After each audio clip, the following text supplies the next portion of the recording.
What's up, gang? Welcome back to stream.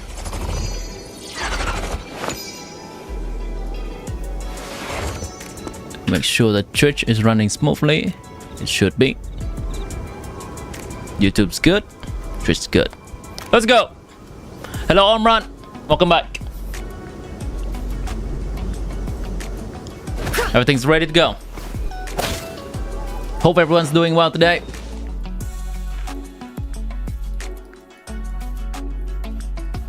I think I can actually try to progress on my theater today as well.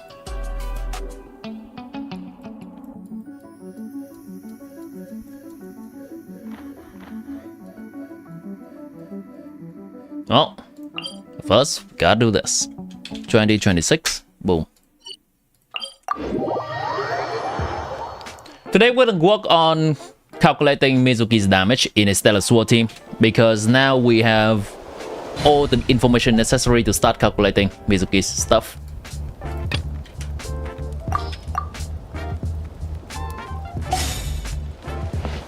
I've seen some out there number from people. Of course, 0 cost MIZUKI C6. That's our standard around here.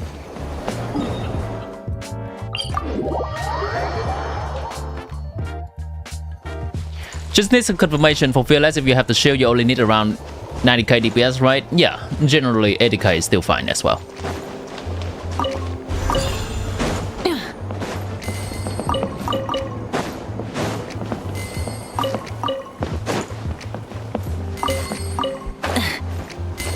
And if we do not have the shield, it kind of depends. But I believe a team that's generally around 130-ish these days could clear Fearless.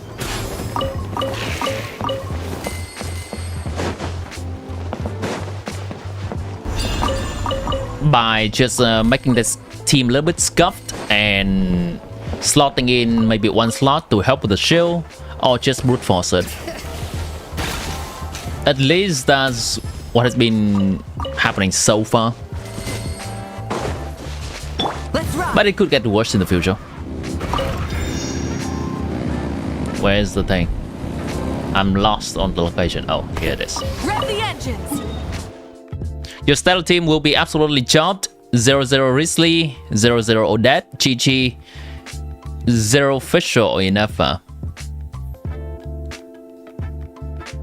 I would recommend using... actually, would I? Chi-Chi already heals. Yeah, if Aliosa is not high constellation, he is not that great as well. So yeah, I think that team will be fine. That team is... Some people have been calculating the Risley team with Risley, Yamiko, Odette, and Nicole to be at around 150, close to 160,000. I can bring that up real quick.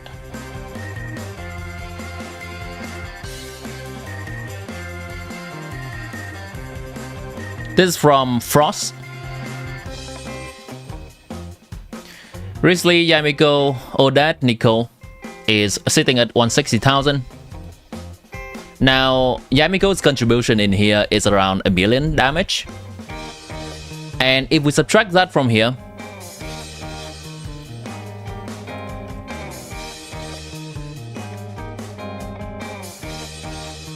and technically, alright, yeah.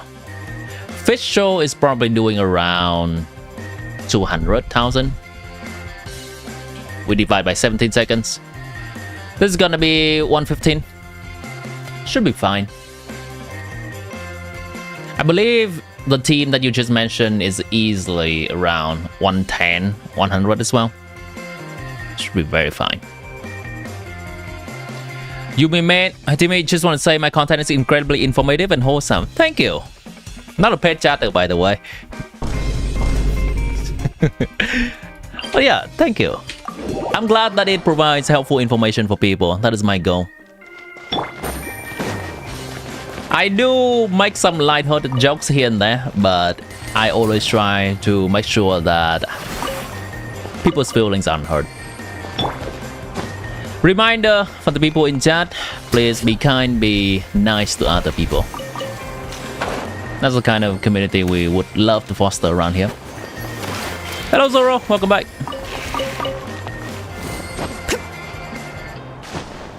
Yeah, with Juling, probably get Odette and wait for Sarisa. Yeah, I think that will be a nice team. It's nice to see Risley being able to do cool damage again. Because he's ice.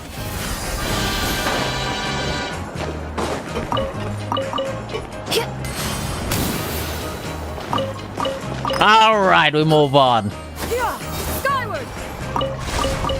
We'll say no joke around here.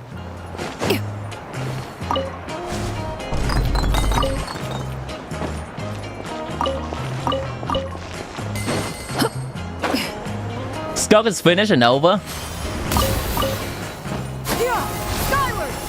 I think that is a natural thing in a gacha game.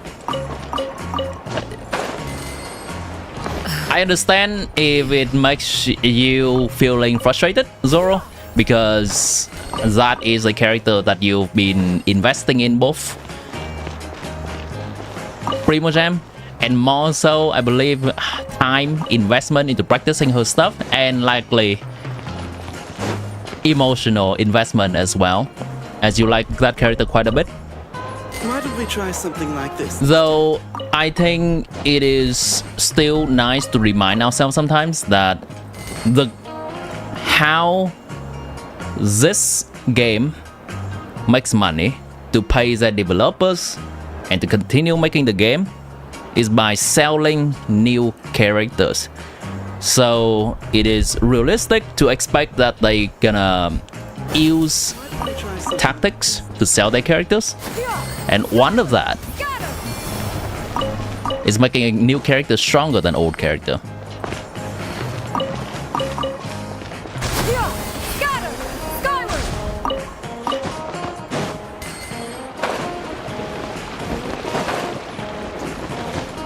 And just trying to finish the point real quick before I move on to a different thing. And feel free to continue discussing about that if you feel like it. It's not... And I think the term finished and over is a little bit too finalized. Because generally...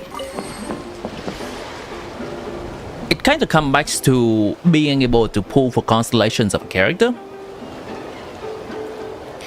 And if we like to play with old characters instead of new characters, pulling for constellations is how we continue able to play their teams, to play that character we like for a while longer.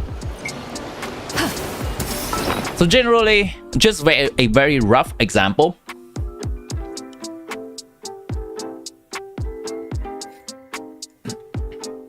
Character A is released in the past. Character B is released in the present. Okay? Character A in the past, character B is now. So character B is likely to be stronger than character A.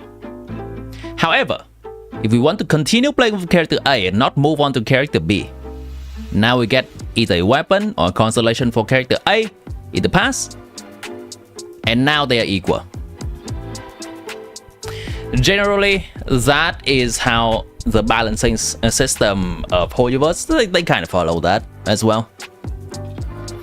And in the future, if there's a character C released, A in the past, B in the present, C in the future, C is gonna be stronger than B, and B is gonna be stronger than A.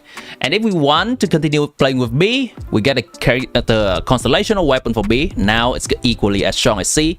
If we want to continue playing with A, we get two things for A, and now A is gonna be about as strong as C.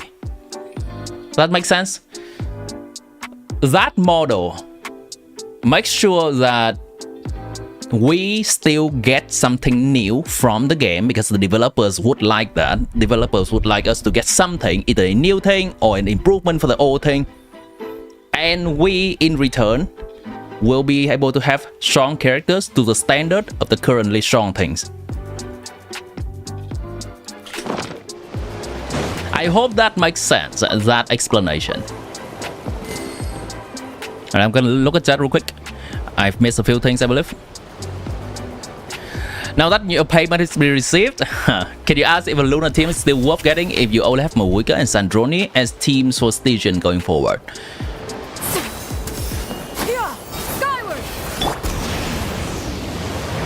If you are looking into SNEZHNAYA, there are some options. I believe just now going into a Skirk team, it's gonna cost you quite a bit of investment to be able to match the newer shiny team. But if you already have, we kind of going back to the example I just said before a little bit, kind of going back to that, if you have already have a Skirk team moving forward, and Skirk is a placeholder for MIZUKI is the same. I'm saying Skirk because you already have MIZUKI. If you already have Skirk, you can invest more into it and have it be equal to the thing that's good now. But if you do not have Skirk yet, you're starting from nothing, then the investment path into that is a little bit expensive. So that is kind of not good. However, Luna, I believe, is still good enough and continue to be shield even in SNEZHNAYA, because Zubai, the likes of Linnea, the likes of Columbina, and even Inefer and Flint's, Nefer still, Lauma, they are still gonna have a rerun at some point near in the future, and they are continue going to get shield. So a Luna team is still gonna be okay in SNEZHNAYA, as they are still bosses favoring them. The secrets of the mechanical path. Yeah, skyward, scatter.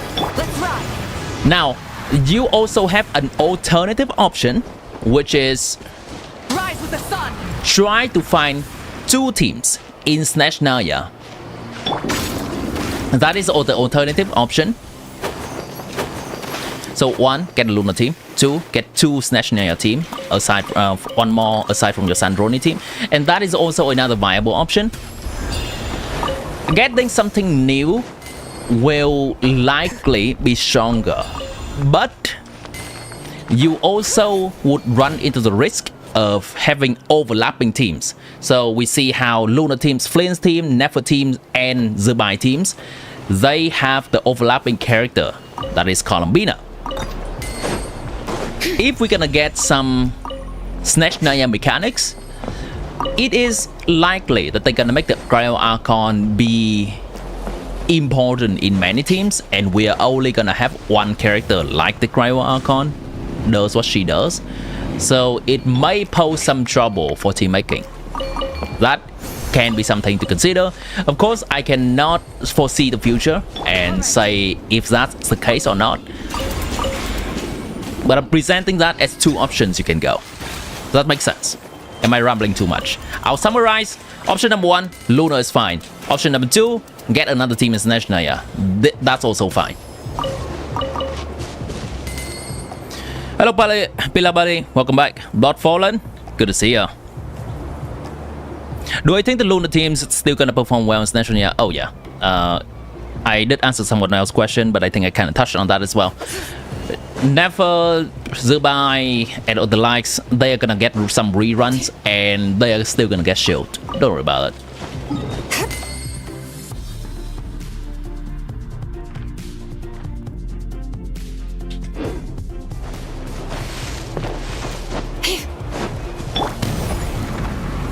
I'm doing pretty decent, Blood Fallen. Skyward, scatter.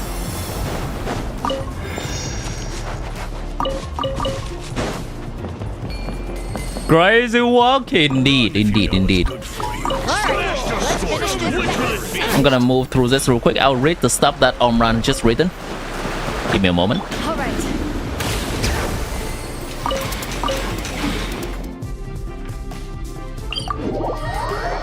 Okay. You don't even like Odette, but you don't want to fuck yourself like you did in nod-krai and only pull a nod-krai unit in 6.3. Honestly, you don't like most of the nod-krai guys. You're waiting for the Molani rerun. You're planning to pull the Sarissa for the meta, and the characters you liked are Medya, Nisha, and Pusinella. In the words of Zhao, she's cone.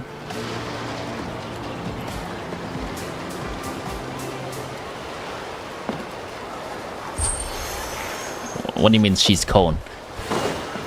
Is that a meme I'm missing?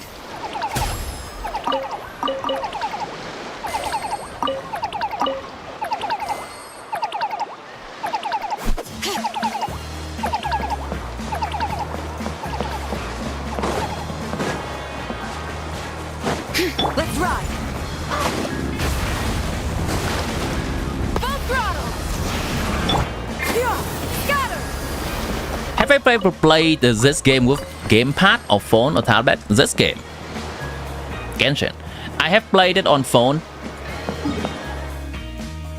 When I feel particularly lazy and don't want to get out of bed, I'll play Genshin on phone. Or when I am on the road and I need to get a daily in real quick. give me a little bit of Genshin. Oh my god, that's a hit the spot. Yeah, baby. Give me a dose of Genshin real quick. Oh, baby. Something like that. I'll play on my phone.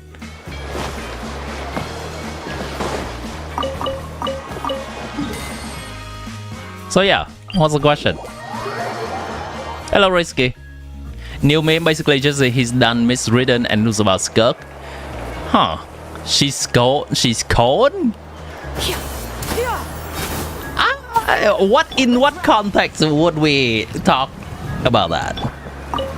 In what context? I need to understand. I need to analyze this meme. Let's ride. Chat, if you are here wondering about the MIZUKI situation, well, I have personally not calculated her. I've seen some stuff floating around. We gotta work on kind of just one calculation at a time. There are a lot of teams to check this new patch. Exciting stuff. I know, a lot of new things are changing. New artifacts set, characters got buffed, new reactions, all the good stuff. I do have to check them one by one. I cannot do them all together. People saying gaming addiction is better than other addictions, but the people haven't played Genshin. What do you mean? What do you mean it's not good addiction? Skyward. I'll tell you. All right. Listen up, boy. I'll tell you about the Genshin addiction. So listen up. You know, people, the normies, the non-Genshin addictor, they would go around in their sorry life wondering what they should use with their money to be happy in life. And then they spend it on what? On clothing? They spend it on what? On collectibles? Figurines? They spend it on what? On shoes? They spend it on what? On cars? They spend it on what? On meaningless things! But we can spend money on meaningful things. Yeah? Like pixels on the screen!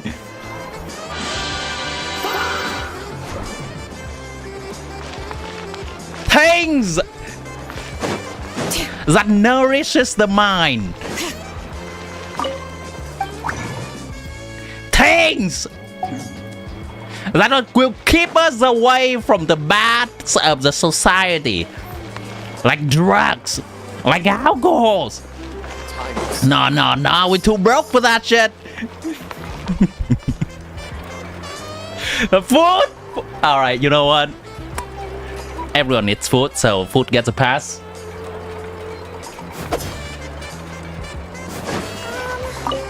I was half memeing, but there's a tiny bit of truth in that, right, chat? Everyone has their own pleasure purchase in their life. Like, people have different things they collect. The people who like sport will spend their money on gearing. The people who, yeah, like buying the racket for playing pickleball, tennis, buying new shoes for playing soccer, football, buying gym equipments, buying decorations for the house, buying whatever. I think this is just another hobby that we can spend either our time or our money on, whichever the case. Like, everyone has their own way of using money or using their time in some way to make themselves happy, right?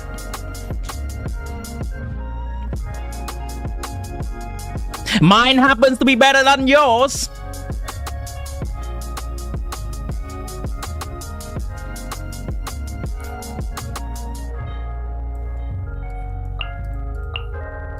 You're welcome.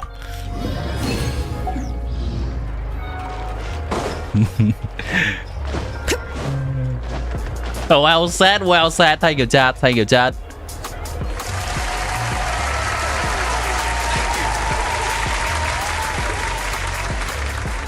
Time itself is a silence. Add aspect.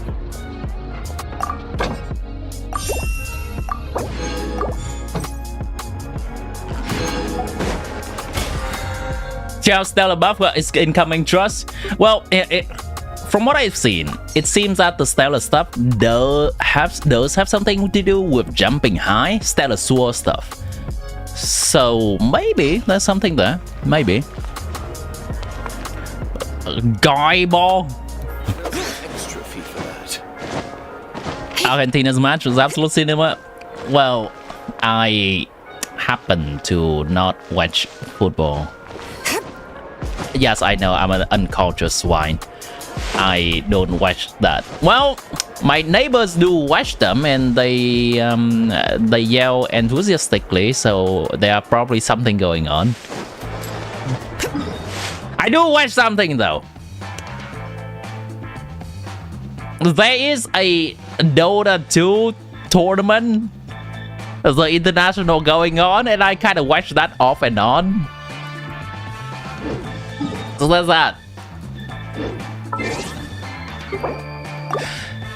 In all honesty, if you enjoy football, if you enjoy watching it, that's great. That's a great hobby. If you play it, even better. Great for health. I cannot hold a conversation with you well if you are talking about that topic though.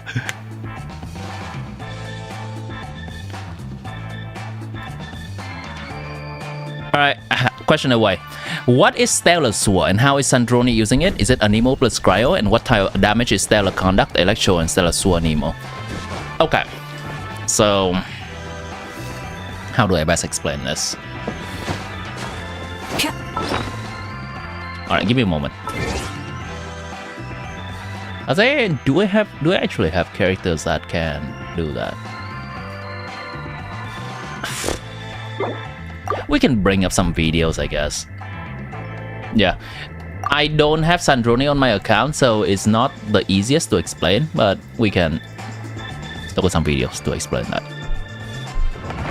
Oh yeah, we have the official trailer thing video. We can take a look at this as well.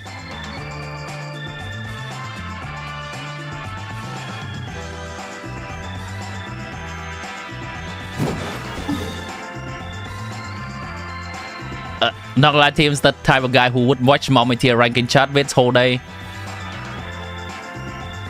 Who do you think I am?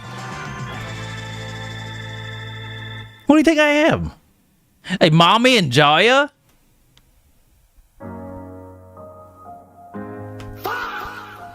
You'll be fucking right.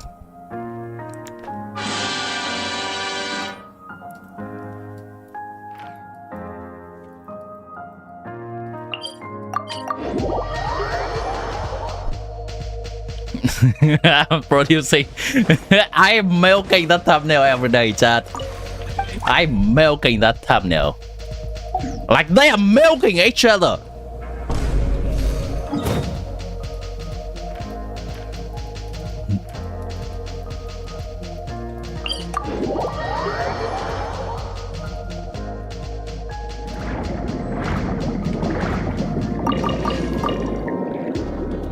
Okay.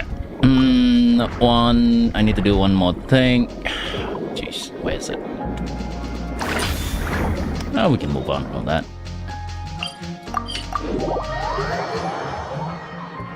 Consulog, I still have your question in mind. I will go back to it in a moment because there are some urgent stuff. My resin's about to overcap, so we all know how urgent that is. Then we'll get to your question.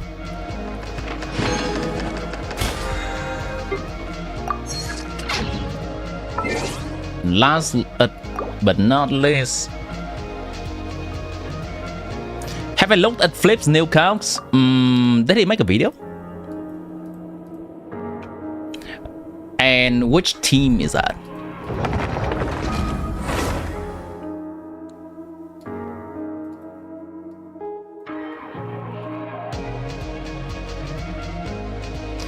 So the thing is, you got Sandrone and currently on the way to get her weapon. Yes, the weapon is guaranteed because you just got Silali's weapon.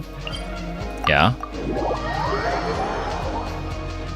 And should you go for her con, C1 at max? Not sure if you can reach Peter.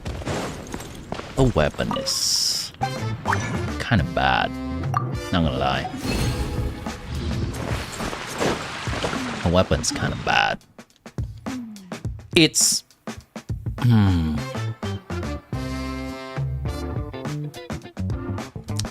But you already lost. So you have to guarantee. It's tough. I would say it is still a gain. It's around a 10% team DPS gain.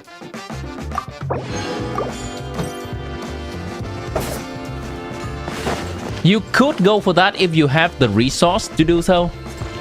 But if you don't have the resource to do so, I would say also skip and avoid the sunk cost fallacy. I've already spent this much, so I have to spend more.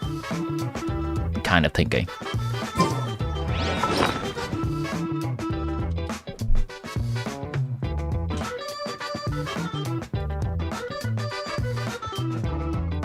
Stop speaking about weapon? Alright, I'll stop.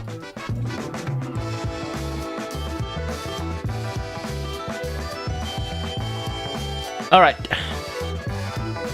So let's look at the reactions real quick. I'm gonna use some official sources. It's easier to explain.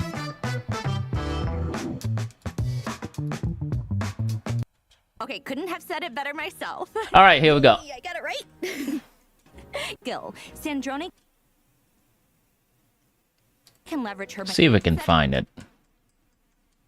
Pack a bigger punch under the effects of... I'm gonna increase the volume of the thing real quick. Looks like her attacks pack a bigger punch under the effects of stellar conduct. Wait, they are not showing the damage number. Oh, that's not great. Okay, let's take a look at, say, 7 please video. Oh, why did I say Genshin Impact 7 please? Sandrone. We can also look. Does I Win to Lose have a lot of example? Alright, we're here anyway. Rate stats, as we have 16 from her set. And does he have some visual example? For a ton of it, struggle to even beat the free-to-play options, of which alright, I'm gonna look at I Win to Lose. Power for people that grab.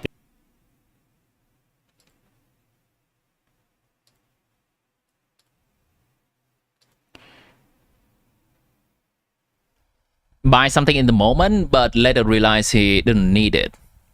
I don't think that's really a fallacy, but when it comes to buyer's remorse Hoyoverse. sounds about right.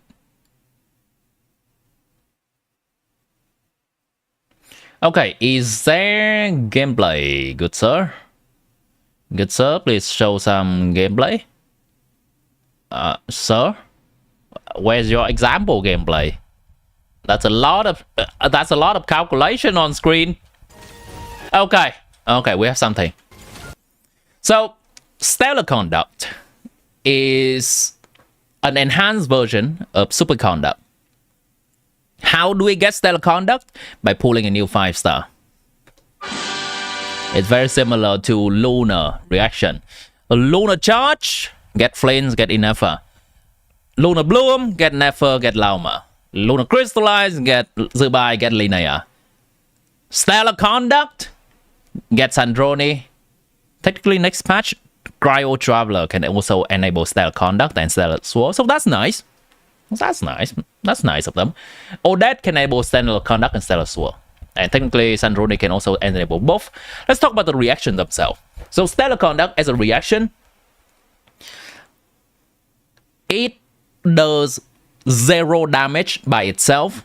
When Stellar Conduct is triggered, it creates a field around the enemy. And that field provides a buff to our character. So, the buff is a little bit of damage bonus and a little bit of enhancing the Stellar Conduct damage that a character can do from their talent. So Sandroni is a character that can do Stellar Conduct from her talent. So is Odette. So is Traveler. Cryo Traveler. So you're gonna see some damage number that is italic like this, not like the regular text. So this is Stellar Conduct damage. This is the Cryo Stellar Conduct damage. Let me see if we have a Yamiko showcase in here. Example, you can use Chi-Chi's elemental skill plus N1 as well as Beto's elemental skill.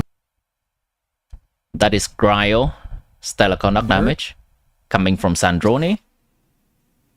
And typically, okay, that's I will go back to this if there is no more example. I need one more good example of this. Now, anytime after you gain 100 decoding power, and Beto's a quick example, you can. All right, good enough. This is a decent one. There were some examples that we gone past. I didn't want to point it out because his text on the screen is covering quite a bit of it. It's hard to see. There we go. We see it. There is the purplish number over here. Italic purplish number. That is actually coming from Yamiko. And that is also Stellar Conduct damage, but Electro Stellar Conduct damage. It's a little bit hard to see. It's right here. Near the enemy's HP. You can use and there is one more instance of it right there. That's the italic purplish number. That is Electro Stellar Conduct damage coming from Yamiko. So basically, you can do both. A Cryo character will do Cryo Stellar Conduct damage. A Electro character will do Electro Stellar Conduct damage. They may change it up, like Columbina able to do both Lunar Bloom, Lunar Charge, but that's for the future. We don't have any character that can do that just yet. Yeah, Stellar Conduct is a reaction that is triggered, but Stellar Conduct is also a damage. So the reaction itself does 0 damage. It just provides a buff on the ground. The damage is coming from a character's talent, and some characters' talent gets tagged with a tag that's called, this is Stellar Conduct damage, and it's italic. Kind of similar to Nefer charge attack or Lauma hold E attack, hold the skill attack, and in the talents it just says this is Lunar Bloom damage. Okay, Flames. I'm gonna go to Nefer actually. This damage is considered Lunar Charge damage. In Sandroni talent, it just says that as well.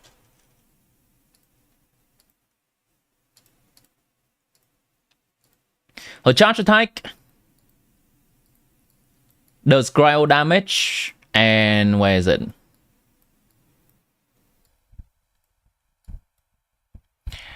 When in a stellar conduct field, the condensed beam will instead deal cryo damage that is considered stellar conduct damage. They just straight up say that.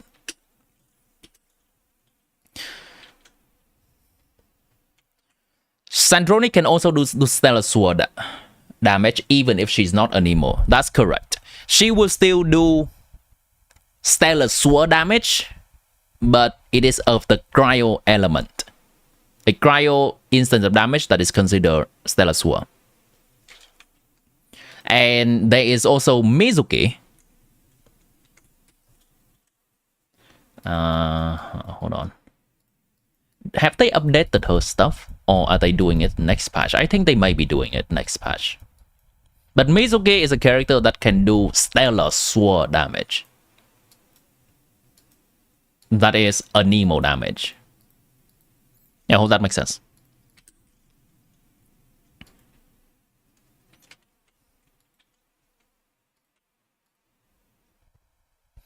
Stellar Sword is slightly different from Stellar Conduct though. And I do appreciate that they make the reactions different from each other because it makes the gameplay slightly different.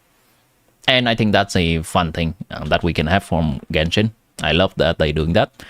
Stellar Sword is doing damage by itself. The reaction is doing damage. We don't have footage of it because all of that is leaks, so I don't think I can really share it on stream. But let's see. When we do when we trigger a Stellar Sword, it will do an instance of damage to the enemy. It is Stellar Sword damage. That is a reaction damage. We don't need a talent to do it.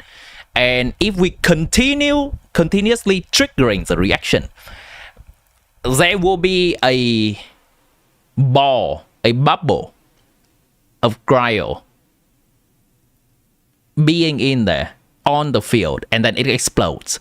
If we do more instances of reaction, the bubble will get bigger and the explosion is going to be bigger, doing more damage. And when it explodes, it also allows our character to jump high. So that's an interesting mechanic. And maybe they would cook something interesting with it. Maybe a Stellar Sword DPS will be kind of another plunge DPS. That's what I think they're going with. They could just be, hey, we just do damage, but here's a plunge thing. If you like to do it, have fun. That would be cool as well. Characters will still have things in their talents that say this is considered Stellar Sword damage, and they can do directly from their talents. Yeah. But the reaction in the Stellar Sword reaction is about doing the damage to the enemy instead of buffing our characters.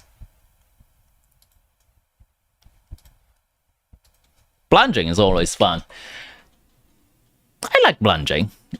I like plunging. Have I seen the VV change? It's nice, yeah. VV actually gives hella big increase to Stellar Sword damage now. What should be the optimal ratio for Sandroni? Well, I can tell you about crit rate.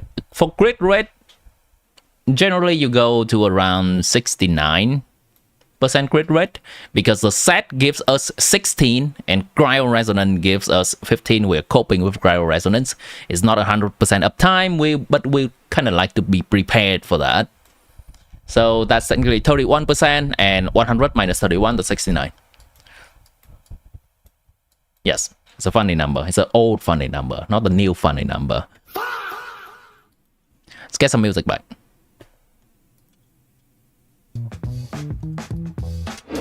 In a stellar conduct team, because Cryo and Electro are fighting each other tooth and nail, it's not guaranteed that there will be Cryo 100% of the time. One instance of Cryo consume one instance of Electro, and vice versa. One instance of Electro consume one instance of Cryo.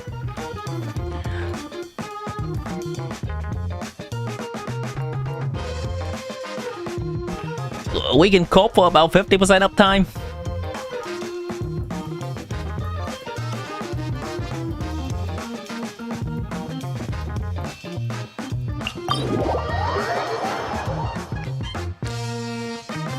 Hello Itachi Uchiha, welcome in.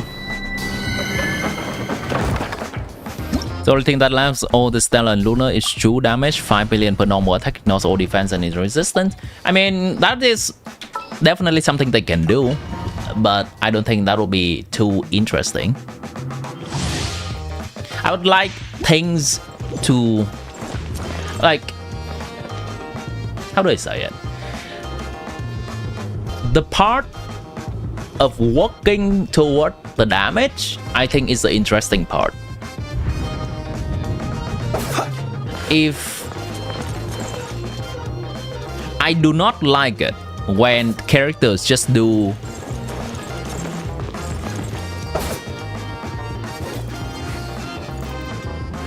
what the community have been saying. I don't like the word, but I'm gonna use the word anyway to describe it. What people are saying, what Kinich and Emily does is green physical damage. We need to put them into the right team, and the right team is burning team, but we don't care about the reaction. As long as they're burning on the side, they do damage. They don't care about how it functions, how the game works in the background. Burning, yeah, we do damage. The community calls it green physical. We don't care about any reaction. There is yellow physical, which has been what Navia and Chiori does. Geo that does not really care about any reaction in the background for the longest time. Zubai is fine. Zubai is a character that leans a little bit into the reaction, so it makes it interesting.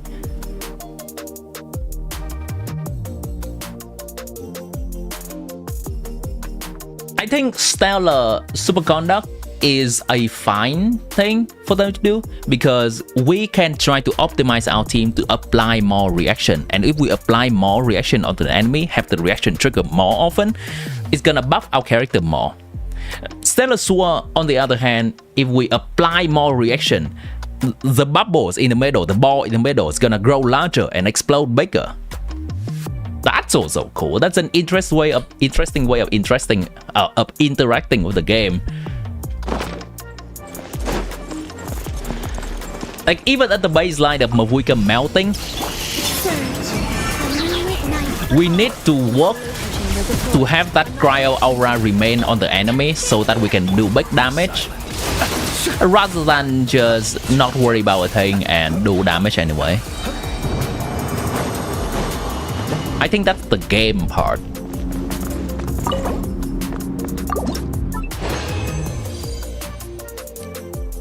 I forgot what team is suggested versus new station bot, Snow Sandroni. The teams I suggest against the new station boss is either Skirk team of 3 members, Skirk, Escofia, Farina, and a random Fischl or a random Inefa in the last slot, so you can do some normie superconduct to break the shield. You could also do some Flynn's team with 3 members being Flynn's, Inefa, Columbina, and the last slot being a cryo character, something like Escofia, something like Rosaria. So you can slot in some superconduct stuff. Basically, it's a superconduct boss work toward having both cryo and electro in the team to deal with its mechanic at the end of the day. Did I pull for Sandroni? I did not pull for Sandroni.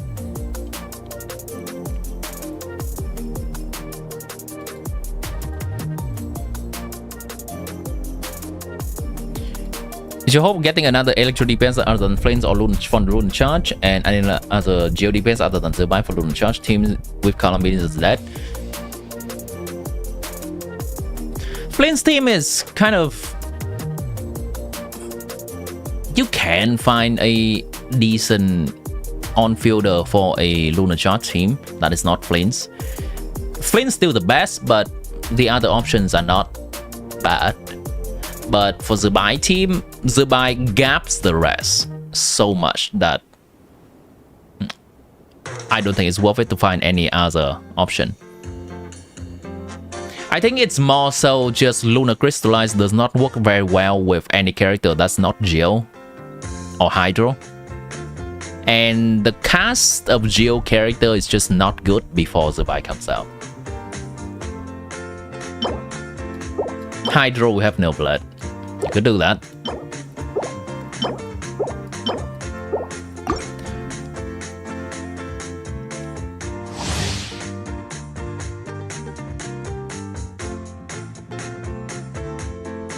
C0R1 Skirk clear new boss fearless, no Sandroni? Yeah, pretty sure she can. Is Growl Traveler power gripping Skirk? Preparing for dust up. Absorption test. Observe. Close your If you pull all that, and you have... I think even C2 Aliosa is pretty good. It's good enough, and C2 Aliosa is not pretty good. Good enough. Yeah. Yes. Yes. That would be better than Skirk with no combo. Here's what I calculated.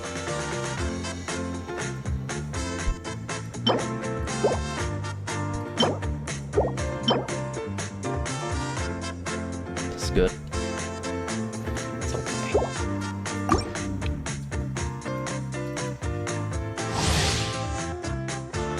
So once again, you can access my sheet through the links in my description, in my stream, in my videos, always.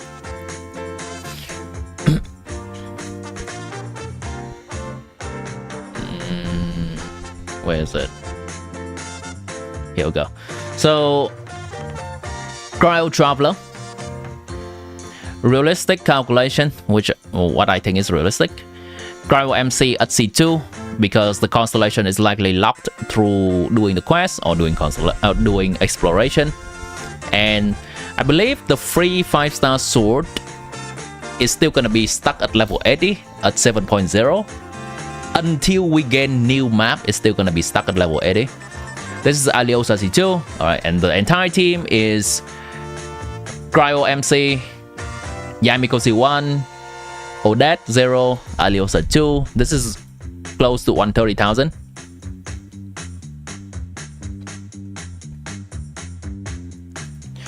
If the Traveler is fully C6 and the free 5-star sword is at level 90, I think this is at the earliest probably gonna be available from 7.3 or whenever they do the new map, so we can explore more and get the sword to higher level.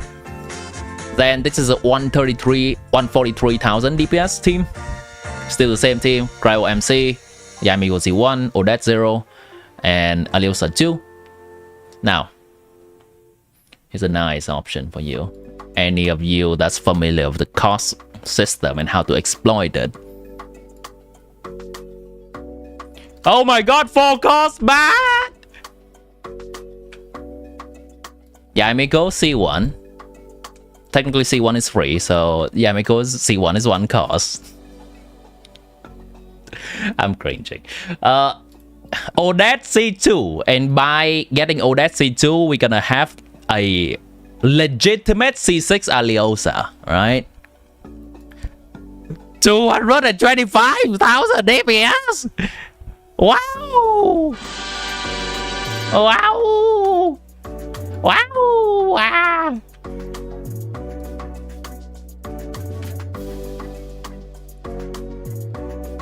And yeah, is important. This is C2 Odette. It's the same team as this, but just not having Yamiko. So yeah, it's very important.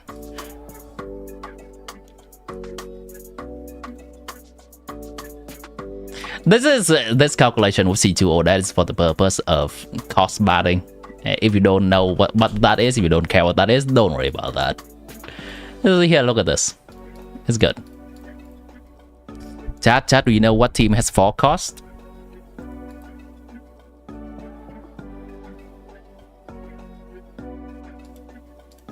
Chat, list all the teams with 4 costs that is mocked by Traveler.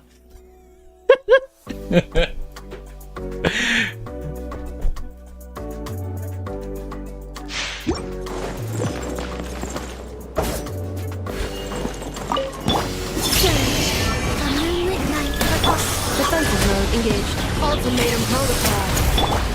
Stay clear. Be silent.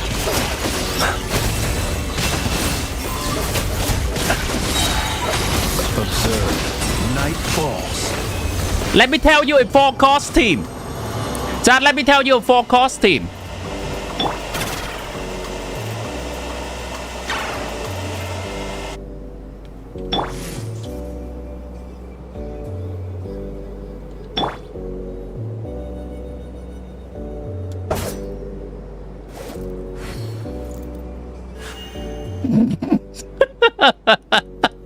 What's the DPS of this team?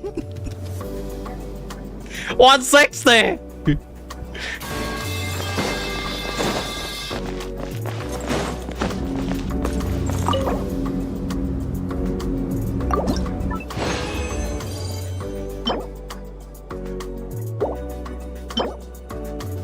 What's my thumbnail?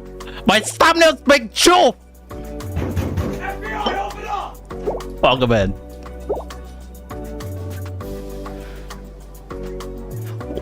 What's the fourth one for? Flint's weapon.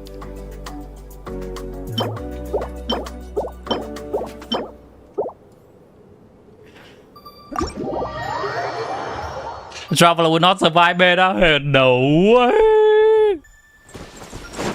No question? Alright, what's the question? Ooh, I've been missing that one.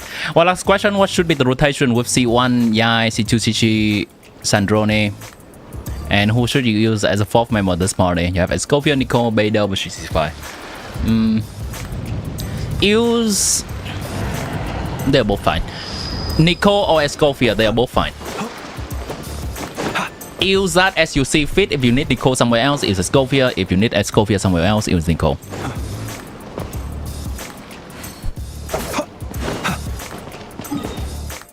You call scam? Nice. We all call scamming here, chat. You know what else called scamming? MIZUKI C6. And oh boy, shall we calculate her today?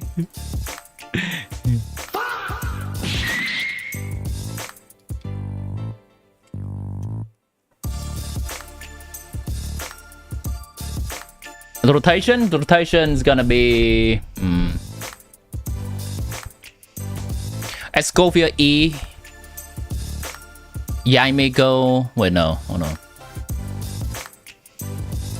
Escofia E, Yaimiko E, GGE,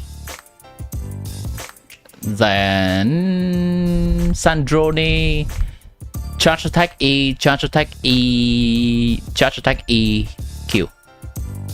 If you use Nicole, it's just gonna be Nicole E, GGE, Yaimiko E, Sandrone stuff. Unscrollable thumbnail was an unscriptable title. I'm glad you're here. Alright, let's mic that damn thumbnail up, alright, chat? Let's mic that damn thumbnail.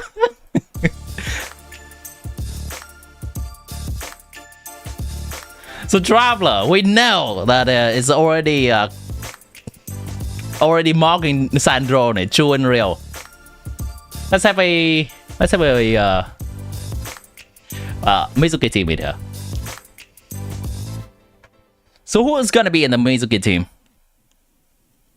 MIZUKI is gonna do Stellar Sword now, and we have Odette, so obviously it's gonna be Odette. I think we're gonna use Sucrose as one of the slot there. Sucrose buffs Element of Mastery. MIZUKI wants Element of Mastery. Sucrose she's nice. The last slot can be Cryo Traveler, or last slot can be GG. Alright, let's work with that. Hey DNF, welcome back. So once again, chat, if you want to access my sheet at any point, I have been working on them in the last few streams. And generally, we do 1 or 2 character calculates a day. It's on a slower pace, but I think it's a pace that I can work with. There are gonna be a lot of changes during the beta anyway, so I need to make sure that there's not a lot of errors happening. And gradually, I hope to be able to fill this showcase with a lot of useful information for the people wanting to know how strong characters are. So far, I have a different variety of Sandroni teams, and I have a comparison of how strong Yaimiko is in this team, and some Traveler teams. My plan is to continue working on MIZUKI team and maybe Traveler with... No, that's not good. I want to check Sandroni Sword team as well. Sandroni Stellar Sword team. Okay, so MIZUKI. Yaimiko is not going to be here. This is going to be Odette. Well, we have Odette here. And I'm going to have Chi-Chi now. Traveler is annoying to calculate because the sword is level 80 and all the different Columbina buffs that Traveler has. It's annoying to enter all of that. Chi-Chi is easier. We're gonna check Traveler later. Sucrose.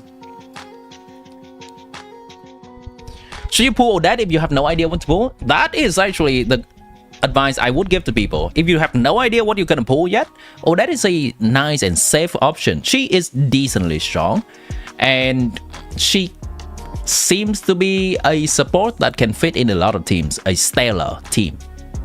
She can work with stellar conduct, so she can work with a cryo stellar conduct DPS, Sandroni. She can work with an electro stellar conduct DPS, maybe Valerie, the electro dude, or any hypothetical electro stellar conduct DPS. She can work with a Nemo stellar sword DPS.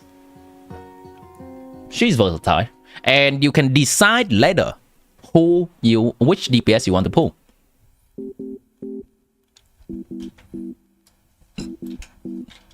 Okay, MIZUKI is 1-on-1 EM with maybe crit.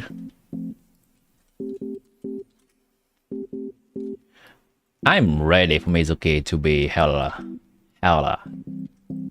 broken. I'm also ready for MIZUKI to be hella trash. We'll see which version it is. There's no in the middle shit, right?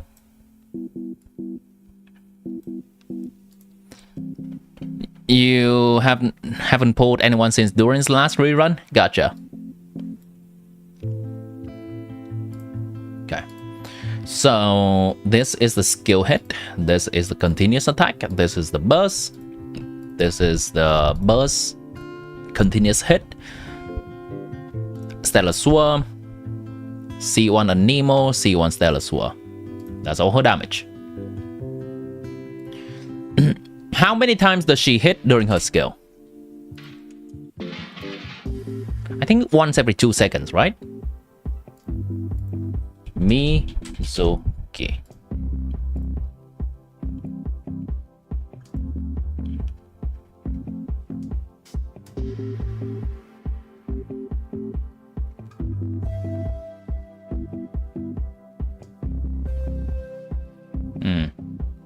Hold on. MIZUKI Genshin Wiki.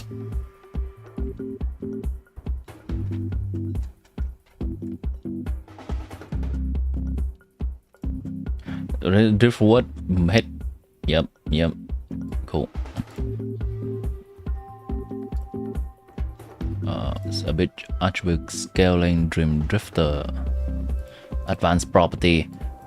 4 times per use of elemental skill. Cannot use normal charge. Can deal 7 instances of damage over 5 seconds and up to 13 instances over 10 seconds with her passive talent 1 unlocked. 13. Very cool. Burst, how many instances does it do?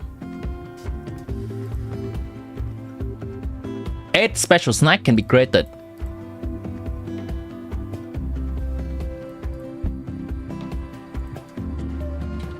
Burst hit is 1 and snack is 6. Stellar is 4 times. C1 is 3 times and C1 Stellar is 3 times.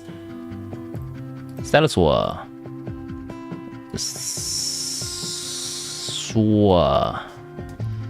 Stellar Sword. I don't think this is. I don't think this is it.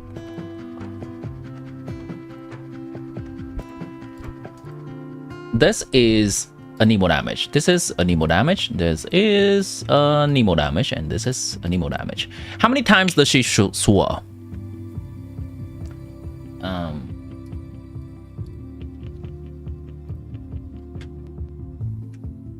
I need to know her ICD. No ICD, elemental skill, 1.2 seconds. And she's gonna attack how many times in total? 13 times. Calculator. 10 divided by 13 is that. Well, 13 divided by... yeah, that's good. So every 2 attacks, she is going to swirl. Meaning she's going to swirl 7 times with her skill. Burst, how many times?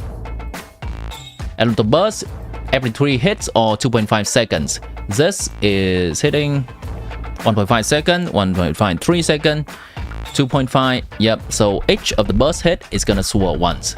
1 through 8, 9. Nerd stuff. Alright. 8, 9, 17 swirling times. Among 17, there are 3 times that they are buffed.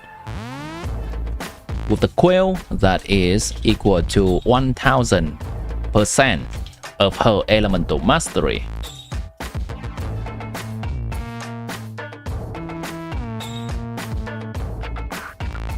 Okay, we have the basic groundwork. Let's fill in the numbers. When will Dendro version of Stellar come? I am not sure if that's even a thing, but people keep coping that is a thing. There is not really any confirmation. Even in leaks, I don't think people have found anything regarding the Dendro stuff. Which weapon are we gonna use for her? I guess we could use... which weapon is good for Nefer? Oh, with Sif is fine.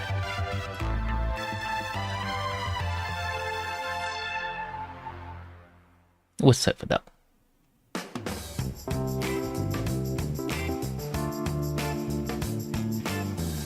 Artifact set? What's the new set called?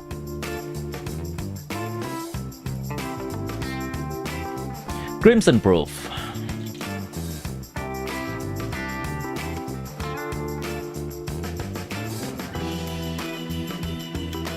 Milk teaspoon, note Alyosha, Bad Plus, Claymore, Red Notes. Yeah, no, don't care about this.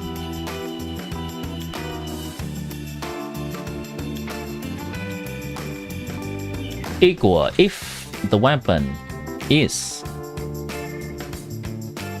with Sif, the with Sif actually. Give her how much attack? 90% divided by 6. Otherwise nothing happened. Elemental mastery. Nope, don't care. Nope. Not this, not this, not this, not this.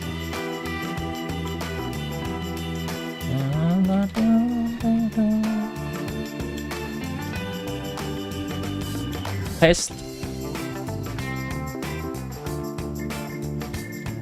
360 elemental mastery there. Then this is not percentage.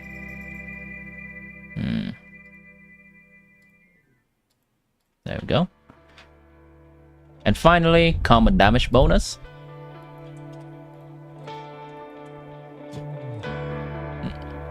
$72. Okay, let's fill in Sucrose and Odette and the other stuff. Chi-Chi is gonna just be default at C1, Faf Sword. She's gonna use Tenacity of Millilith, I think. Is there anything else better that she can hold? She could... no, there's not really nothing she can hold. Sucrose is gonna use the typical Viridescent Veneer with... I think Sack Frack might be better. This team, there's not really buffing. Buffing Mizuki's attack does not really do anything.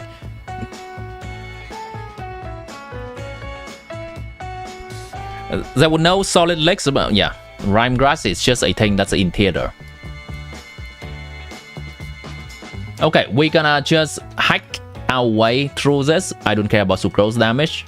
I'm gonna say she does 20,000 damage. Well, technically, she may contribute to the reaction damage happening in the background, so maybe I should calculate it anyway. Skill. Burst.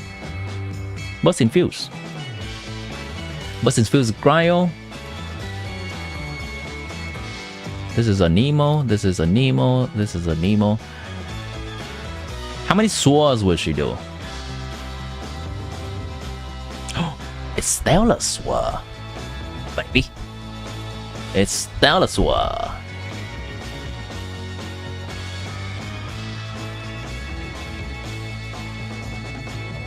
A Nemo, Stellar Sword, Mizuki, Sucrose, Vortex, Stellar Sword, Mizuki, and Sucrose, and GG and all that. Why not? Oh, GG will actually have to build some damaging build too, maybe. Damn. Alright, let's cook this up. This is gonna be slightly difficult, more difficult than I imagined at the beginning. Okay. This. And another a Nemo Sword. This, and this. Vortex. One of them is gonna have the quill, and the other one is not gonna have the quill. Sword Multiplier.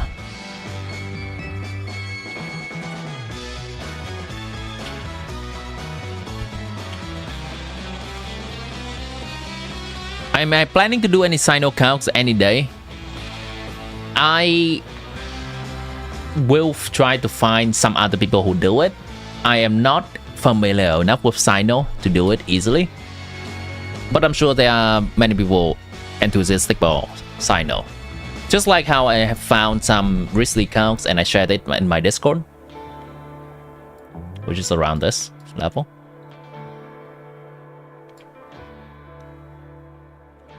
Yeah, I'll show it a while longer.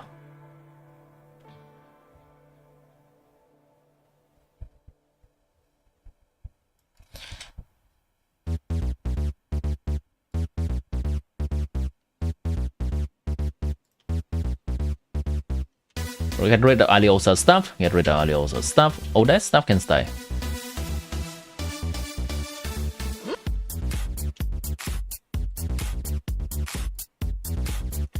Oh, it's actually important now that...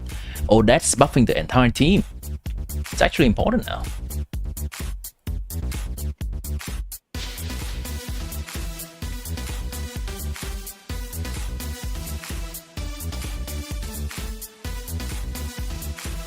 Daybreak, Fine Nail, Stellar Sword.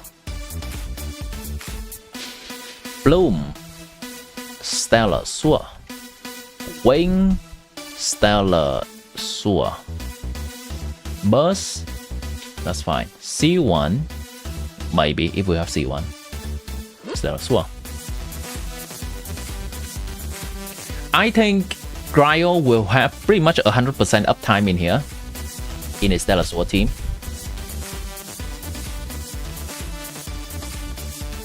So that's gonna be really nice Cryo Resonance.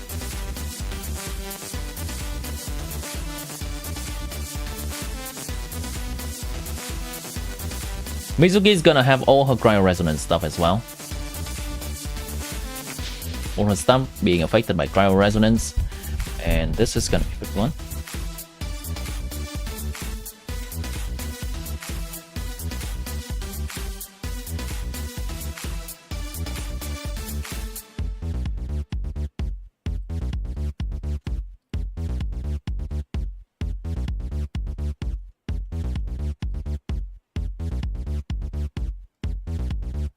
What else happening in here? Resistance shred, we're just gonna assume that Sucrose have 100% uptime on that, which is a little bit finicky, but I think we can do Sucrose refresh. So we will play something like Chi E.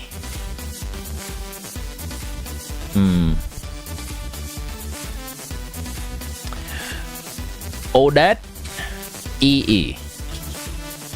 Sucrose E. Mizuki even float. EQ float. Then we swap to Sucrose E another time.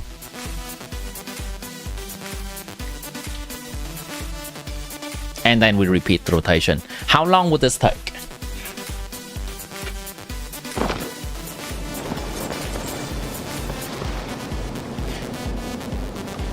I only count woman confirmed.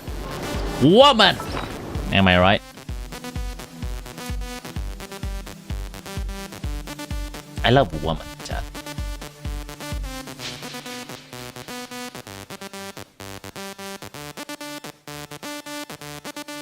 Skill. Aerofrost. Coordinated. Cryo. Cryo. Cryo. Boom.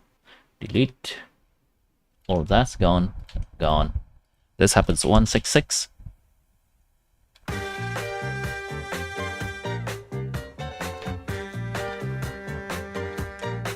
you 6 it up. 60, 60, 60, 60, 60, 60. Mizuki. Okay, what are all the buffs that she gives herself?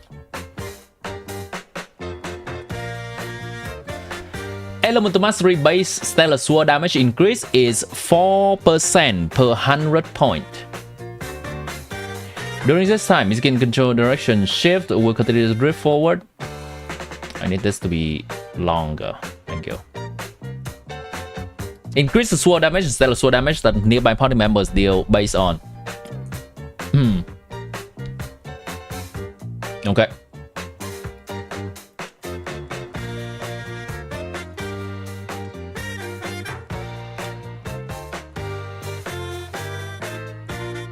Reaction equal. Let notes Mizuki E multiply by her elemental mastery divided by 100. Boom. Up to a maximum. Is there a maximum? No, there's no maximum. So it can be increased infinitely, potentially. GG will buff for 50%. Pretty much always. Rotation times 10 seconds on Mizuki. Yeah, 10 seconds Mizuki. GG 1 second. Odette 2.5 seconds. Sucrose swapping 2 times, so 2 seconds. Wow, this is a 15 seconds team, huh? Maybe we can afford to use Odette's. Maybe we can afford to use Odette's burst then. Cooldown 15 seconds. Cooldown 15 seconds. We can work with 15 seconds.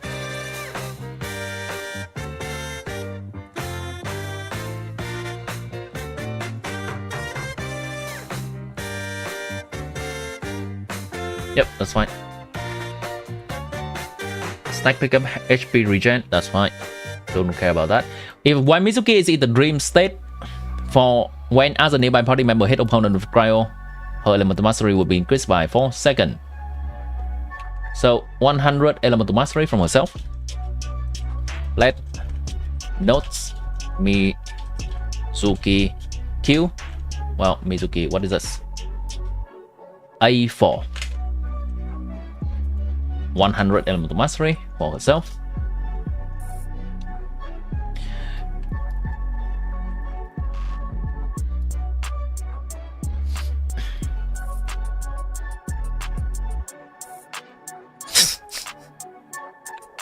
How do you say it?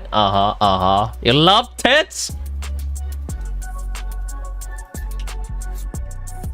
I'd say my love for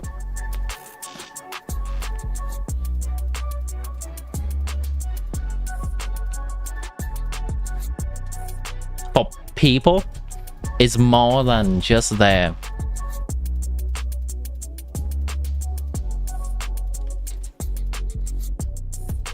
tits.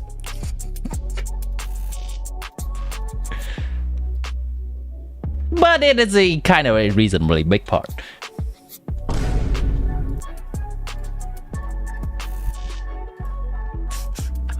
Fowls? No, that was pausing for dramatic purpose. I know exactly what I need to say.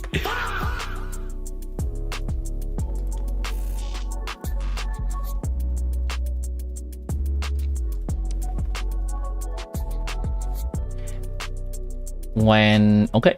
Alright, good.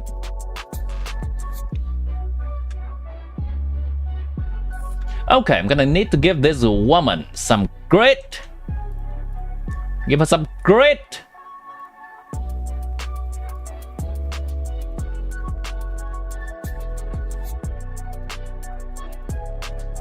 Teaspoon of transient, no. Support set, yes. Aliosa, no. Remove. Odette, yeah.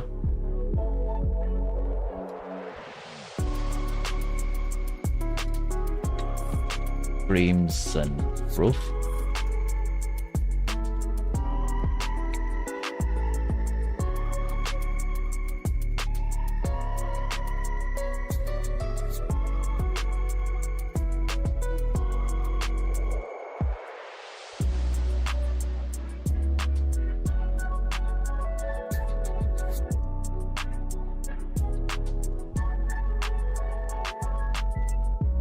Okay, let's get some damage in here. Quill, hit count. How many times do we swirl in total in this team? How many times does MIZUKI swirl? 8 plus 9, 17. That's a lot. How many times does Sucrose swirl? 1, 2, 3, 4. And her burst hits how many times? 3 times? How many times does Sucrose burst hit?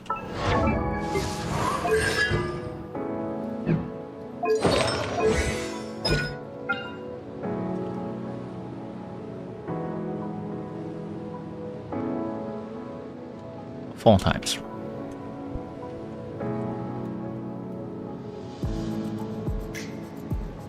Sweepies? Sweepies?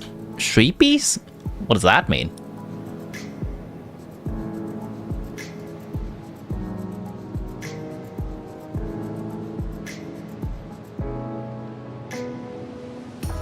Five times. 1, 2, 3, 4. And versus 1, 2, 3. And 5. 4 versus 8, 6 on average.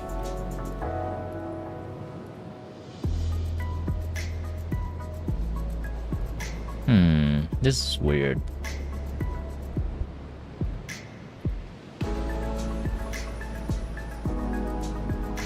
Yeah, I'm gonna have it order this. Why not?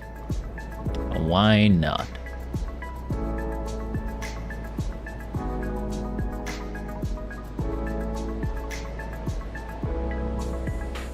Sweep Alyosha. Okay.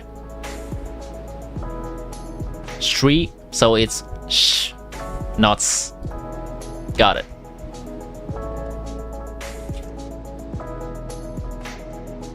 Did you hear power grip? Oh, you heard that right. Hold on. What's the damage number at? This ain't it. Damn, this ain't it. We're gonna need a lot more in here.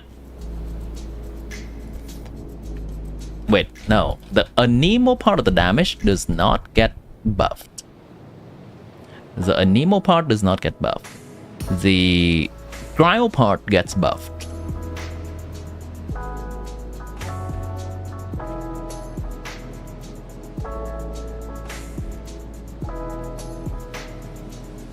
I need to see MIZUKI C2.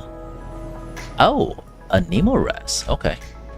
That actually does get buffed by 20%. This is buffed by, not buffed by that percent, but it's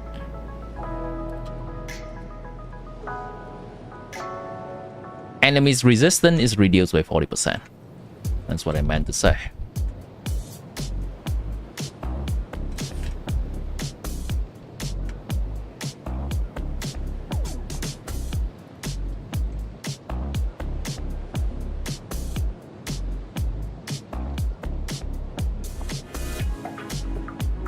Thank you.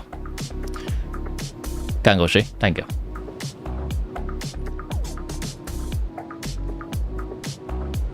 I will check something real quick. I need to check something. Is this affecting this? This is 4461. 4461. Remove. Okay, it does affect it. Good. How many times does the cryo thing hit?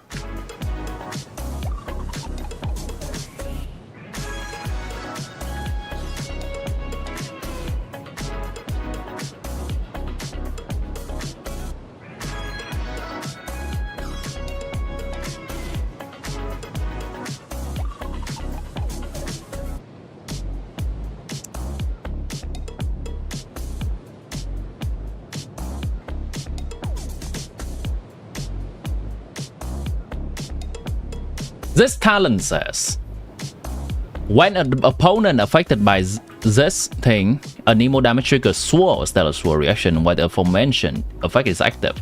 The effect is cancelled, and this Sword or Stellar Sword instance has its damage against this opponent increased by 1100% of Mizuki's Elemental Mastery.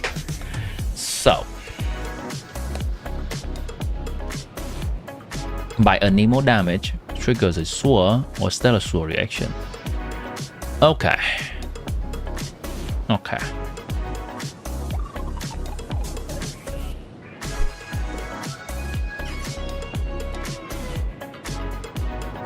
So this triggers every 3 seconds, meaning how many times this would trigger equal to total rotation time divided by 3. Should be easy enough.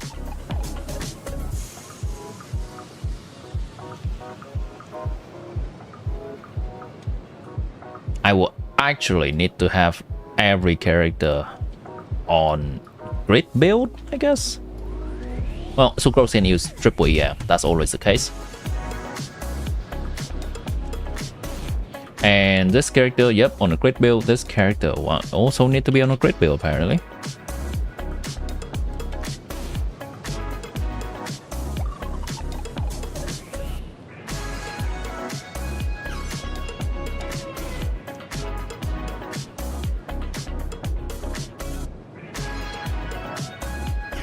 Crimson Proof.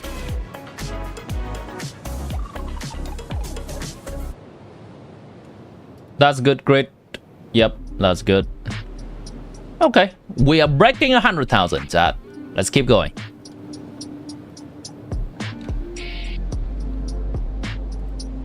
Yeah, not a lot of people can pronounce Nguyen. It's a Vietnamese last name. Not a lot of people can do it. It's okay, chat. I will open a test not anytime soon. I will not open a test for that and not anytime soon. So you have some time to study.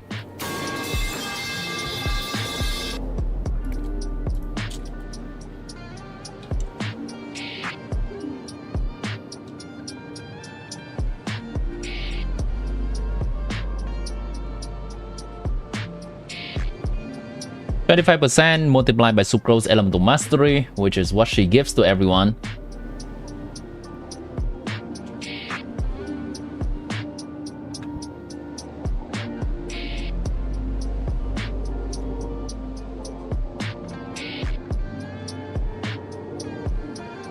Other characters will also have the Elemental Mastery increased by +50.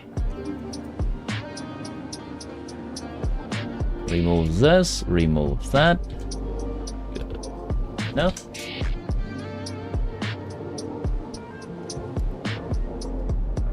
Wait, hold on. Is that? Oh yeah, Alyosha.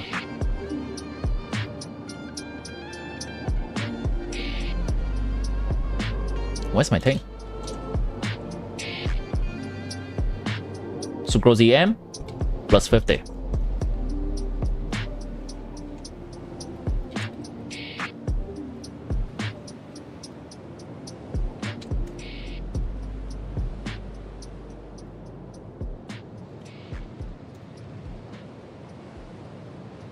Sandroni is no longer here. Remove. Miko is no longer here. Support set still here. Alyosha is no longer here.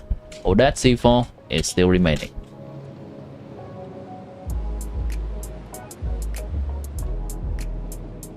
Her damage is fine.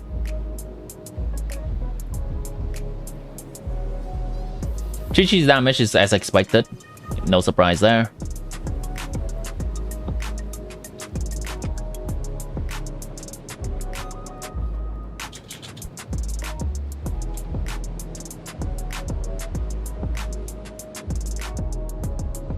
Dynasty. Okay. Let's add more constellations to this character. 12. That's C3 and C5. Picking up a thing will also heal party member more. We don't care about that. While MIZUKI is in the dream state, sword damage dealt by nearby party member can score crit hits with crit rate fixed at 30% and crit damage fixed at 100%. Oh wow, that's a lot. The crit rate of any stellar sword damage dealt by nearby party member who is also increased by 10%, while crit damage is increased by 20%. That's reasonable. So let's give everyone some crit in here. Plus, let notes MIZUKI C6 10%. Boom. And this is gonna be MIZUKI C6 with 20% crit damage. Boom, boom. Copy paste that to pretty much everyone.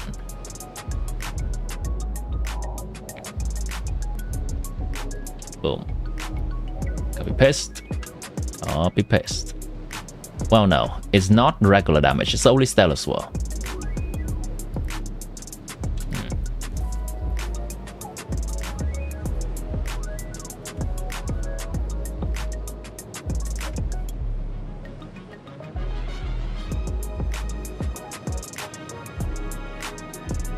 Oh, I don't like that a lot.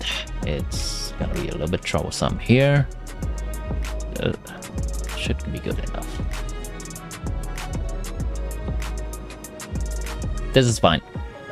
This is fine. Okay. So it seems that everyone can use a 25 crit rate and 20 crit damage. 25, 25, 25, 25, 20, 20, 20, 20. Copy paste to this. Copy paste to this. Copy paste to this. Every point of elemental mastery MIZUKI has in excess of 500 increase the crit rate. Her crit rate by this percent and her crit damage by this percent. Ooh, that's quite a bit, huh? 500. Excess of 500. Crit rate.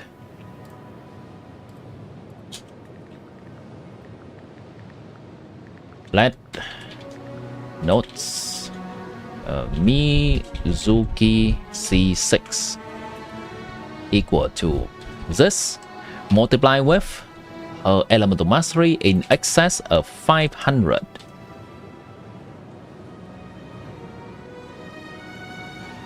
Huh, I guess I'll just go crit damage for her then. She has so much crit rate.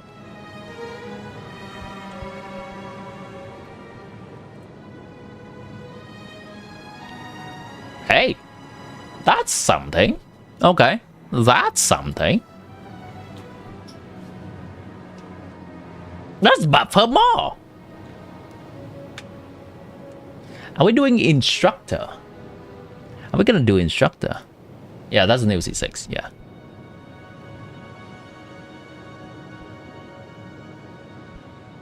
How can we buff this to the stratosphere, chat? How do we buff this?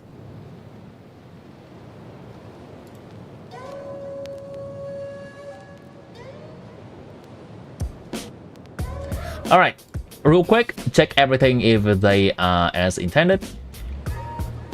Is there any other source of elemental mastery that this character can get? Can I get a EM main stat? Is that better? That's actually better. Wow, okay. EM instance better for, okay. What is an EM weapon? Maybe I don't care about crit. Maybe I care more about EM. Sackfrag, how about that? Is that better? That's slightly worse. Okay.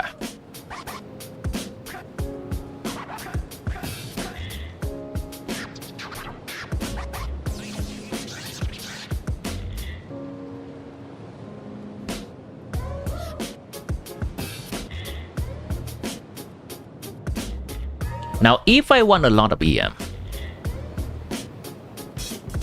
I could technically put sucrose on instructor.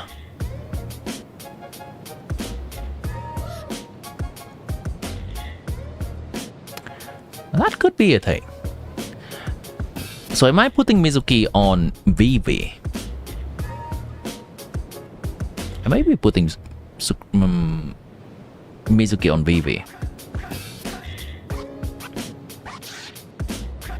1, 2, 3. 2.5, 2.5. 2, 2.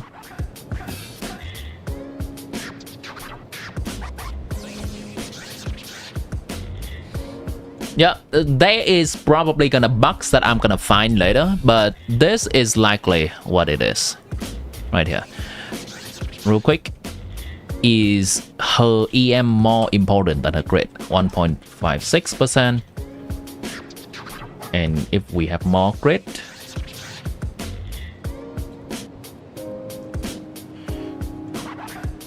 what?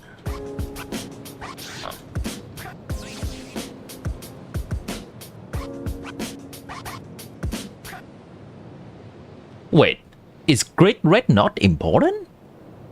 What? What? Can I actually sacrifice crit rate?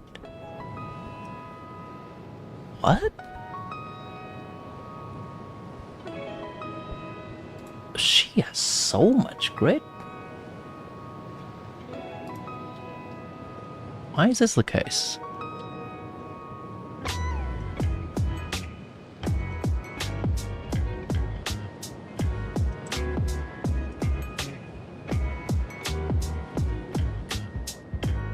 Okay.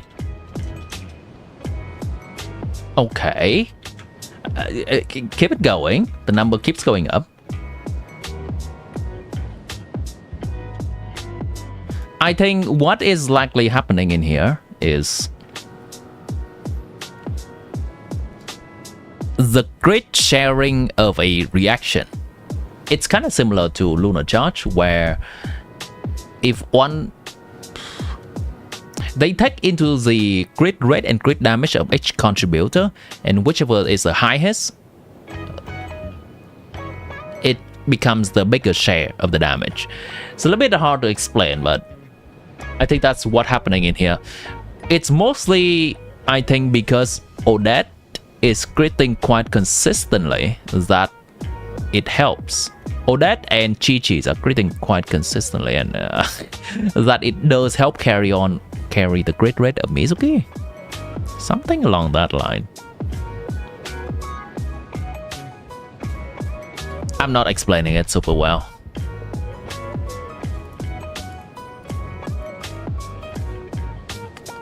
Okay.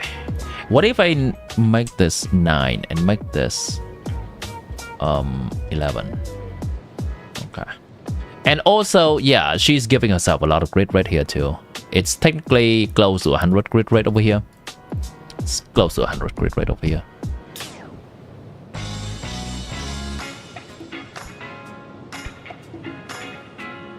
What if I go crit damage?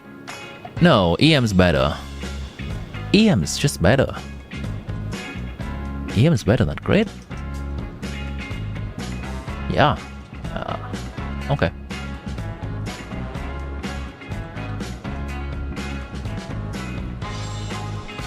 So what I have currently is MIZUKI C6 with Odette C0 on cost. Is at 152,000 DPS. which is respectable. It's respectable.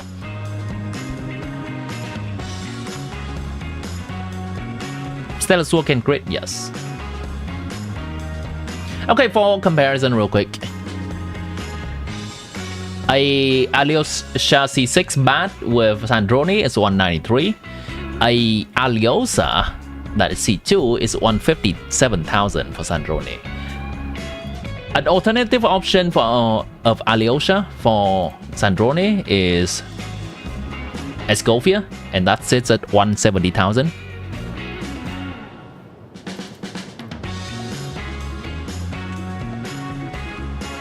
I think it's mostly Mizuki C6 being big. It does not translate to everyone's Mizuki here. We love to glaze characters in here, but I think this is most of this power budget is in the C6, which is a little bit unfortunate. We're gonna remove the constellations in a little bit.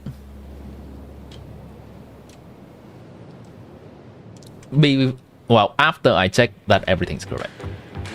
Mizuki 6. C6, Chi-Chi, Odette, and Sucrose.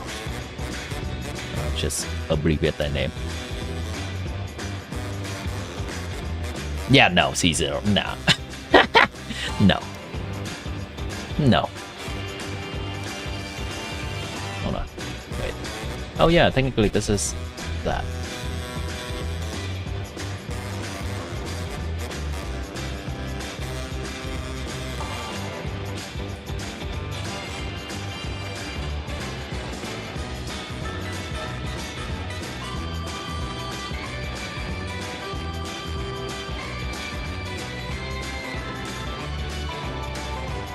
Yeah, 160 it up.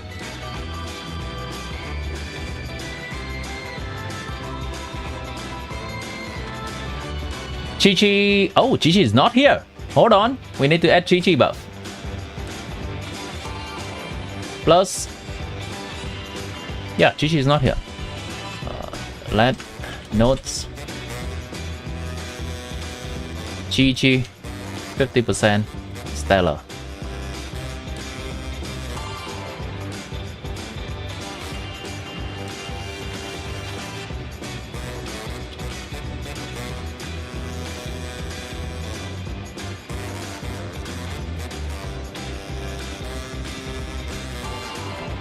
Chi-Chi should be in here. Yep. Odette. Yep. That. Yeah. Who else is buffing in here? Sucrose, buff Element Mastery, already in. This needs changing. Dynasty. There's no this. There's no this. There's no this. There's a support set. There's no Alyosha. I need a Chi-Chi buff in here. Yep, that's good. Okay, copy paste.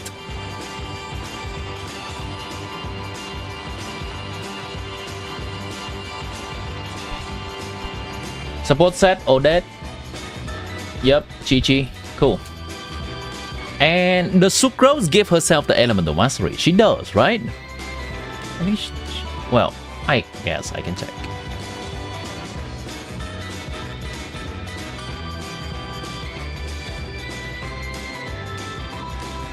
Increase all party member excluding Sucrose. Never mind.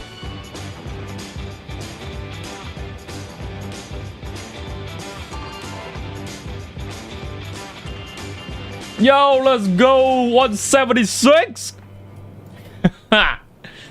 Oh my. Oh my. Okay. Okay. I think I'm okay with this. I will still continue to check for bugs when I have free time off stream. But I'm okay-ish with this for now. I think most of the things are in order. Let's remove the constellation for a more realistic level. So this is what we have being at Mizuki C6 with only Odette in the team is reaching 176,000 VP in Mizuki. You know what? Let's try that. Let's try that actually. I'm down. I'm down. VV Mizuki.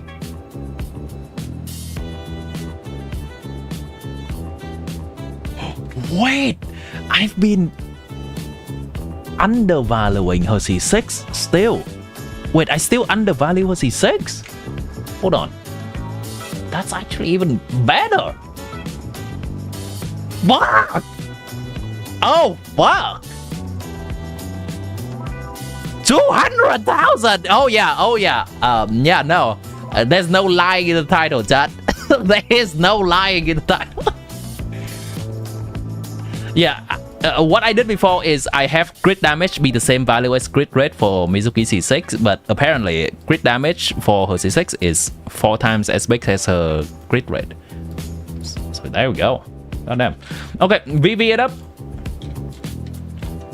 Viridescent Veneer. Okay. And Viridescent Veneer is now giving a 0 cost. 0 cost, chat. 0 cost. Viri Veneer. Mizuki got a Mizuki C6. Mizuki C6. Stellar's star sword damage rate 60%. Okay.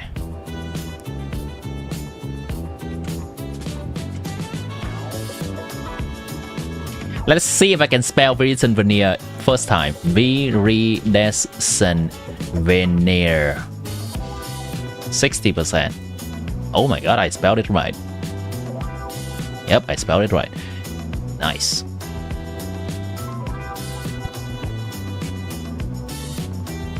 Okay, we're gonna need more crit for this then. How good is a crit rate? How good is a crit rate? 1.99. How good is an element of mastery? 2.3. Okay. How good is a crit damage? Okay, we are definitely sacrificing some crit damage. Hold on. Rough. Hold on. No. We need a lot of crit rate. Okay, that's good enough.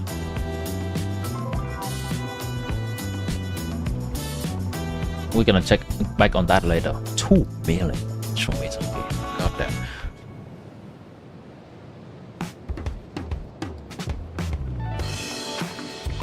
God damn.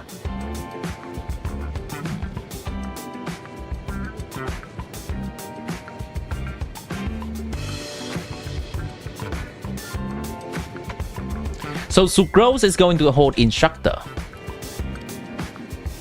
Of course.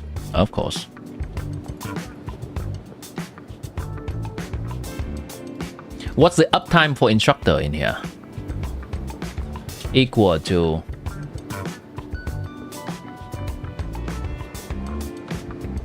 120 multiplied by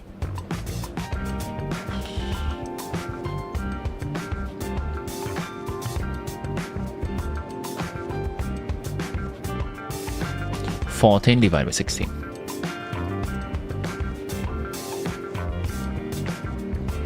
I say that instructor has 14-second uptime here with 2 sucrose fill time. The first fill time is 8 seconds uptime, but Mizuki's fill time is 10 seconds, so we lose 2 seconds. And the second fill time of sucrose, we're just gonna have for the rest of the time until she does it again.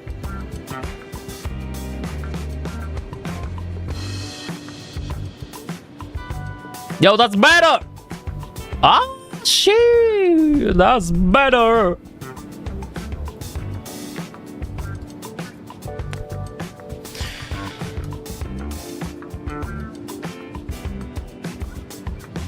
Alright, chat. Let's go back to more realistic level. Let's go to C2. More realistic level. C2 first. Let's put a few if statement in here. If the constellation is greater than 5, then this is enabled. Yeah, let's put a few if statements in here. If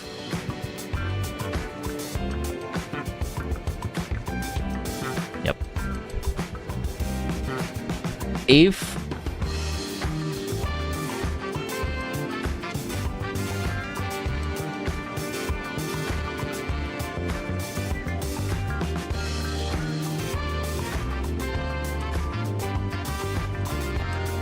and then we can just toggle the other thing and it will work immediately.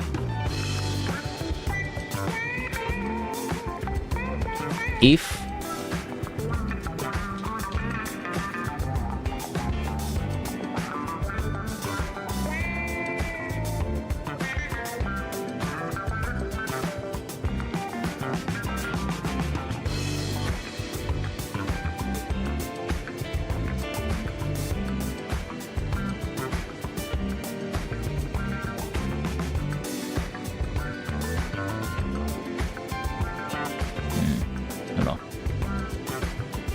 kind of neat. Okay.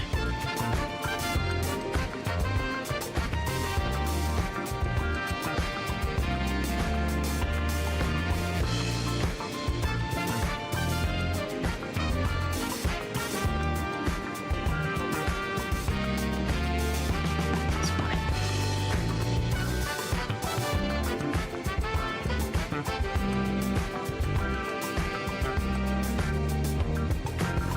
Okay, that's all the grid, right? That's all the MIZUKI C6 stuff.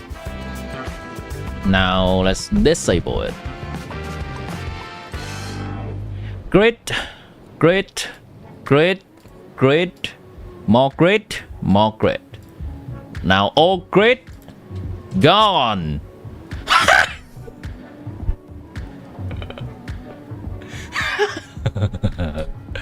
No way. No way. Oh, great! God! To dust in an instant. Checking the other stuff real quick. Yeah, no. Yeah. Yep. Yep. Yep. Oh, great! God. That's actually half of the team's damage. What the hell? What is this? C6? Goddamn. I guess MIZUKI C6 is that huge. What the hell? I mean, it's not attainable, but still, that seems like a balancing problem for whales. What? Alright, chat, look. What is this change? 229. Alright, 229,000. C5. 137,000.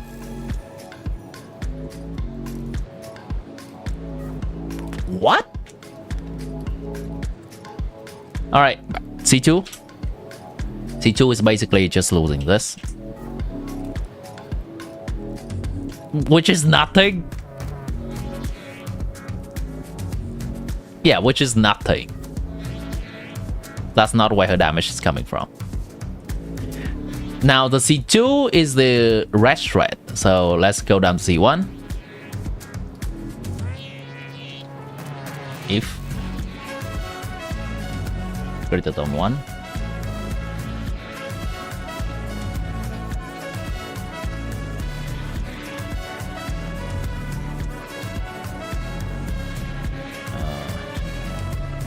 Plus 40%.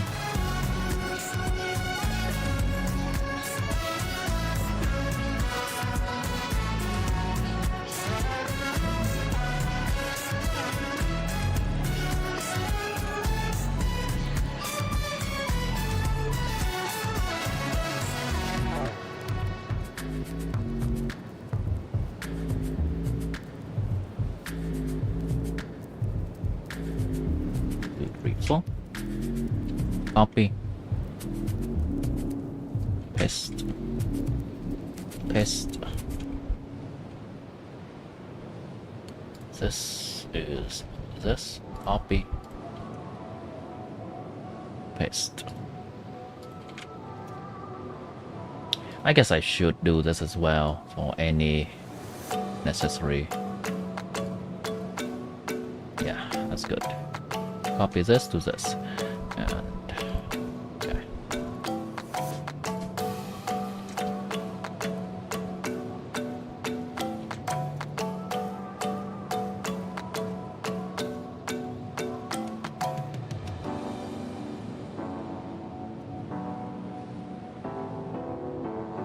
Okay, everything should be in order.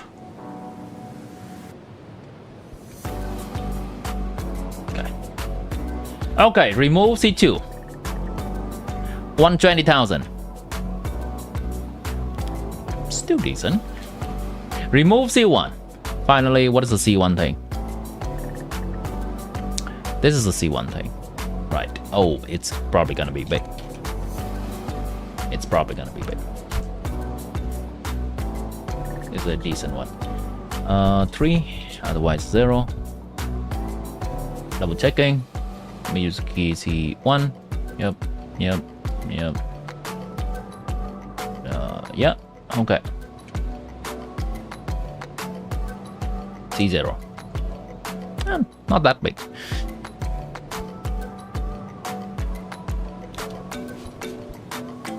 There we go.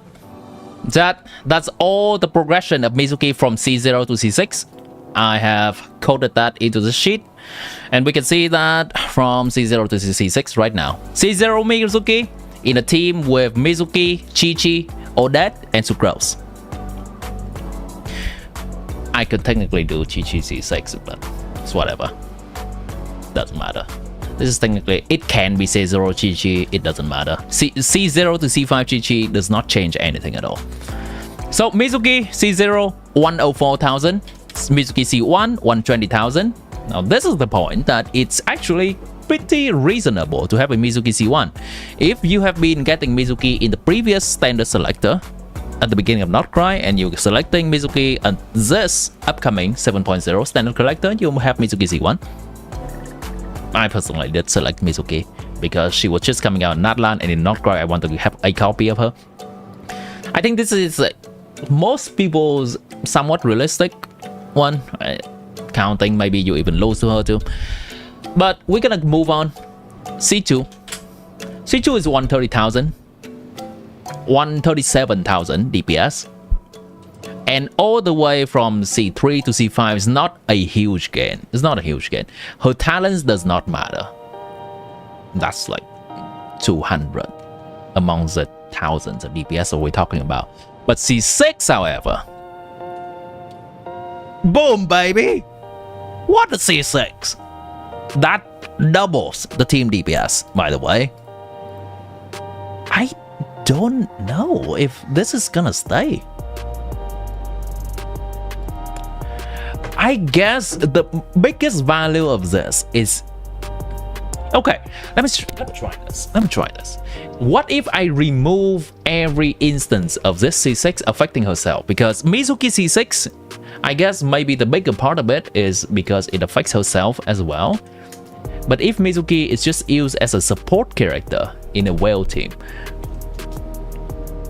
then is it still that valuable? Okay, maybe not. It's only for herself as a DPS. It is valuable. If it's for supporting another team, it's okay. It's a nice C6, but it's not a broken C6. Okay, that's fair enough. Boom shakalaka, indeed. What do you miss? Oh yeah, we're just talking about it.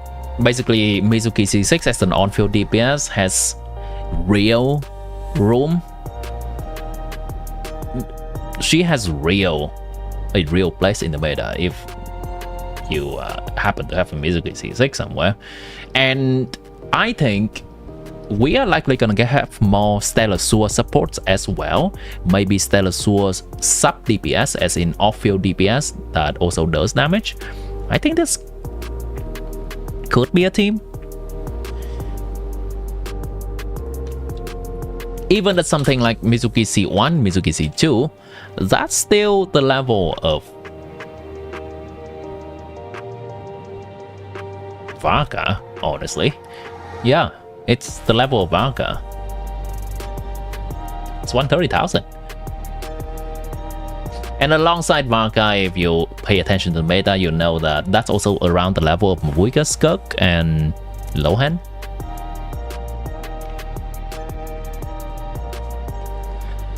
There's something there.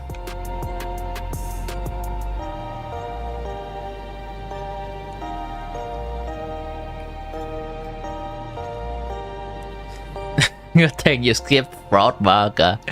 No way. Okay, I do want to check something though. I do want to check something.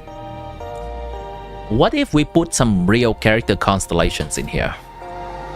Meaning Odette's constellation. What if we put some Odette's constellation in here and say with a MIZUKI C1 baseline?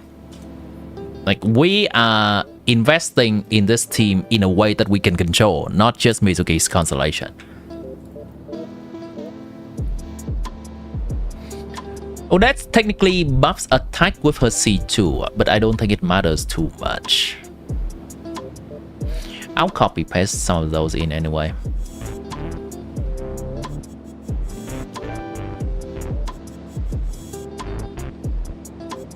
The thing I am thinking of is, what if people wants to invest in Odette as a kind of jack of all trades support for both some Stellar Sword and Stellar Superconduct, and then play some Traveler as a Superconduct, Stellar Conduct DPS, and play MIZUKI as a Stellar Sword DPS. Is that a viable path?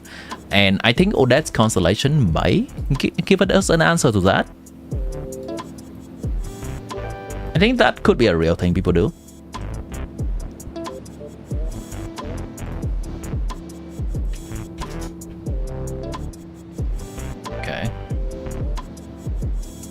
I technically need to buff this character too. What do you mean? What's that MIZUKI? Have you seen the damage that MIZUKI does?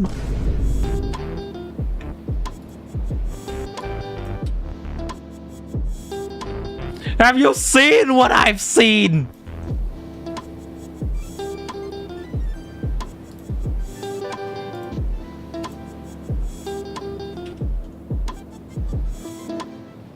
Wait a minute. Oh, yes, that's fine. Ah, Alyosha should not be here. This should not be here.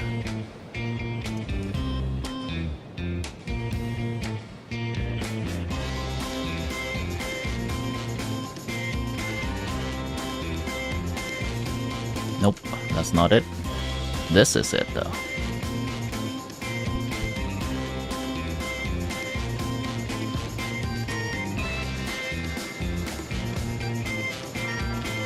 Okay, let's turn the switch on, I think. This is Odette. Yep, let's turn the switch on. C2 Odette!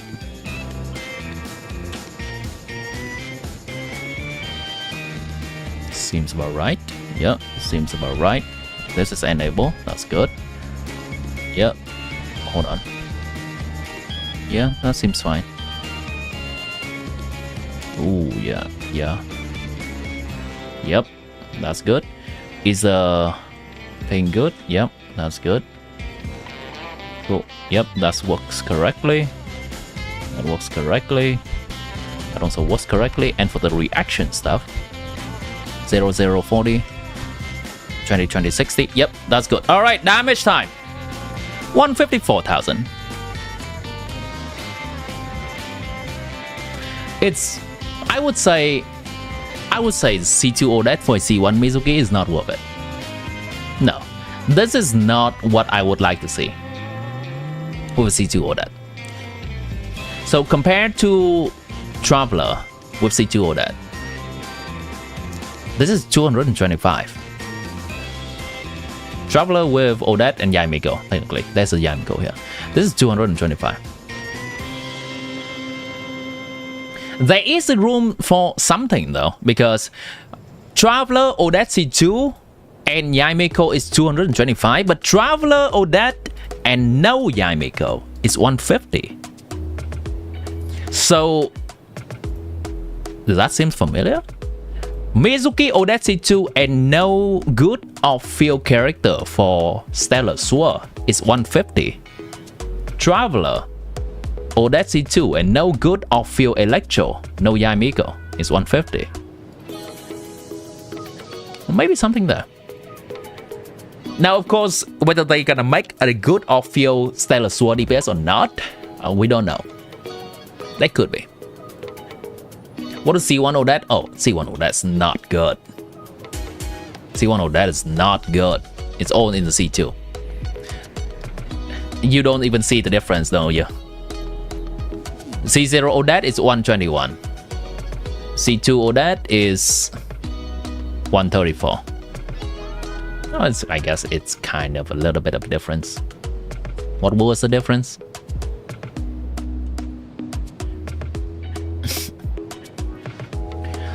Uh, 10% difference from C0 to C1, and from C0 to C2 is 27% difference.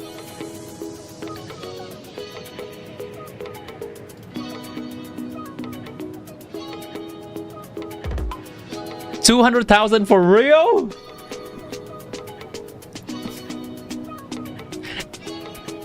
Technically real.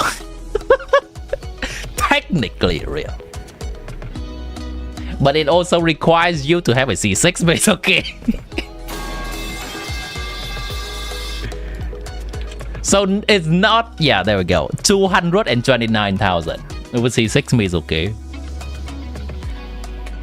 It's technically zero cost, alright chat? It's zero cost. 230,000. But I don't imagine everyone has a C6 MIZUKI.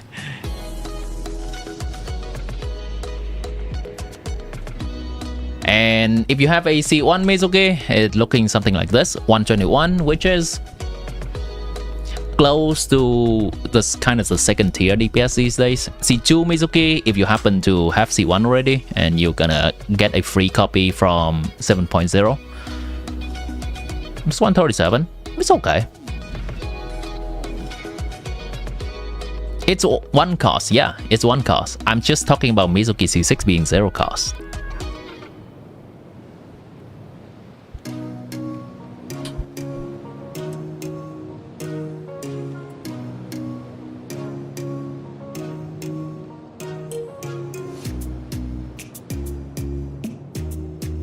Five-year AR60 account, haven't gotten MIZUKI or Jean? Well then. Do you know you can select her?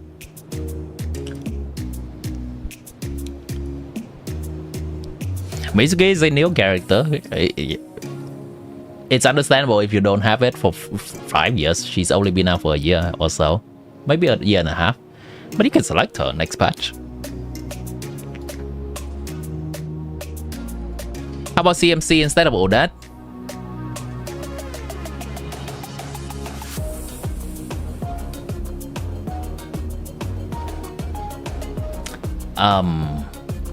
Oh, we can try. I think it's gonna be bad. I think it's gonna be bad.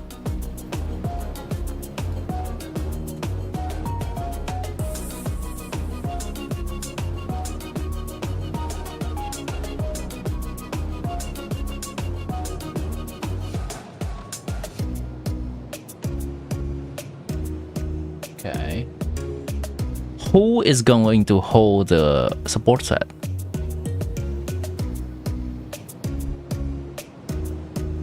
Okay. What's the duration of the support set? I don't even know if Cryo MC can even trigger the support set. That's what I was thinking about.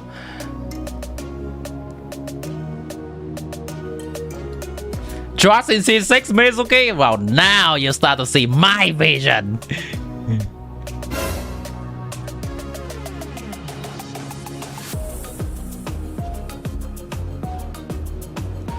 How the cows today looking so far? Yeah, tell them, chat. Tell them.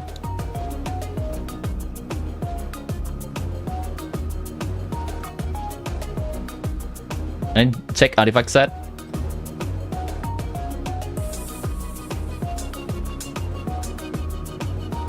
The buff lasts for 12 seconds. Oh, is this a 2-time swapping to Cryo Traveler situation? Oh, I think we need to swap to Cryo Traveler 2 times. It's a bit weird. Because Cryo Traveler only does one instance of Stellar Sword per rotation. If we only do his burst one time. Yeah. And he cannot effectively trigger this set. I guess we can do one-time swapping to him to do a burst and one-time swapping to him to do a charge attack. Could do that. But okay, we'll swap to Traveler 2 times. CMC cooldown is 15 seconds. We need to use his burst to do a Stellar Sword instance of damage, and that is what triggers this set. A cryo character cannot trigger a Stellar Sword reaction because only a Nemo can trigger a sword from cryo. A cryo character cannot trigger it. So we cannot meet this part of the condition. We now have to do direct reaction damage. And yeah, Traveler can only do that using burst and using charge attack. Alright, we'll work around the limitation. We'll work around it. Let's see.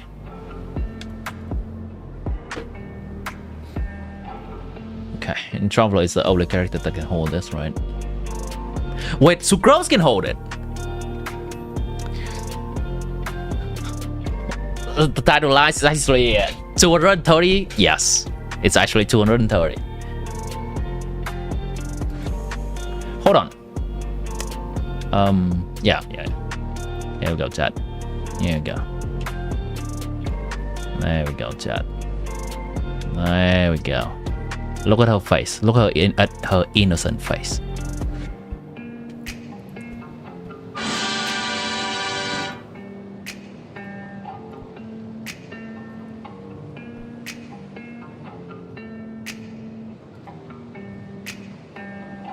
I think Traveler may need... Oh, wait. Traveler can use his sword. Wait. Traveler can use his sword. Oh, God. We can have to input every single thing that Traveler has. Ooh, that's gonna be a rough one. Okay.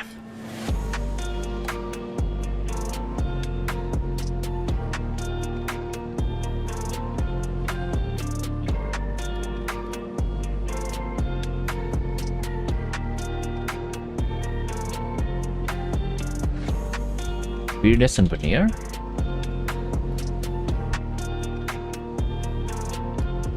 Ten seconds. The new set. 10 seconds. Triggering a Stellar Sword reaction. Oh.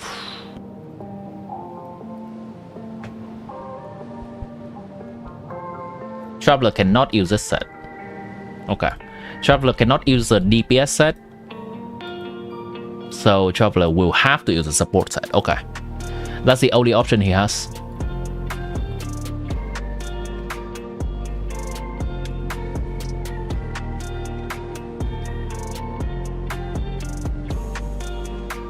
Skill damage, Ice Crystal, Ice Javelin, Stellar Sword. Cryo Stellar Sword. Alright, remove all of this. Remove all of that. There's no Odette. Move all Odette stuff. Odette has a lot of stuff I have to remove.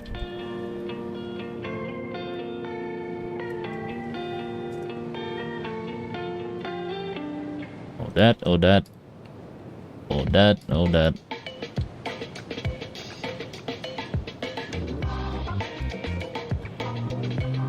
6. We do a charge attack.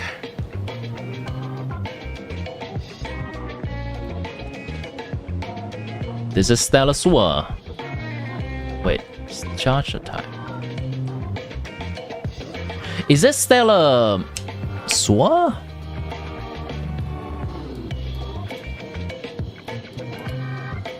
Can be unleashed once.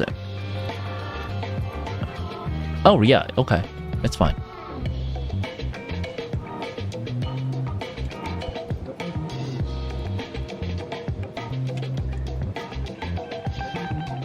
Okay, fair enough. It's not terrible.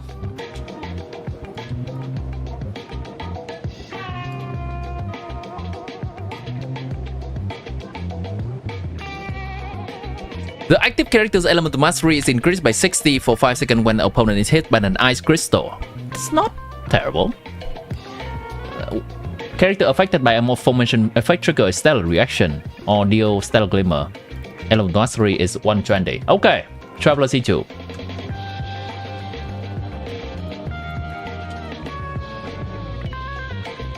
Let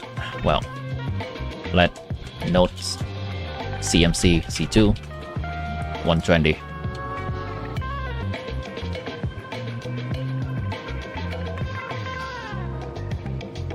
I need to remove all the Oda stuff still. Oda move. Oda remove. Sucrose, Mizuki with self grid, Mizuki.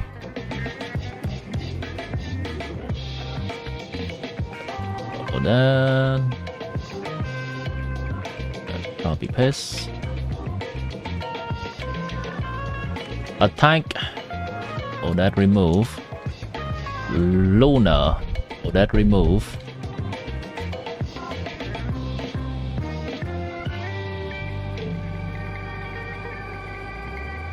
Resistant. Oh, that remove.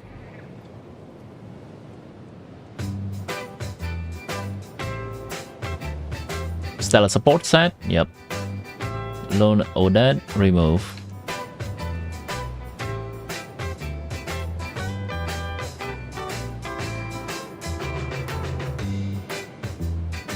Yep.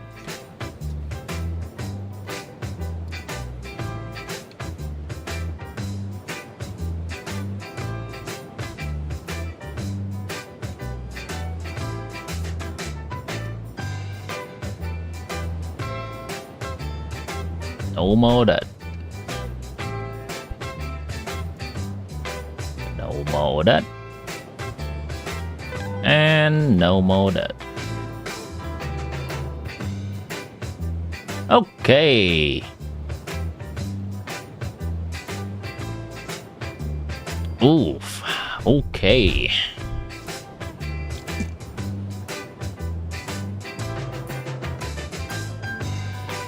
Traveler is having less damage due to the weapon not being available fully.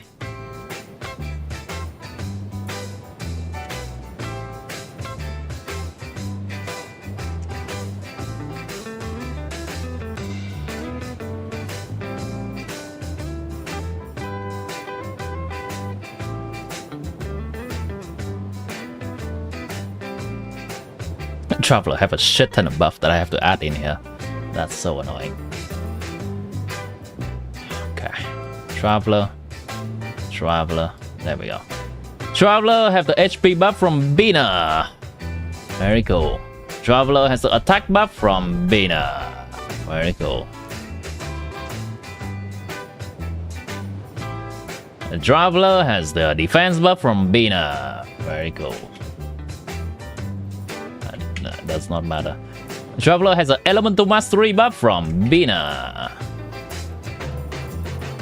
Traveler has the grid red buff from Bina. The Traveler has the grid damage buff from Bina. Oh, and technically has the weapons grid damage buff too.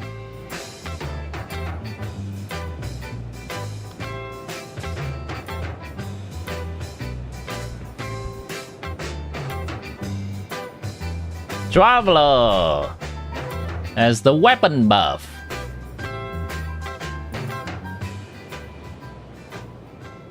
Hello, Bad Andy. Welcome back. I'm in the middle of something at the moment. Oh yeah, we are winning over here. Oh, baby. Traveler has the energy recharge buff from Bina. Traveler has the... Nope, that's not. Alright, that's the end of Bina stuff. Very cool. Oh boy, Traveler is doing some decent damage. Oh boy! It's not providing a lot of buff, but it's decent damage. Oh boy. Okay. C6 MIZUKI up chat. Zero cost team. There we go. There we go. We got it, chat. Chat, we got it. Zero cost team. Oh god. Okay, you know what? Let's make it a tiny bit more realistic. Alright, fine. 3 seconds.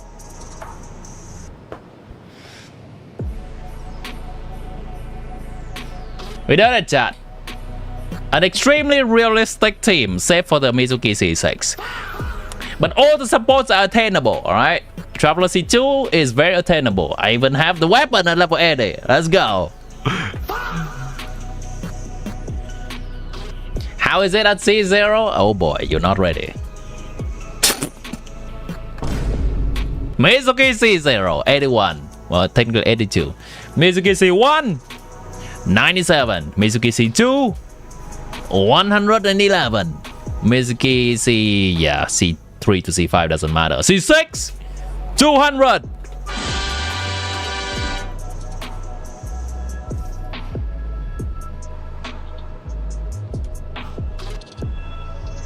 We have our answer.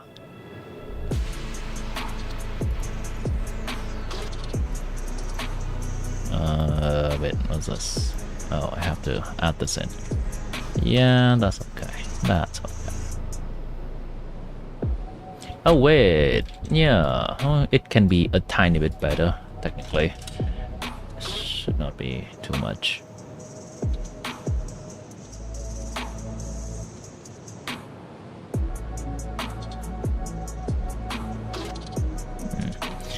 Hmm. 7 with 9. Yeah, no. Okay. 6 with 10. Oh, that's better. 5 with 11. Okay, that's worse. It's good enough. Hi, Hans. C6 Chi-Chi. Yeah, no, we'll stop there. Good enough. Either we go all in, we don't go halfway. And technically, C6 Chi-Chi, I think, is a damage loss. No, it's not a damage loss if we do nothing about it, but C6 Chi-Chi, we have to use her burst, and her burst is not that amazing. I'm just rationalizing so I don't have to calculate C6 Chi-Chi, don't worry about it.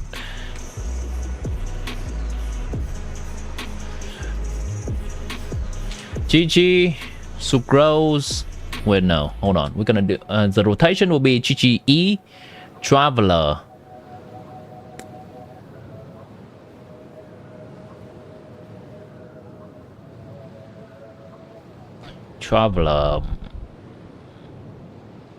CMC, EQ.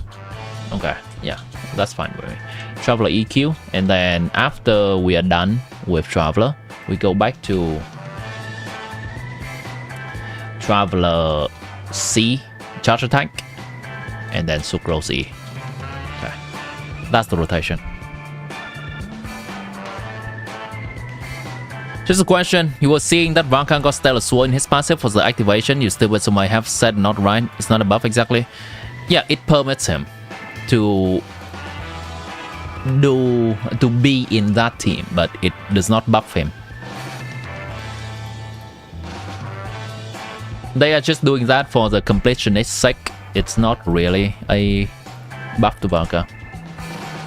We can check how Vulcan will perform in a Stellar Sword team, sure. Maybe it's gonna be better than his current Cryo teams. I do not imagine it's gonna be better than his Pyro teams. Alright, hold on. Should I showcase the... Fine. I'll showcase these abomination of teams. I'll showcase it.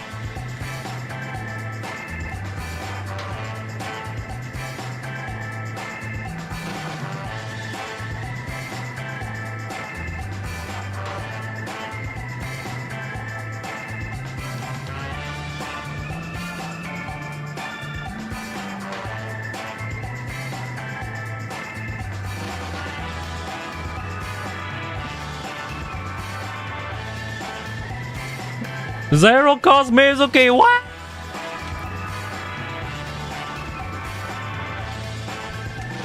I should put a disclaimer in here before people take a screenshot everywhere. Gosh, I guess I should be somewhat responsible.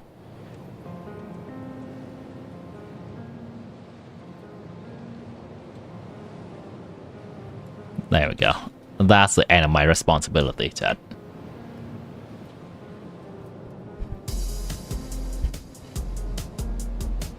There we go. We good.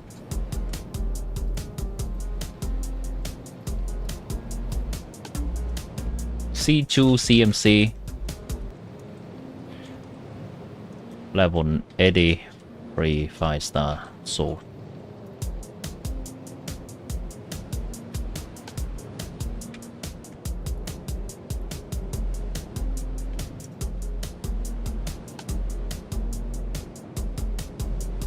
$137, $121, $105.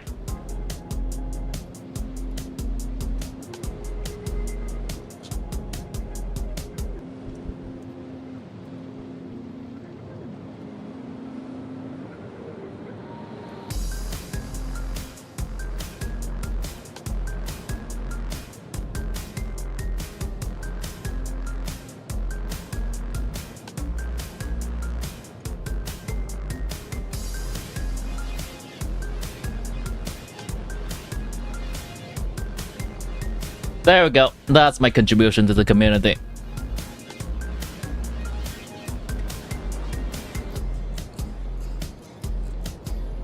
$115,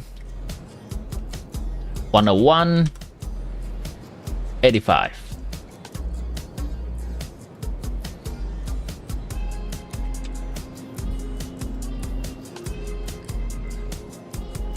Wait, what?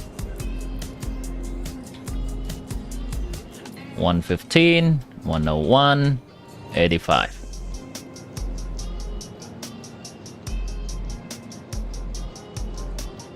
Alright, we're done now. Duty for the day, chat. Let's have some fun with the game.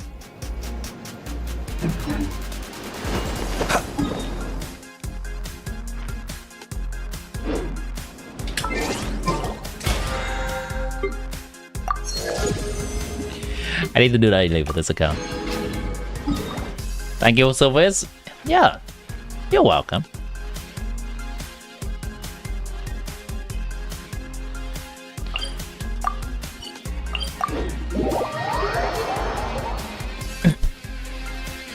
I think still Odette is still a okay character if you want to get through some shields if you don't like to have anything right now. Odette is a fine character. You can just get her at C0.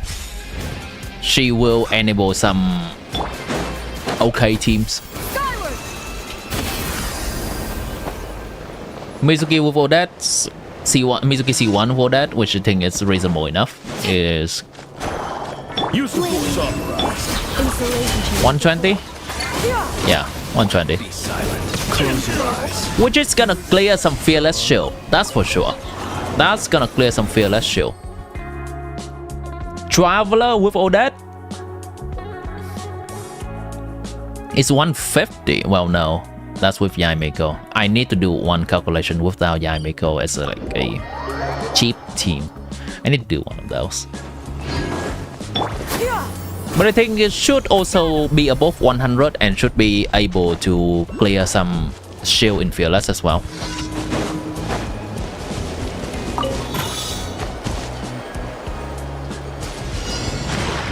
And having all that is... Oh, that's not what I want to do.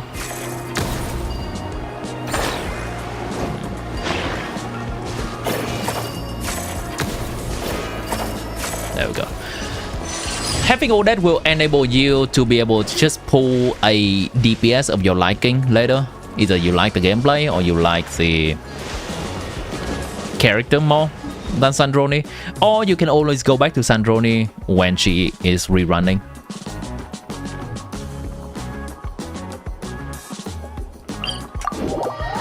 You honestly think they're gonna buff Odette during the beta? It doesn't make for you that much sense that SNEZHNAYA, which is all buff character, is better than Odette.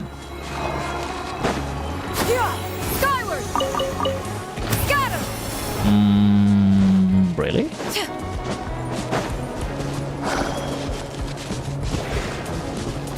I think it's fine. Yamiko is a bit better than Odette. That's correct. That's correct. Skyward! But Yamiko is locked to stellar conduct because she is Electro, while Odette is free to go to both stellar conduct and stellar sword. I think that's actually fine balancing.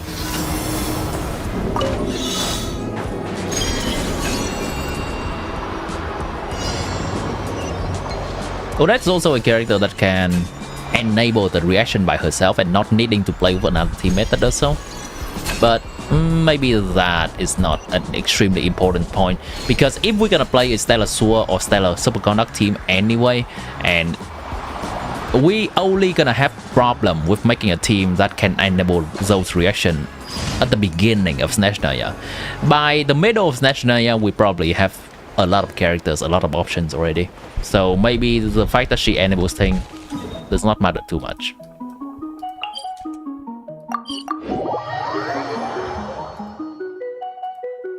Remember when they made Ayaka great again, they released Escofia and they released Skirk? Oh yeah, definitely. I remember that. Surge. Confirmed. Cleanup sequence initiated.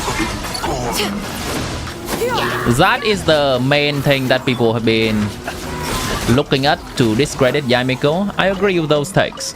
I definitely agree. But I also think that none of the previously buffed character has been this good.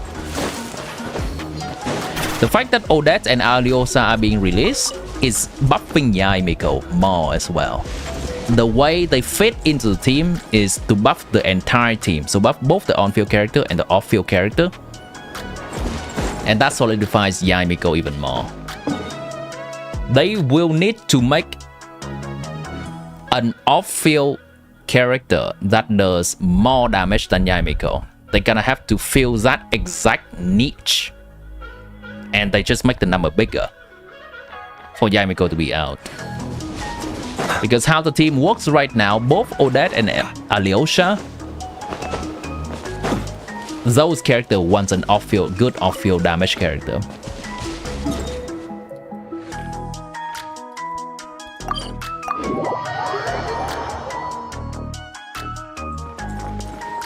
Add as. Thank you for complete.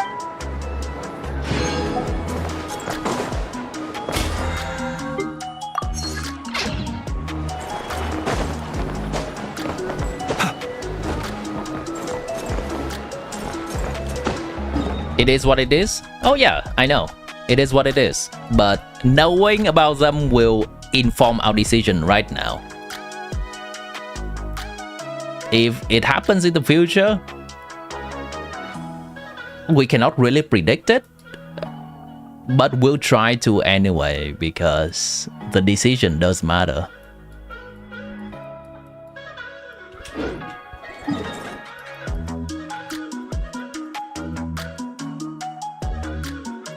I think different people have different stance on that, and I think that's perfectly fine. I can understand argument from all the different places. Definitely.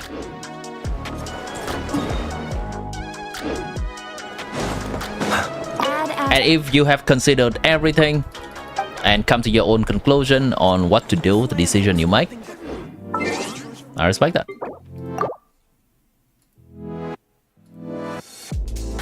You only pull for the characters you like, you're never disappointed. That's half true, but also half not true.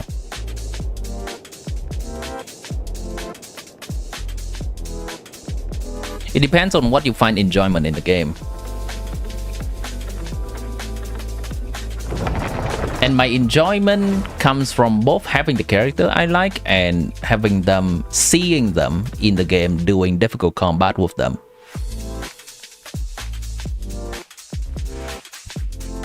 So while I still put stock into who I like when I make a decision, I also want a character that does something in the game as well. There is not one where there is not a non-meta slave and there's a meta slave. It's not too extreme. It's a spectrum. You and I and everyone, we can place ourselves in it. Some people are closer to this, some people are exactly at this meta slave extreme, some people are exactly at the reasonless behavior extreme. But most of us are somewhere in between.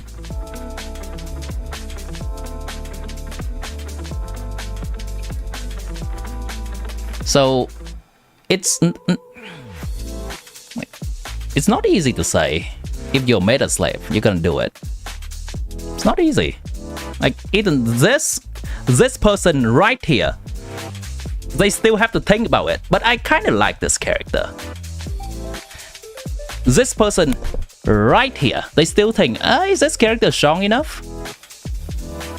Everyone except the one at the extreme will think about those things. They're gonna weight those decisions against each other. Just tell you, do you need to get Yai for your god Sino?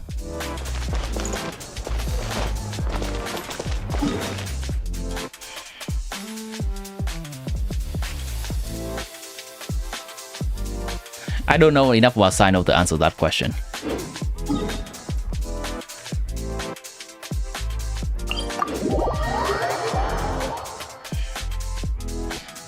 What is your goal with Sino? If you plan to continue playing Sino,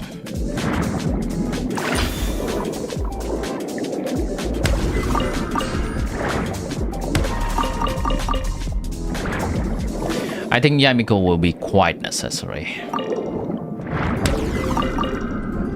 With the direction they are going with Odette and Alyosha, those characters are not hyper carry buffing type of character. Those characters are not, if you are on field, I buff you 1000 attack. Bennett reference.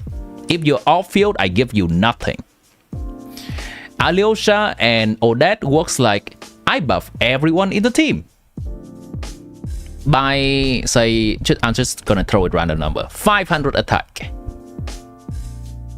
So to capitalize on those buffs, you would want both an on-field character and an off-field character, both benefiting from that buff.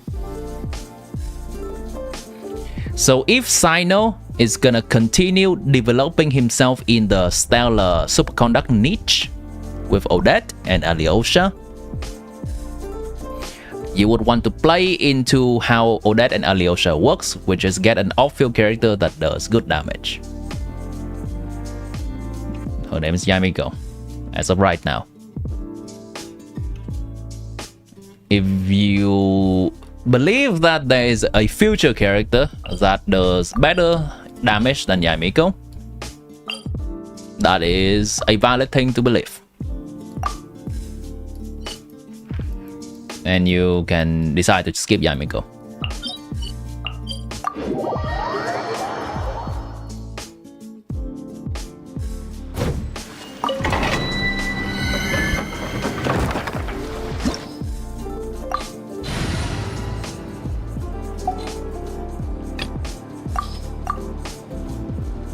I can try to explain the analysis and explain what's happening now to you in the best way possible, but the decision making is still ultimately on you because it involves an unknown thing in the future, and all of us may believe something different.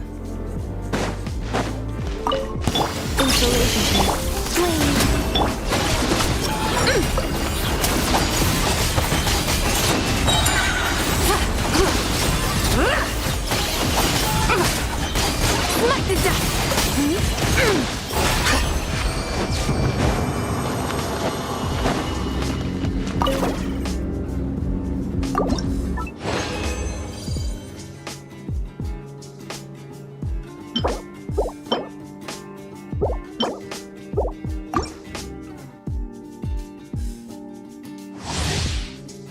I would say try to gather. As if you are extremely on the fence, the best thing you could do, and this is not fully tell you to do one thing or the other, this is just wait.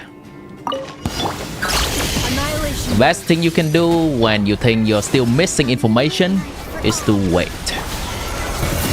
Without further ado, We have until the second half of this patch, until Yamiko goes away. And you can try to see how the beta develops.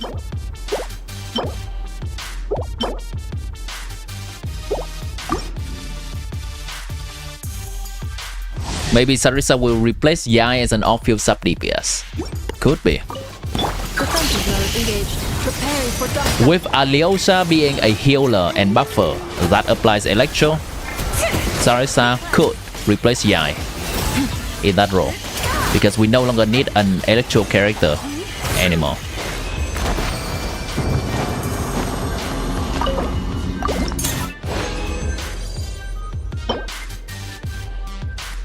And once again, do we know what Sarisa will do for sure? I don't think we do.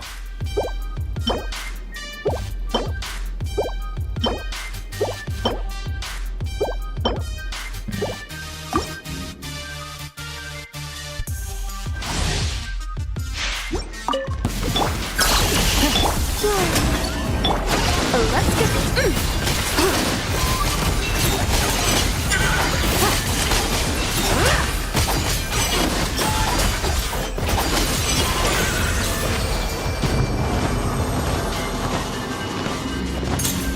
I think it's extremely interesting how the fact that Yamiko is an old character makes people think a lot about this decision.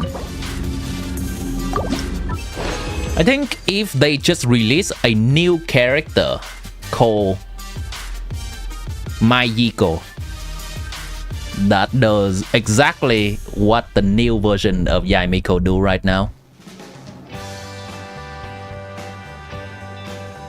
I don't think people would think too much about that. People would just say, yeah, this is the Inefa of the Stellar Conduct team. If you want to play that team, strongly consider her.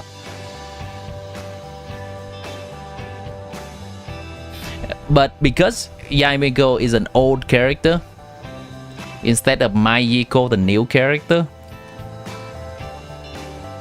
it's a funny name to say,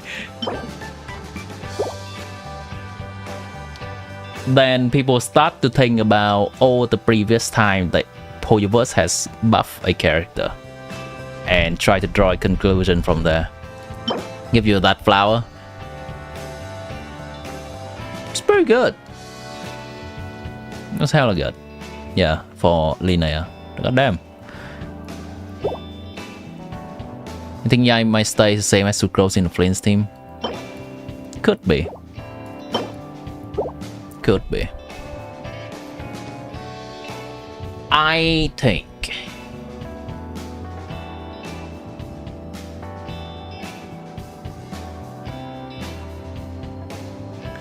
if you have Alyosha C6,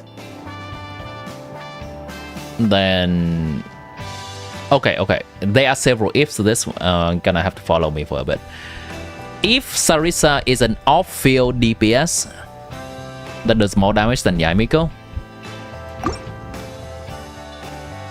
then personally I would likely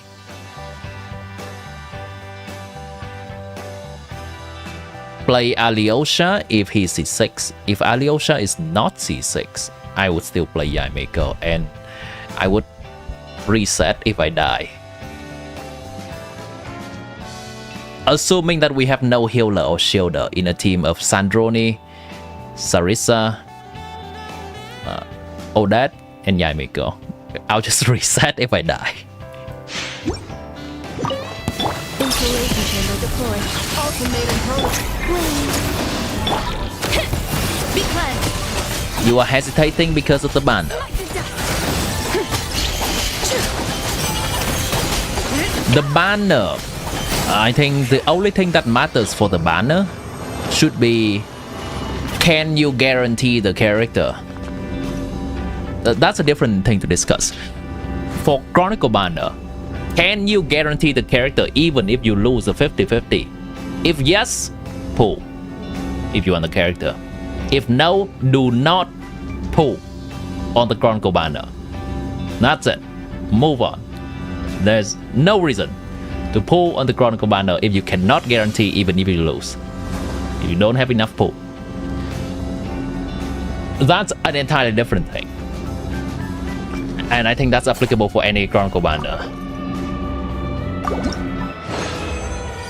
Maybe that helps you with the decision-making process. If that's the case for you, I can say right now, don't.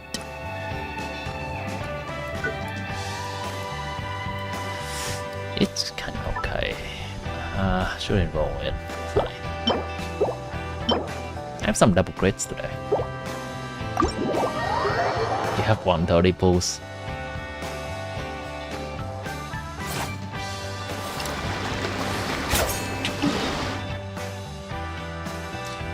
Well, you know how many pulls you need to guarantee your character.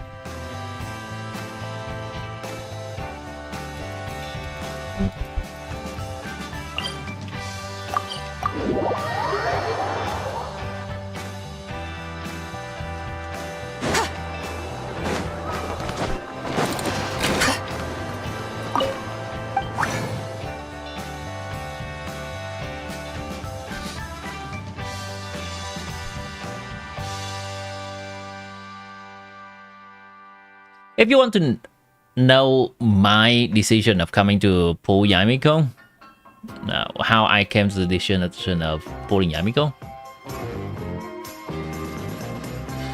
and maybe it can work as a case study for you, for your own decision, if you're on the fence.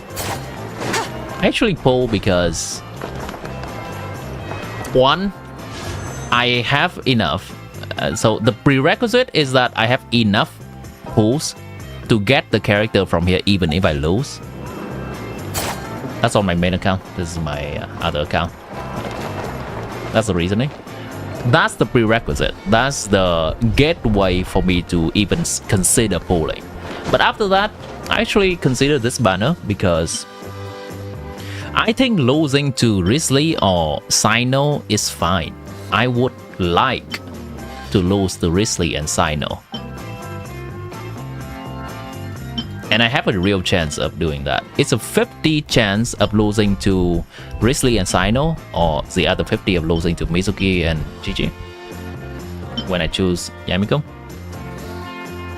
That is another thing that nudged me on. I'm fine with having Yamiko and Risley. I'm fine with having Yamiko and Sino too. So with chance together and with the knowledge of, with my current thinking of how good Yamiko is, and with my current speculation of the future, that's enough of a decision to pull for me. Risley without Sandroni,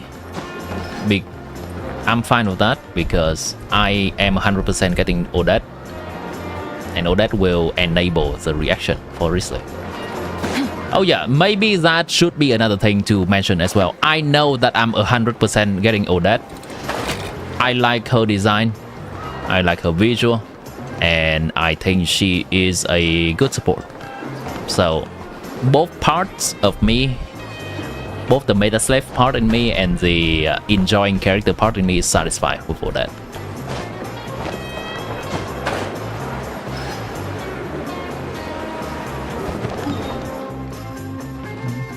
I need to go one more. Alright, one more this domain, then we can try to roll some artifacts. You're 100%, 10% getting Odette? Yeah. Can CMC enable Stellar for Risley? Yes.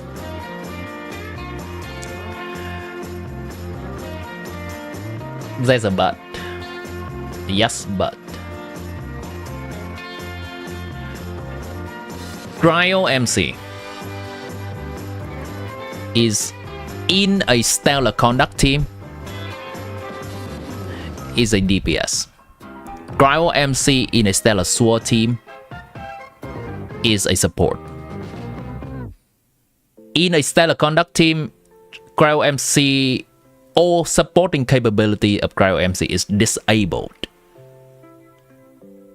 So he cannot even hold the set well. He cannot even provide any buff. And I don't think Risley is getting some Stellar Sword stuff now. I think Risley is locked to Stellar Conduct. Double checking. Numerous. Yeah, I think only Sandrone is receiving the special treatment of having both Stellar Conduct and Stellar Sword for her. Stellar Conduct, Stellar Sword, and Risley is locked to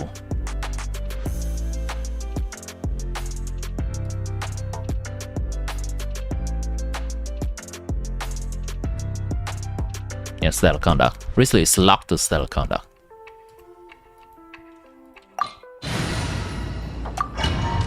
Yeah. So why Traveler can enable the reaction for the Risley?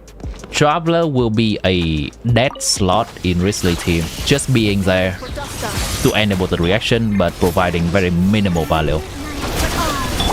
Yeah. Without further ado, smash it down. I can try to calculate it, I guess. I imagine it's gonna be worse than Traveler when used with Mizuki, because Traveler can be a support for Stellar Sword.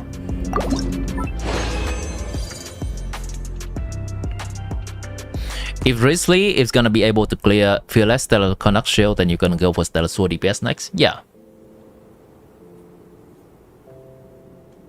Yeah. I think you should be able to.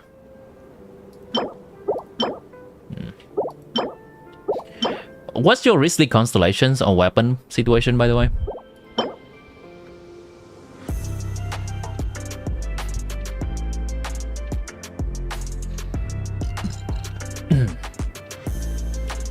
Some pretty decent artifacts. I can keep that. 1-0. Okay. You could probably play something with Risley, Odette, Alyosha.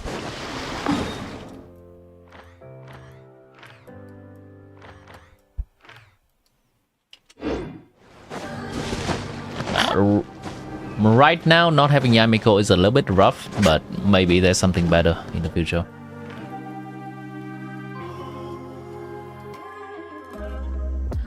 Do we know anything about Stellar Sword DPS? We don't. We only have speculation.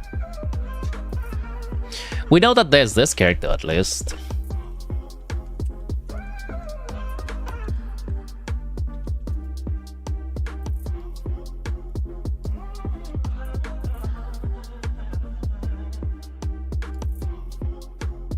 What do we know from the trailer? I'm gonna show the trailer, but if you already knew that, you already knew that. Is this the one? No, this is not the one.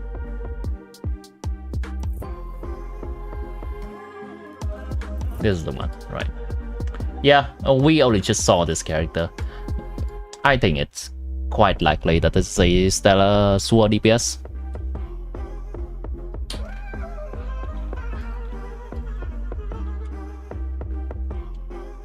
Who's the fourth slot in that Risley team?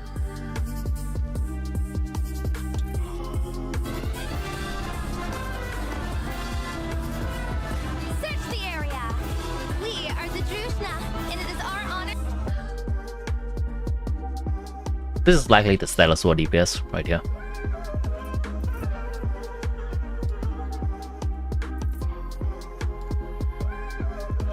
Or at the very least, she's gonna be the Stellar Sword support or an off-field DPS.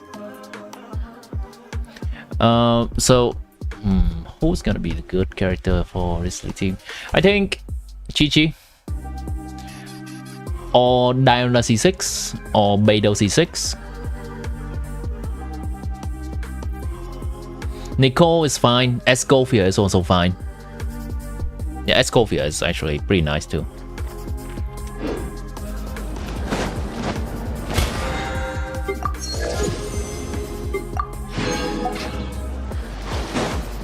You already liked her? Uh-huh. Chichi heals best for Risley. Yeah, kind of. Alyosha already heals.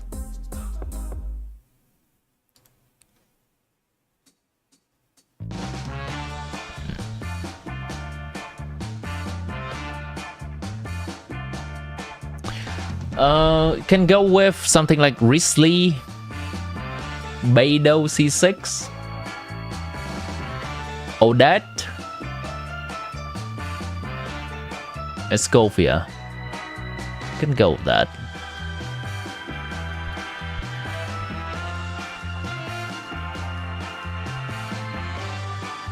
Alyosha can hold level 1 weapon with level 1 fighter.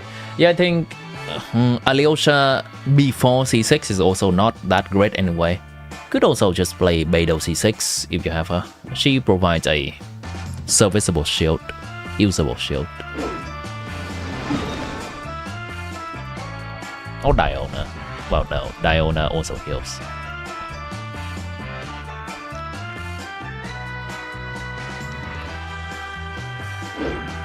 Let's roll some artifacts.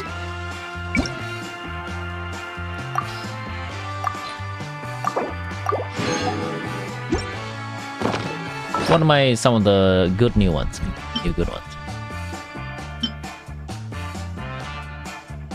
Risley coat. Yeah, the moment they make Alyosha heals, it's kind of cooked for Risley.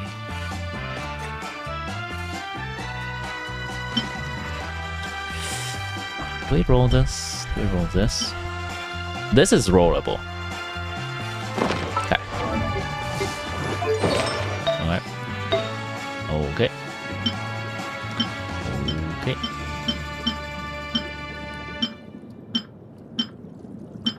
Oh, this is rollable too. Oh no, wait.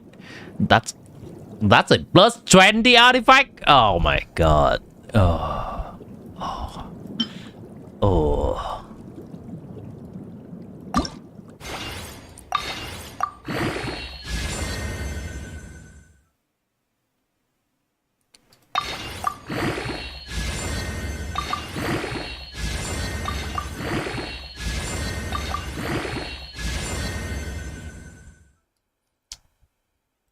It works. That works. That works. Oh, that works. Okay.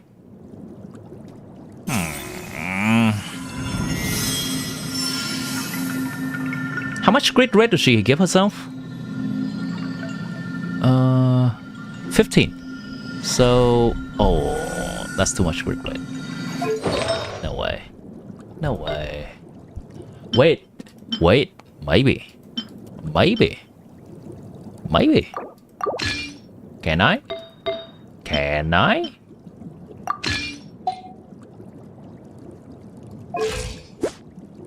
Ah, no, that's too low. Come on. Come on. Give me something here. Give me. Walk with me here, game.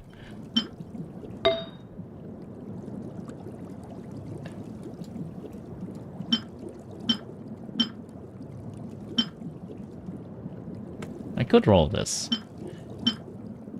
That's fine too. I'm putting so much in here. I'm putting so much in this actually. It's gonna sting. It's gonna sting. Okay, I need more grit red in here. I need more grit red in here. Oh, that's a good grit red one. Okay. That's a good grit red. Yeah. Okay. Okay, go. So what's this? It's really fine. Yeah, I should start this. Yeah. Okay. Not bad. More grit red. Any more grit red in here?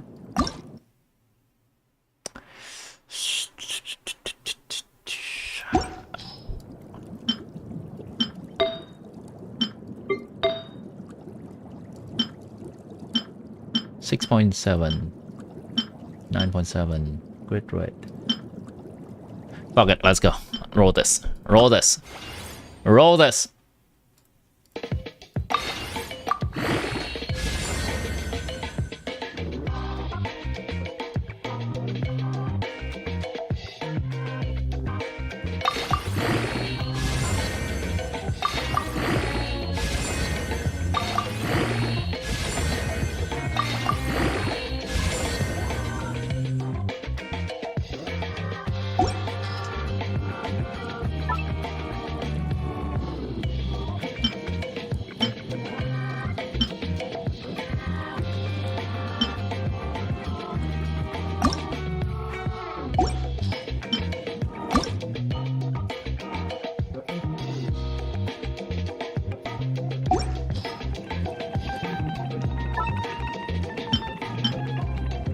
It's not really doing what I want. That's fine. We move on from that.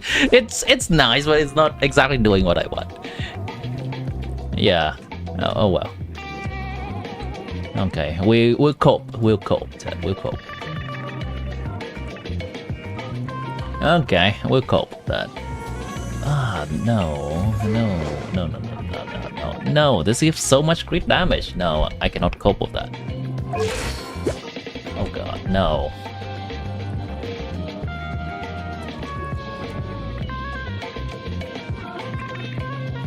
Yeah, I cannot cope with this. Okay, let's do a more precise one.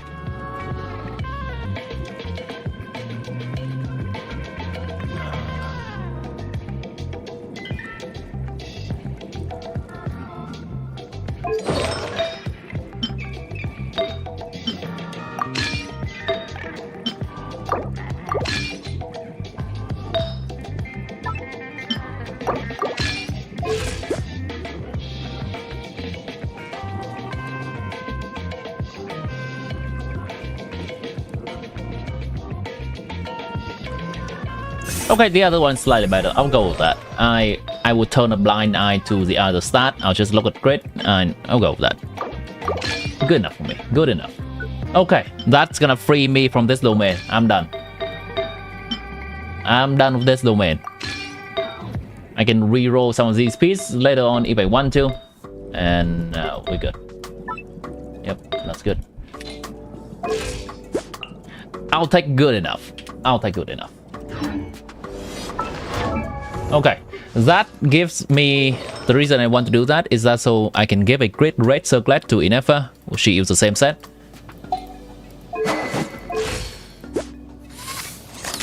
That's good. I like that ratio.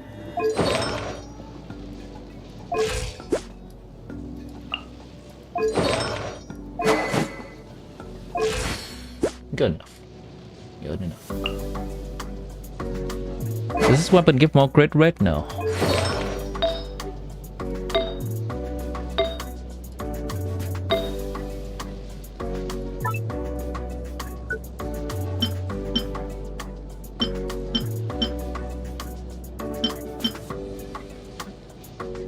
This is technically better. 1, 2, 3, 4, 5, 6, and a recharge. 1, 2, 3, 4. Oh, okay. This is better. Yeah, alright. Good enough. Okay. Move on. You had to have pulled for Sandroni without pre-farming, you stupid. Got her now level 90, R1 level 90, talents 958. You don't have a single decent even piece for her set. Well, Stygian is coming, and that's an artifact farming period. So get to work. Chop chop.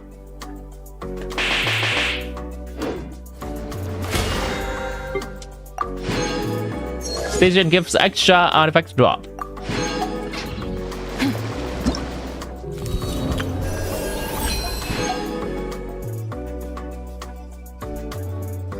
Why do I keep missing on Tuesday?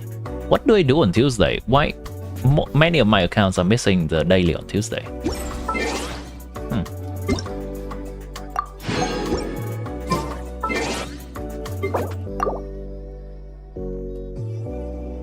Yes, master, you better be. Only what's best for you. Oh, so Highlight Express.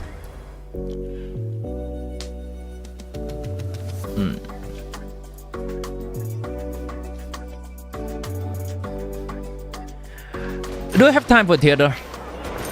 Oh, that's gonna take so long, isn't it? Oh, that's gonna take so long. You know what?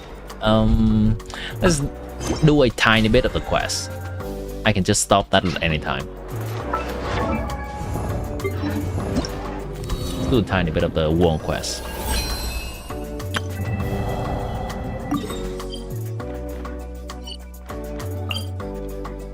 Just one run? What do you mean just one run? It's gonna take 1 hour. Fuck. No way. I don't have to finish it.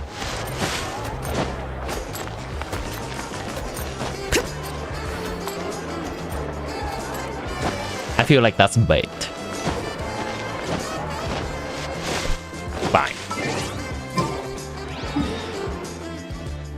I think the gearing will. I think the gearing part will take until the end of the stream.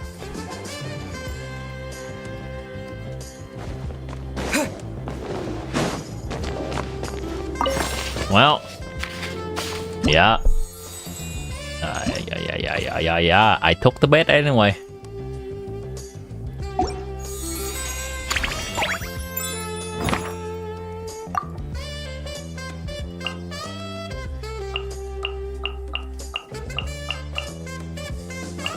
Do I want my Beidou C2? Sure. That. If you want theater tips, go to my channel. I made a video.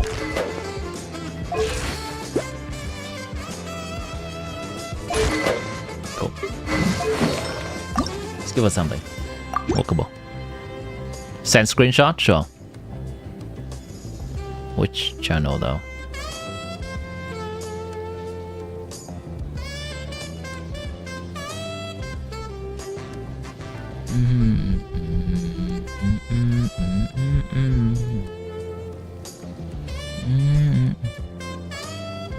Ah, yes, of course, Oh, so that's nice.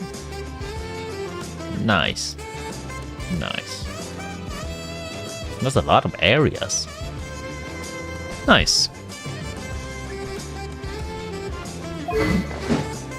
When will I be that diligent?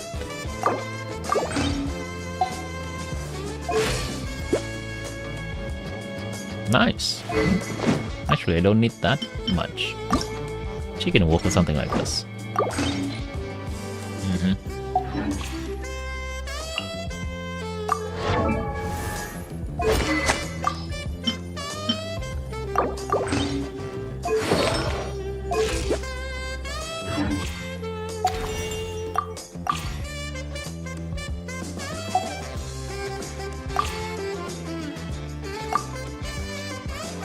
Ah, nice, I have enough.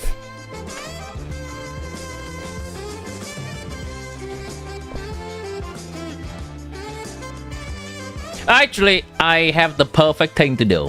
You know what? Looking at Chi reminds me, I have the perfect thing to do for the little time we have right now. I have the perfect thing. You used to 100% new area day 1, but you have become lazy lately. I cannot say the same about me. I have never 100% any area on day 1. Okay, so this is what I want to do. There we go. Let's do this. How do I do that? I think this is appropriately short. And I need to enable those extra things for my theater to be easier anyway. That's quite a few characters.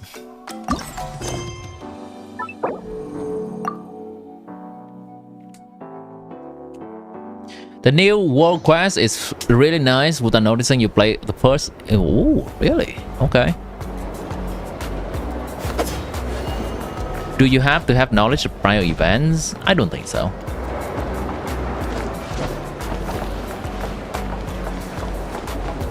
I don't think so.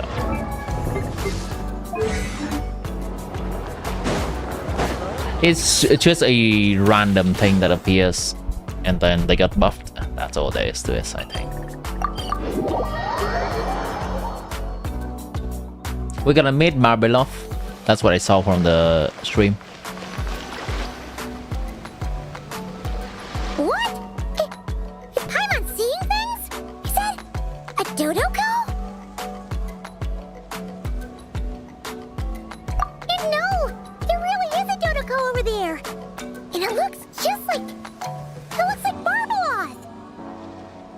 Oh my, what a coincidence this is. Traveler? Paimon? Why is there something so fishy about hearing such a powerful fortune teller use the word coincidence? Perhaps, but it's no lie. This truly is a pleasant surprise. Just one more achievement to get. Columina stuck on the event and the encounter will never happen until the Not anchored into low. that. Hence why most fortune tellers, including myself, are unable to predict your future. Descended from beyond. Fate is not anchored into that. Including Right. myself, are unable to predict your future. But she can also not predict Paimon. So what's up with that? But happily, I'll pay attention to the OST. Yeah, I'll make sure to enable the OST when I play the new area. I recently happened to glimpse a peculiar omen. Yeah. Hold on. And since I had some free time, I decided to perform a brief divination and follow the omen's course. Just for a spot of fun, you understand. Oh yes, and while I was following this omen, I caught a few ethereal threads of fate and glimpsed the faces of their owners. Here, take a... These are all people we know. See? Didn't I tell you? Someone with so many friends was bound to recognize them all. Alice? Hi, you two. It's been a while, hasn't it? I thought I'd... Are you talking to Babylov now? Indeed, if Alice hadn't insisted, I'd have treated these names as minor variables and discarded them from the divination. But then you would have missed out on this fun little excursion, wouldn't you? Besides, as mages, we couldn't possibly disappoint the little cuties involved in the prophecy now, could we? It's the dream of every child to receive wonderful gifts, go on grand undertakings, and watch mysterious prophecies unfold. Which is all to say, we simply had to see this one through. And there's no point arguing with Alice. Anyway, if I can gather these minor variables together, I should be able to adjust my divination. So here I am, seeking them out. And if possible, Sure. offering them a little... I don't have time to go around divining things like that, but I'm sure it won't be long.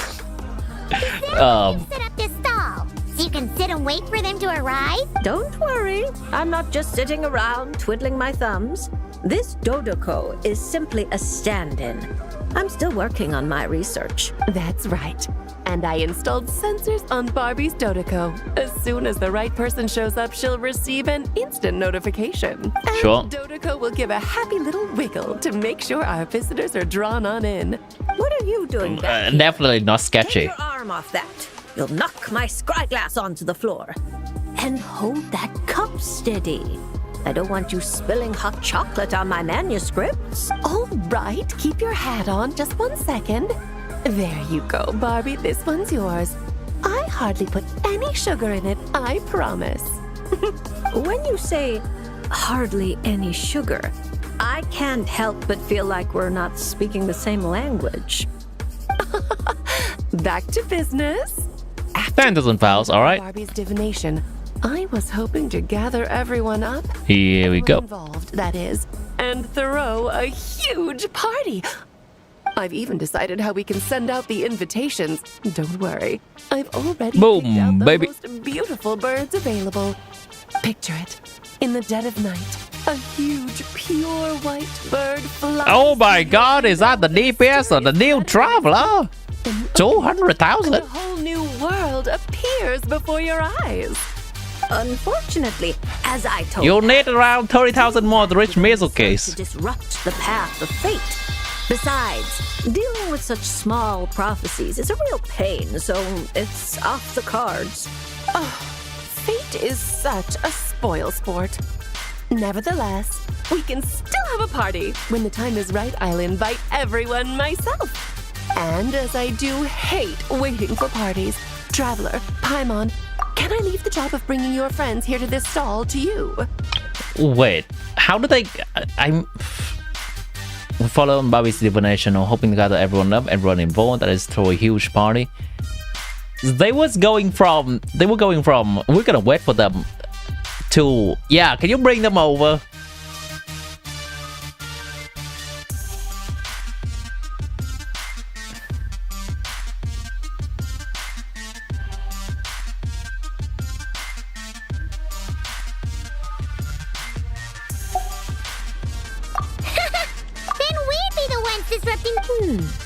Seeing as the people in the prophecy already have, if the traveler steps in to invite them and hurry things along, It should be reliable Sure. as always. For the sake of the party, it's in your hands. I promise to save you the best seats, closest to the cake. Barbie, why are you tearing that paper apart? What are you doing? I'm using it to plug my ears between you and Nicole. If my head isn't hurting, then my ears are. Ugh, I miss Octavia. Very cool. When are they gonna make her playable? I guess Babylov may be playable first now.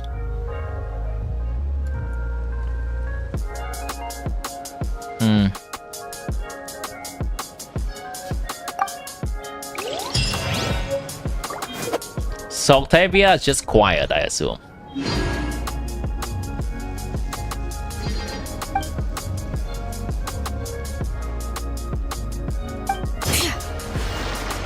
Well, it's wait, no. Well, yeah, their buffs are still gonna matter even if we cannot enable the stellar thing anyway, because something like Chi-Chi's buff still reduce her cooldown.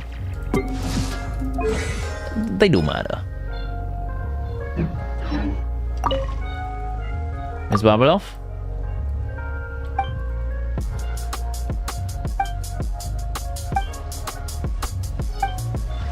Okay, so how do I bring people over? Do I just have to click it? Oh, this thing, okay. Who do you... Alright, we're gonna do all of them. I have all these characters at level 70. Good. Oh, nice. They're here. Miko's over there. Paimon gets the feeling things are about to get stressful. You remember the Mikado Why? Flower Festival, right? Sure, everything turned out for the best, but it was a real headache to get there. What? But not this time. We're not the ones doing labor, so we definitely won't. Well, well, Traveler, Paimon. To think we'd run into each other all the way out here in Fontaine. So, what are you... Oh, Miko! Did you hear that just now? No, I didn't hear it. Didn't we invite her over? Judging by your expression, I doubt it was anything... flattering? No, it's not like that. We're really happy to see you, Miko. What brings you to Fontaine, anyway?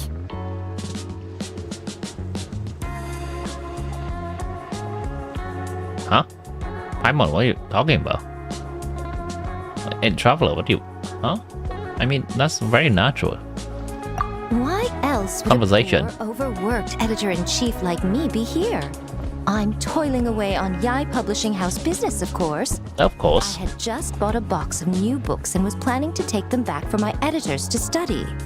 Still, while strolling around the city, I overheard people talking about an unusually accurate fortune teller out here in the countryside. So I came to get a reading, if only to satisfy my curiosity. Yeah, they also do some fortune reading in Why didn't you say so sooner? the shrine in Inazuma. My, taking such an interest in my future, are we? If you want to know, I might be persuaded to let you see. However, you'll have to pay a price. Of course. Let me think. Yamiko supremacy? Yes or yes? On with Yai How shall I answer? You can compile your adventures into a Well, I guess I have to say yes. Following the latest naming trends, we could call it I picked up emergency food at the start, and now I'm invincible. Oh, we're going to sell so many copies. How's the new quest? I have not done the new quest yet. This is technically not the new quest. It's the one that gives the character buffs. So I'm doing that first. It's supposed to be quick. Who cares? As long as it's entertaining, you can make it as long as you want. I once published a light novel called The Horizon Beyond the Paradox. That book was as thick as a dictionary and spanned 8 volumes. Then there were 3 companion guides and 6 spin-offs. Stack them all up and they'd reach the ceiling. If you manage to churn out that much, then I, Editor-in-Chief, will edit it all personally. What do you say? Interesting. So, you don't want to see which card I drew, then? Yes! It turns out we're not dead! Oh well, here it is. Yes, of course. It's reversed justice. They're actually using the Arcana card that we have in game, huh?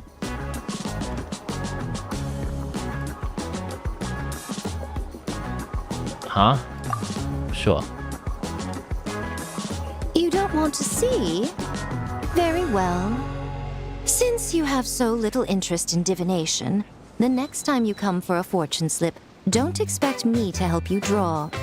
Come to think of it, you two have been visiting the shrine quite often lately to hang prayer plaques, haven't you? How about... What is this writing? What is these dialogues? Then what? It doesn't. Who writes these dialogues? What's the traveler even saying? How is this connected to what she's saying? I'm just reading these dialogues and confused.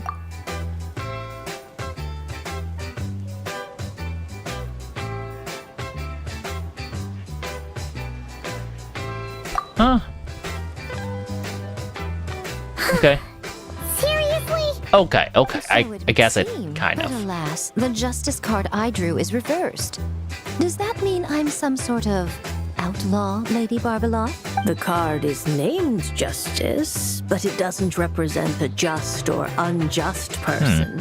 At least, not in a conventional sense. Perhaps it would be better to say, since it's currently reversed, it represents a dishonest person. Very well. Dishonest? Oh, there must be some mistake. I'm always honest when helping these two interpret their fortune slips. Isn't that right? All Paimon knows is About that. whenever Nico helps the traveler draw fortune slips, it's always great fortune. That's because of his good luck. Or at least his good luck whenever he's by my side. Of course. Now there's a fine choice of words.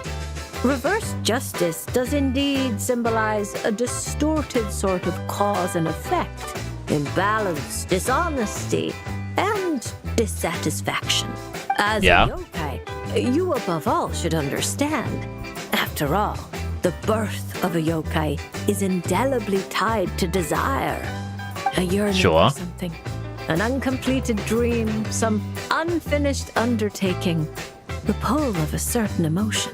All it takes is the slightest catalyst for these unsatisfied desires to take root and grow and sprout unexpected offshoots. And you, a great yokai of Inazuma, likely have a greater desire than most buried within your heart. But that's the limit of what I can see. After all, you only drew one card. What's more, reverse justice is known to be good at concealing lies, whether from others or oneself. How delightfully mystifying. Sounds just like something a shrine maiden might say when interpreting fortune slips. I certainly wasn't expecting to pick up any new jargon on this trip, but that one is quite good. Still, as good as it is, it doesn't really align with our shrine's way of doing things. What is this music? So perhaps I'd better not teach it to the shrine maidens after all. Anyway, thank you for the divination, Lady Mage. Should you ever have the chance, do pay a visit to the Grand Narukami Shrine and allow me to return the favor. What do you say? I'm afraid my hydromancy keeps me far too busy. I simply can't spare the time to dip my toes into other forms of fortune-telling. Though your fortune slips sound like something Nicole and Alice would enjoy, I'll be sure to tell them all about you. Wonderful. When the time comes, I shall personally preside over the drawing of fortune slips for your friends. I assure you, everyone will draw the most auspicious slips. Didn't Alice and Yamiko already have history together? I remember people saying something. About Alice and Yamiko having a contest of some sort.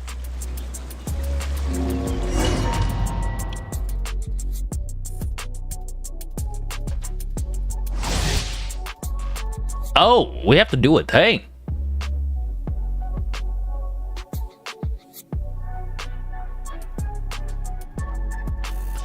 Wait, is this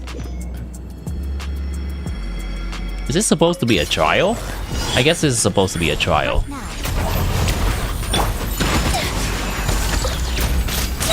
Embrace the ice!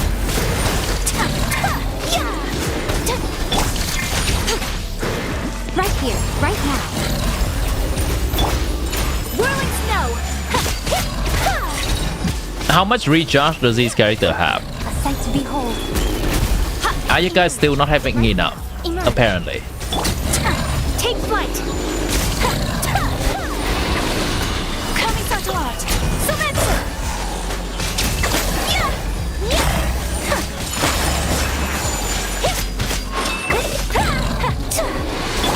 Right here.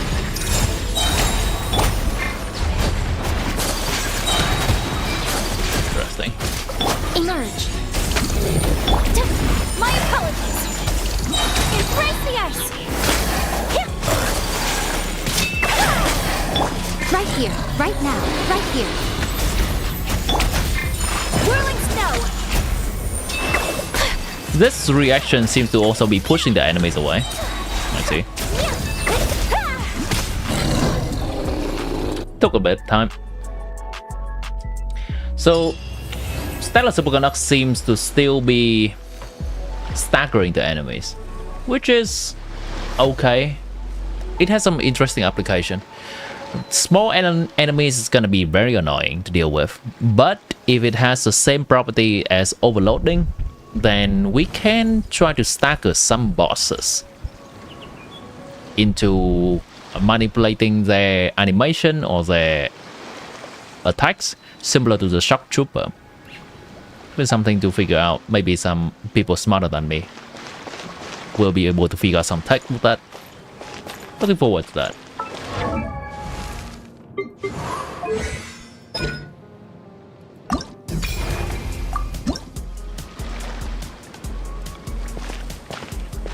Huh? Isn't that MIZUKI and her two mini Baku? Are they talking to Barbeloth already?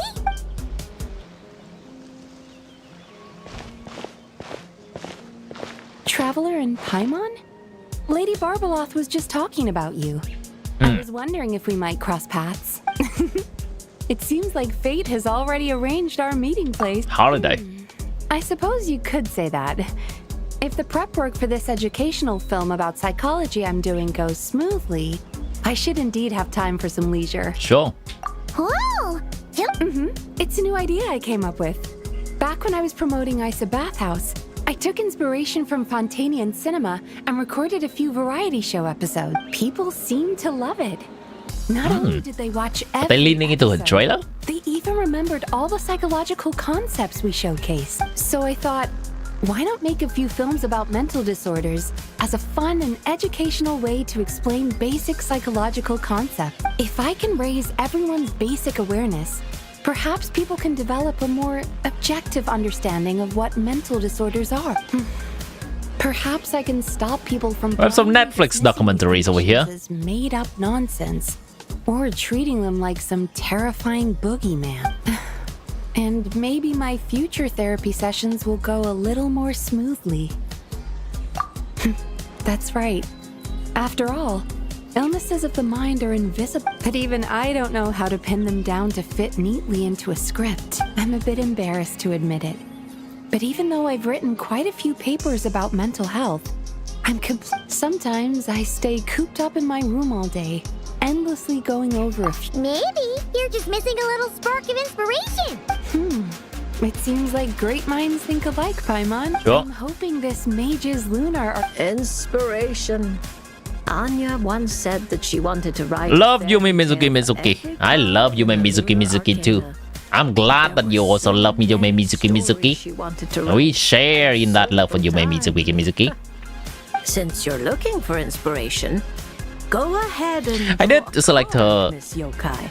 back I in hope nod-krai that mage's unfinished free fairy 5-star tale selector, can standard 5-star be selector, inspiration just for so I your can own have her in my story. account. All right, Lady Barbaloth. But most of what I know about divination relates to the If I do anything that breaks the proper ritual etiquette, please set me straight. Pick a card. Oh my, Upside down the of reversed moon. moon. Huh. The upright and reversed meanings of the moon are similar. Escapism, illusion, self-deception. Yeah. Someone traveling beneath a dark moon. Having lost. Don't make negative. What is the meaning of this card? However, since Miss Yume Mizuki can still hear this prophecy, it means the situation is not yet too dire. Sure. With a little effort, you may be able to exit the haze that Escape it? Taking the card at face value, yes. You're running from an answer that's right before your eye. Are you saying there's someone who can review my script standing right in front of me? It's not limited to just the script, but how you interpret the I'm certainly not reading no script, I Gil. entirely up to you. The answer is right in front of my eyes. Yet I'm searching far when I should be looking near. Give it to I Yamiko. understand what you're getting at. When you put it like that, I really have been deceiving myself. Or rather, I couldn't help but search far when I should be looking near. I thought about visiting Yae Publishing House and asking Guje Yae for advice, but Of course. Of course. from a clinical perspective, I suppose this counts as unconscious avoidance. Yeah. Thank you for Well, your she does have a information, rocky Lady relationship with Yamiko. You really helped me find inspiration after all. There's no need to thank me. I did nothing. You untangled the threads of fate yourself. However, Guji Yae is also someone swept along by fate. Intertwining threads often bring trouble. With that in mind, keeping your distance wouldn't Do I think Babylon will ever be playable? bad thing. If I simply asked for some feedback on my script, surely that wouldn't bring fate into the mix, would it? I'm slightly skeptical regarding the way her model looks. And I think... I don't know. I would love to. I personally would love to. I think her design is absolutely gorgeous. But that would introduce using an older looking model into the game, and I don't know if Hoyoverse is willing to do that. And I think making her look younger would require some legwork for people to accept that, because I think there are quite a few people liking her older looking model already. From that one trailer with all the mages. So all that is to say, I think it's a bit unlikely for her to become playable. She may The best we'll get is that maybe we see a more detailed design of a model in game. Maybe.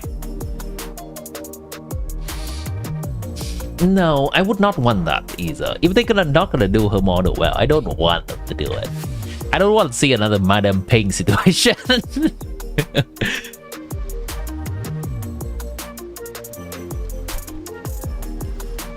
What's your rationalizing? I think someone maybe like the mage who have created Miniature Wonderland, that one is more likely to be playable. Octavia.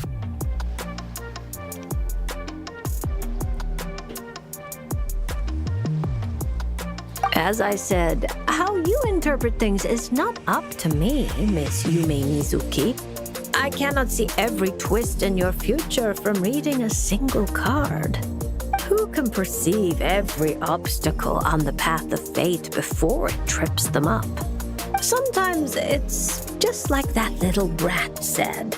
Fate is called as such, for it cannot be changed, nor can it be reversed. She's quoting Mona. Not be accepted.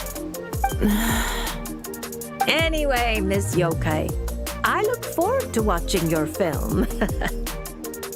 I don't think she has time for that. They'll find a way to kill her and revive her as a teenager. You know what? Fine. Fine. If they go through that length, fine. I guess they could also say that she has to make herself look a certain way, or she wants to make herself look a certain way. She's a mage, so she should have that ability. Something. Not now. Stars, shine free. Sweet dreams! Yachan, Taechan, let's go!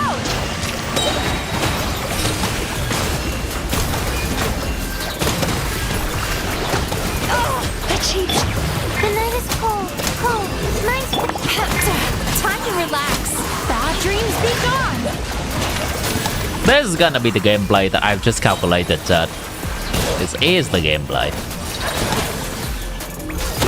Not now. Stars, shine.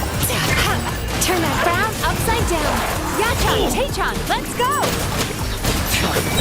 Let's get down to business. There's 200,000 gameplay there, right there, chat.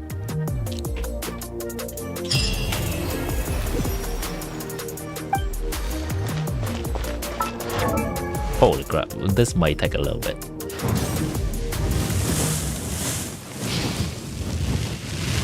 Is there any character that... Oh, you know what? We've been this far. Fine, it's halfway through. Let's go through it. Let's go through it.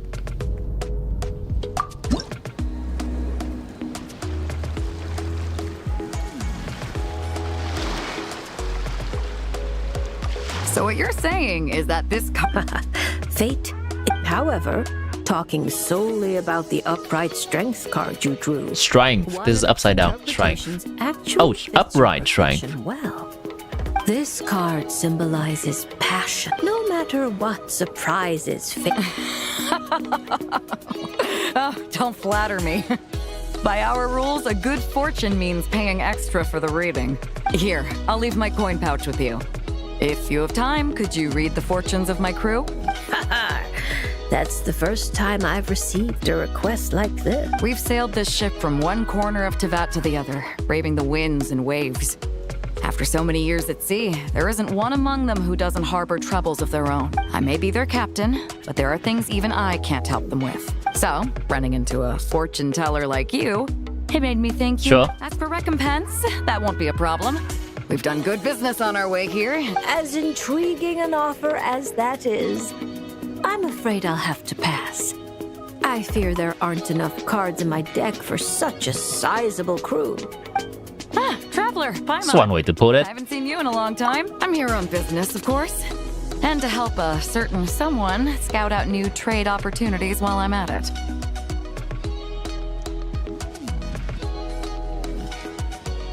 Every time Beidou is on screen. Every single time Beidou is on screen.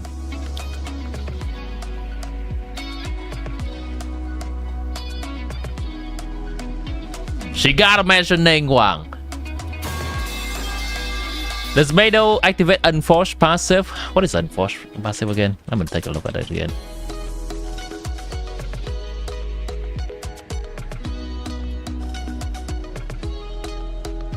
Increased shield strength. Scoring hit on opponent increased attack by this can only occur once every while protected by a shield. This attack increase effect is increased by 100%. Yes, she can.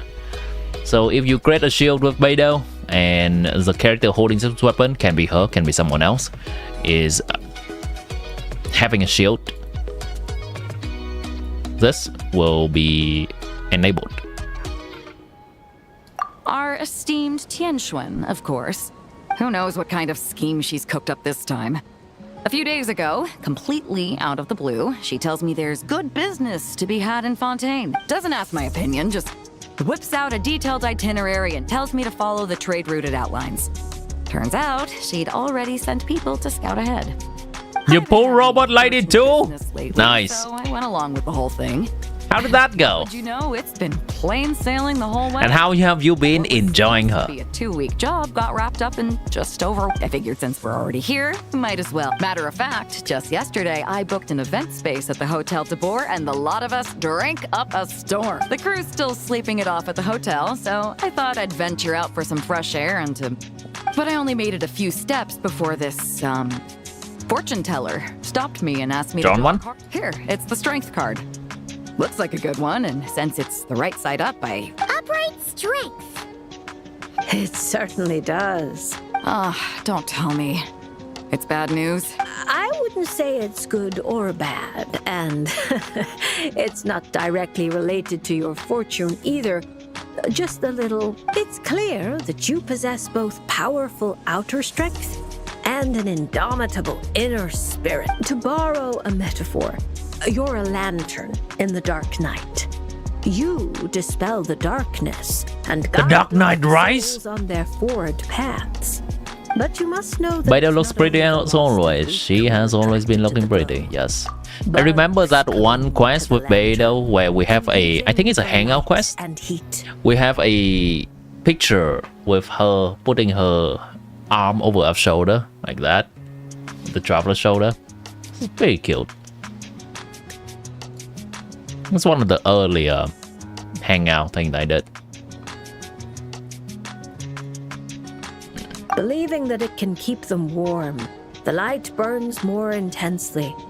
Only by doing so will its radiance not dim. Now, it would be best if someone could drive these bugs away, because if no one does, perhaps one day the flame will consume its remaining fuel, all for the sake of a... You know, there's not a loss and weak were attracted to the glow. Bugs cling to the lantern, competing for light and heat. Interesting. What can that all mean? If that's your concern, I don't think there's any need to worry. I have a friend who knows how to help people figure things out, and, well, she enjoys taking care of pests who hide out in the corners. A rare friend to have. Judging by your tone, you must really trust her. She does... Her? Oh, if she were the type to get lost, I doubt anyone in Liyue would know how to stay on course. Take this trip, for instance. She's the... Yeah? It all makes sense now. I was just thinking, if she really wanted to do business, there's no way she'd let me kick back and relax. This is what you should expect from Tianshan. Even giving someone time off requires an elaborate rules. Right. So basically, Ningguang just wanted to give you a holiday. Well, I'm sure she'd say something like, some detours are needed. Only by taking them can the shortcuts be found. That's actually a pretty good impression of I'll never be Ningguang. able to unravel the twists and turns of her mind. Well, she still needs me to help expand her trade routes, though, so it's not like she'd do me harm. As her strength card, I'll remain up front, breaking the waves and forging a path ahead. Whoa! Oh, look at the time. I'd better head back and check on my crew. Traveler, time on. Lady Fortune Teller. I hope this card is a rare treasure. Can I keep it? A light that guides the lost. And those who come... Interesting. If I have the time, I should pay another visit. Alright, give me the combat.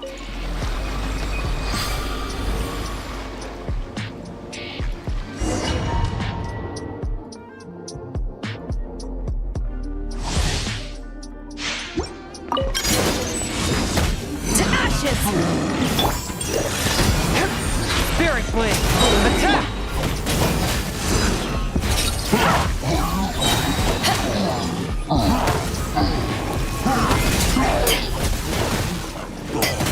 Decent. A touch of frost from whence you came! Alright, so that's how long we have to roll to hold the skill.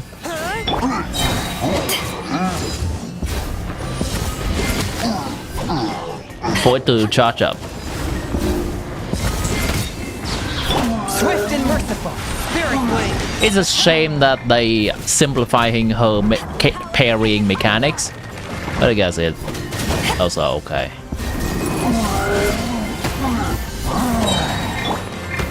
From whence you came, a touch of frost.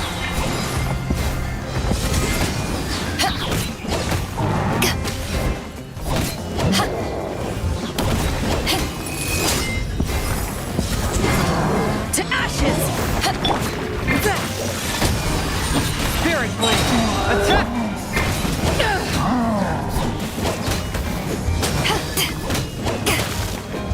This actually does good damage, huh? That thing actually does pretty good damage. Alright. I don't know how big of damage increase it is when we're in a team with people actually doing damage and we have to spend time on Beidou like that. But for that combat specifically, it seems to be pretty nice.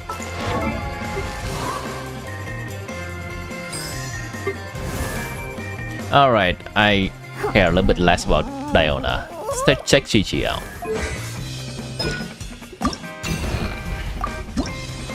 Almost there. Chi-Chi, why are you following a Melusin? You got kidnapped? Is it coming back to you yet, Chi-Chi? Oh, there's no need to apologize. We still have a long way before we get to the Palais. Look, it's Chi-Chi, and she's with the Melos. Traveler, and hi, Paimon. You know Chi-Chi? Fantastic news. I don't know what they're talking about when they say that we can skip dialogue immediately without having to look at all the animation, but this is definitely not it. I was trying to skip during that animation. It didn't work. Quick thinking. Like right now. Yes, best of. Wow, this is a happy coincidence for I take it you know about her memory. Chi-Chi gets like that sometimes. Poor child. I was going to take her back to the Mari. Since you're such good friends, I take it you know where she lives? We know. Very long way? I followed a sea Really? all the way to Is that Nicole? Huh? You were before that.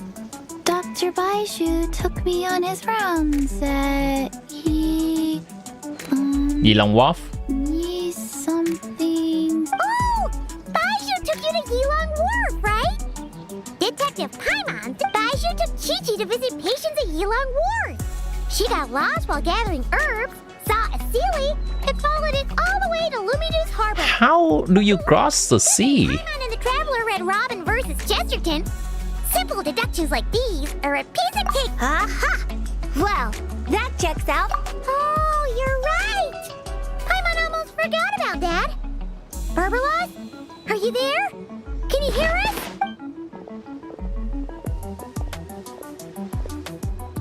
No need to shout. I've been here all along. I simply didn't want to interrupt your conversation. This Seely's so-called guidance could... Oh dear, Barbie, allow me to interject. You're really not suited to talking to children, you know. You're scaring the poor girl. Let me take this one. Now listen closely. This is how you deliver a little surprise gift. Little Chi-Chi member of the Little Hexen Circle.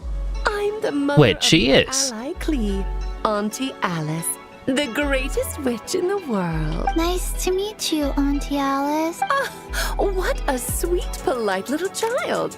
Come now, let Auntie's friend another. Why does she sound like someone who would kidnap children? Surprise fortune-telling party. Fortune-telling. That's right. Look at the cards in front of you. Aren't they pretty? That's wonderful. Is this? Is that upside down or is that right side up? Of course.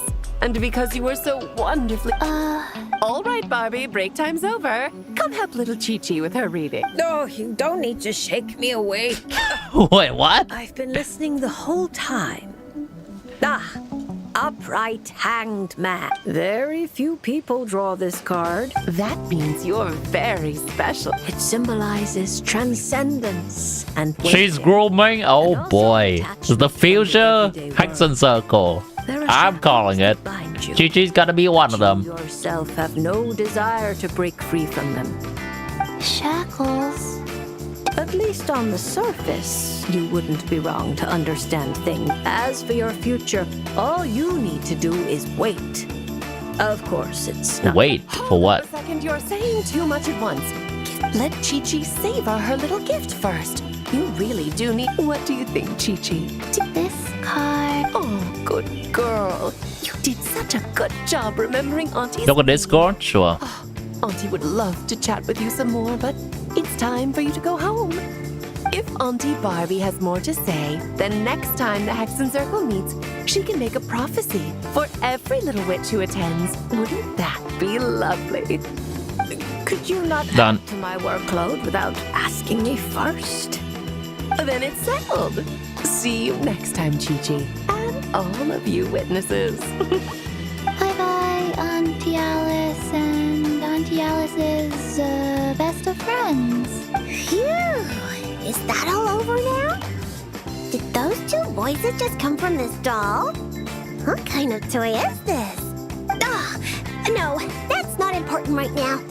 Chi-Chi, let's go find that Dr. Baiju of yours. It's time. Chi-Chi should go home. See you next time, Traveler and Paimon. Take care. Card. Gift. Pretty.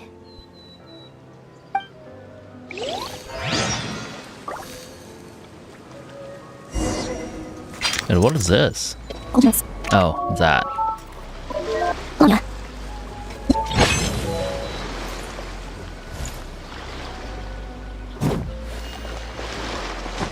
Is my server discoverable or only links? Only links. I don't... Let me double check. I don't think it's discoverable at all.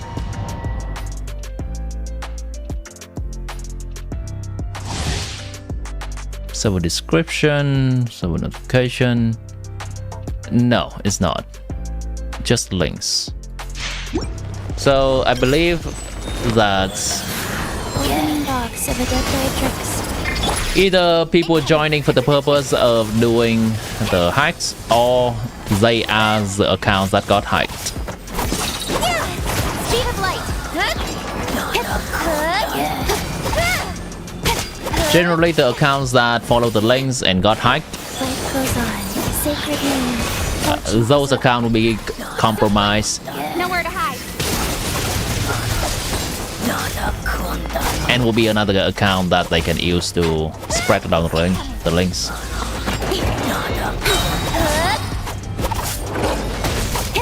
Rise. Orders given. Orders received. Don't blink. Cut to the chase.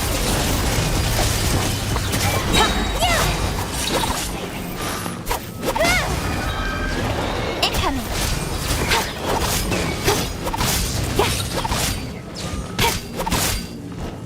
Wheel of life. Sacred name. Fortune preserve. Speed of light with sword. Good stuff. Alright, one more to go. One more to go. One more character.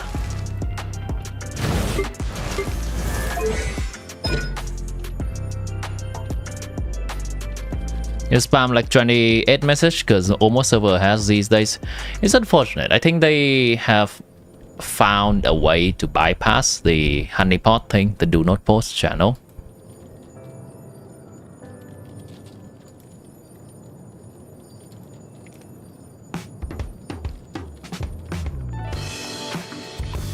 There are still stuff that goes in there and got banned immediately, but there are stuff that goes through.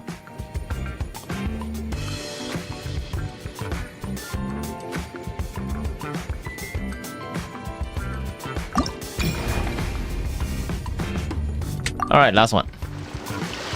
So you can't help me fix this annoying affliction either. Precisely. It's already too deeply intertwined with your fate. Imagine your destiny is a tree. This affliction. They only post in the usable first 4 channels. Can you not post in the... You can. You absorb sunlight and dew this whole time.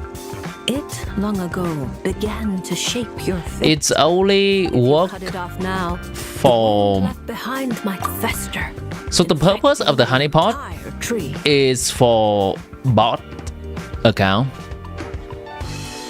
that just use some kind of bot to crawl through all the channels and post their links in it or their image in it. For a person, they will just read this and don't post in it at all. So it does not matter where I post this, where I put this channel, on top or on bottom. And I think I don't really want to put it on top because people might accidentally click on it. Huh. You make it sound like it's a good thing. It's clearly getting in my way, keeping me from mixing the drinks I need. It's more like one of those vines that wrap around the trunks of giant trees, restricting their growth and slowly strangling. Well, if that were Yeah. the case, If anyone that can read, they would just know that this is a thing, right? And they just don't put in it. If a person is piloting those hacked accounts, they will know to not post in here. It's only for mindless bots. They just randomly post in all available channels and they got banned. That's it.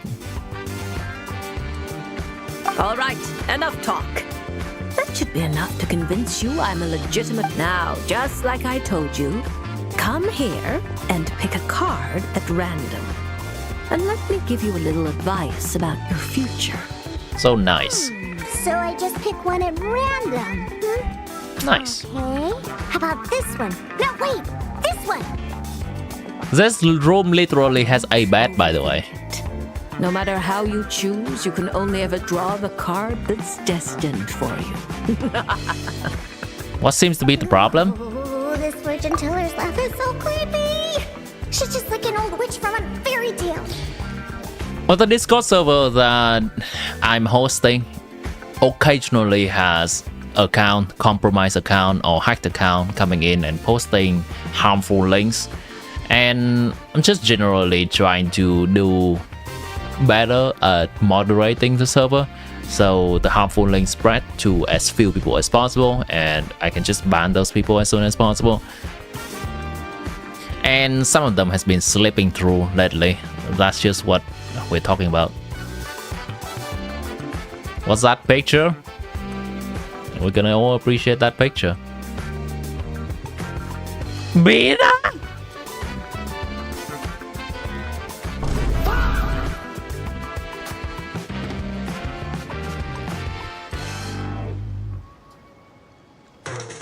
But since she's so good at it, her advice could prove really helpful. I have to choose my card carefully. You're scaring her. Traveler? Paimon? True to form. I should give mod powers to YouTube mod, probably. Probably. Now, seeing as you're here, perhaps you could have a word with this little one. She doesn't seem very trusting of an old witch like me. Well, it's not so easy to trust a weird-looking fortune. Oh, the traveler seems to know this fortune teller pretty well. Traveler? Paimon? Come over here for... What are you doing, Fontaine? Looking for new ingredients, of course. Oh, my previous approach. Well, it's all technically edible. As long Completely. as you use your teeth and close your eyes. It's stuff you can force yourself to swallow. Exactly. I've already found a bunch of rusted screws, scrap cables, coagulated chunks of grease, dust bunnies, toe jam. Is she becoming idol? And it's all thanks to that guy from the Fontaine Research Institute who makes Fanta. He's been a real help.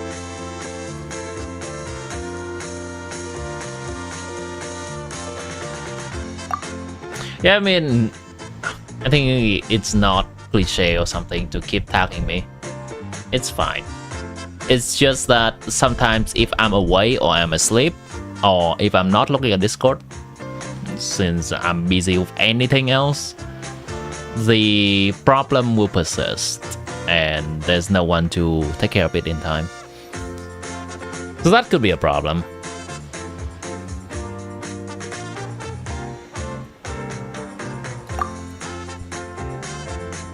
Well, I heard that really tasty fizzy drink stuff comes from the Fontaine Research. When I got there, Mr. Henri let me try a few bottles of the new Fanta flavors. You don't understand these options in dialogue. It doesn't even change the outcomes 99% of the time. I know. It's... He just smells like Fanta. It is just what it is. One stiff and you can tell he's Hello. a reliable sort of... Huang, I assume. How you doing?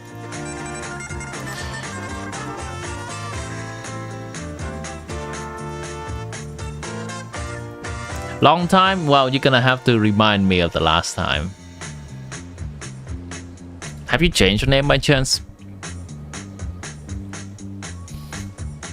These choices don't matter now. And he was the one who suggested I come to this stall. He said my affliction is probably beyond the Research Institute's ability to analyze.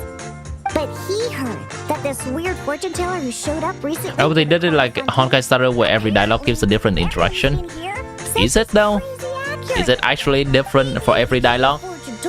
You learned something about what's causing your affliction.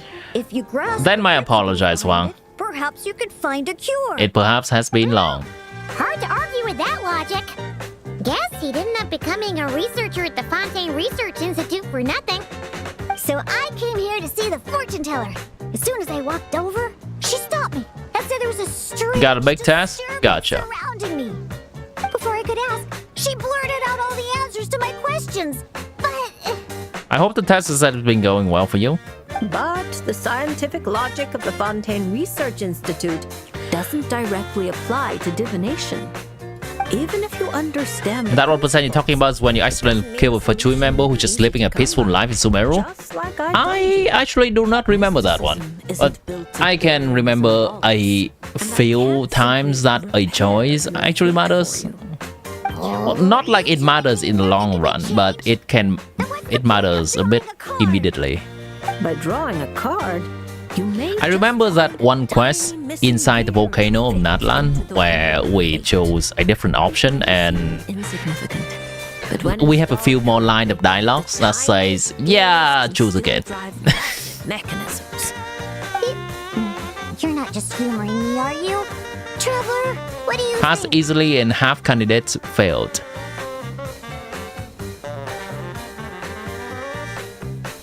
Half the other candidates failed. Alright, nice. Congrats on that. So you got to a school of your choosing? A college of your choosing? A university of your choosing? So the dialogues are like the canon dialogue, the silly goober answer teasing the certain character. Okay. That's cool.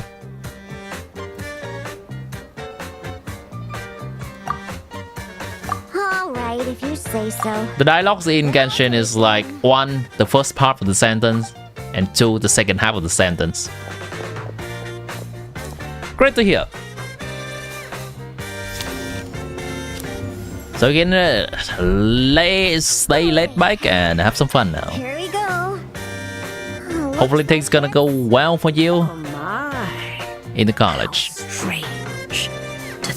the disturbance surrounding you has grown with such vigor. It's no longer a shoot, but a sturdy brat. Huh? What are you saying? You're welcome. Does this mean the drinks I mix will taste even better from now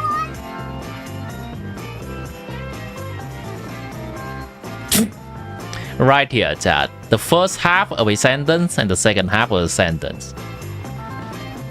If we judge solely by your affliction, that would indeed be the case.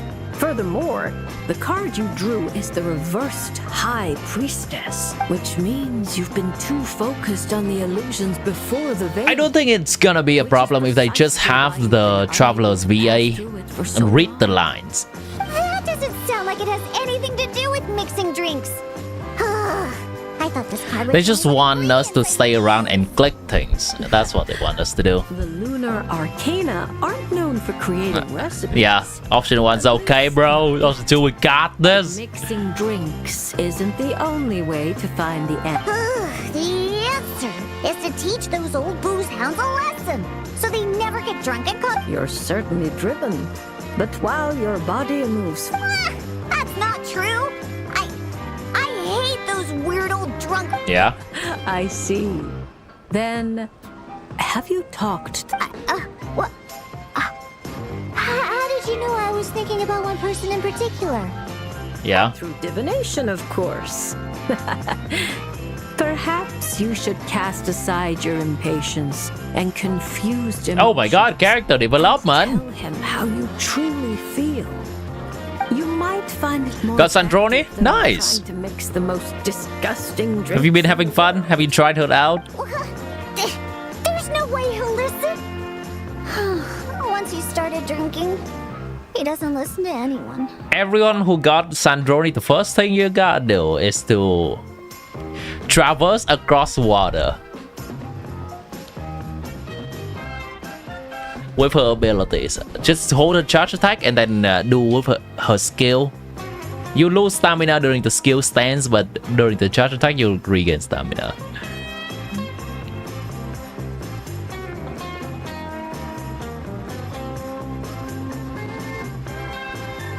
Perhaps that was true before, but now you found a tiny gear from the Wheel of Fate. They had to make different icons in space and time for you, showing that the choice matter. Really? I cannot remember how exactly it looked like. Was that... Did you talk about the one in... But it's just a card. Of course not that. Which one was that? Which quest was that? Is that the one that we see the Abyss sibling? Begun to change. Sandrone doing 44,000 DPS. Make sure you build her to the maximum possible before you... Look for ingredients. Well, you can test anyone.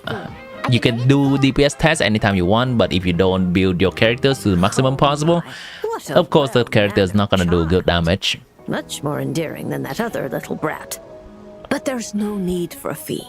Just consider this a gift Dear Diff, gotcha. from a witch. Thank you. Mondstadt, you say? Yes, if I get the chance. Give the key, give the key. Oh, really? Okay. I may have to look again into that. No matter the trouble, Paimon and the Traveler will swoop in and save the day. Dear Diff, Dear Swooping in is thirsty work. So, Genshin, Key, Choice. some of your tasty drinks, Diona. It's a deal. Next time you're in Mondstadt. Oh yeah, there we go. Yeah, I see it. Kind with absolutely zip. Give the key, keep the key, right. By the way, if you have any more questions about your card, look for someone named Mona. You probably already know who I'm talking about. Mona? Yeah, I know her. She always orders the cheap. She's nowhere near my level. Still, she should be up to the task of reading the lunar arcana. Otherwise, she might as well hang up her hat. Just tell her you've brought a prophecy on behalf of the mighty astromancer Barbaloth Trismegistus as a test. Yes. Don't worry. As long as you say that, she'll do her best to interpret it for you. I think I got that. Astra, come to think of it, isn't Mona's name really long too? I mean, Mona is also... Magicious. Do we have a suggestion for building Sandroni? Well, there is a correct way to build her, which is focus on her attack talent.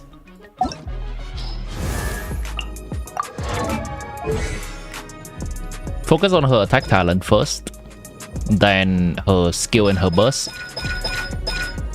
They are somewhat interchangeable. Burst is slightly better. So at the end of the day, you want this to be 10, 9, 9. She's an expensive girl. She's a high maintenance girl. 10, 9, 9. And regarding her artifacts, make sure she is level 90. Her weapon, the weapon that you give to her, whichever it is level 90.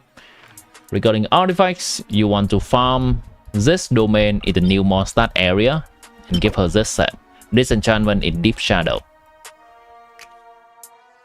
Main stats should be attack sands, attack goblet, and a crit circlet.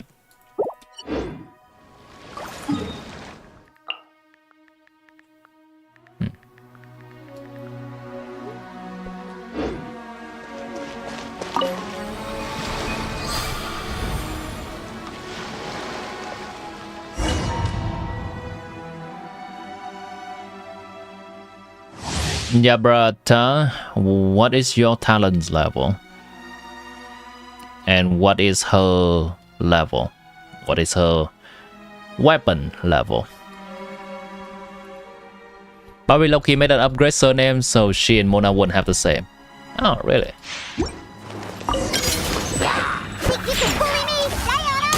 Why is that Grail Slime?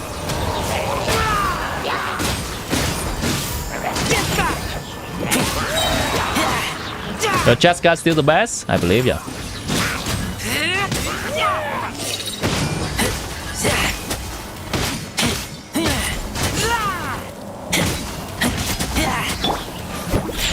Can't have your drink.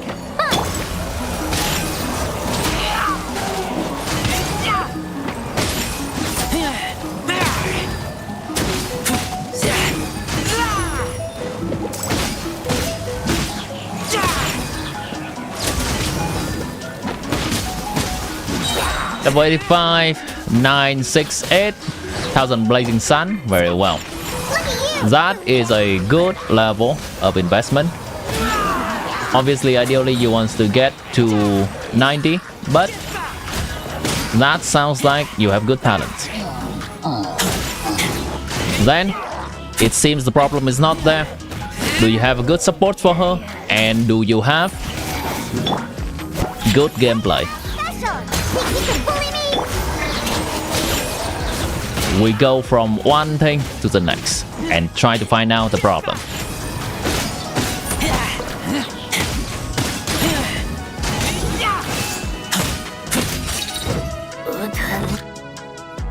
You have no Yai? Yeah, having no Yai should not make it 60,000.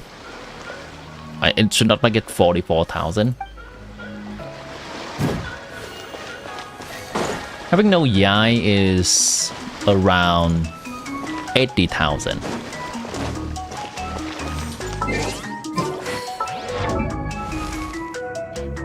Use a 4-star weapon for Sandroni, but it's ER. If it's this weapon... If it's this weapon, it's usable.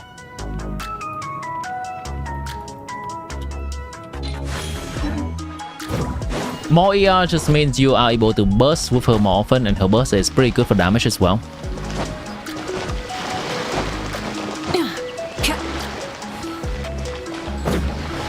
And regarding her gameplay, I'll just do it real quick.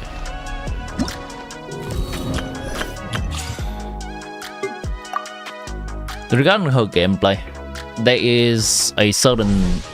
If you want me to take a look at your gameplay to see if there's any problem, you can try to record something and post a video onto Discord.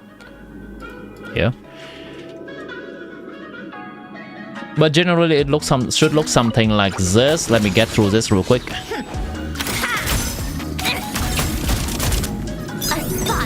Not this. Hold on. I'm just gonna go to the other part of the thing.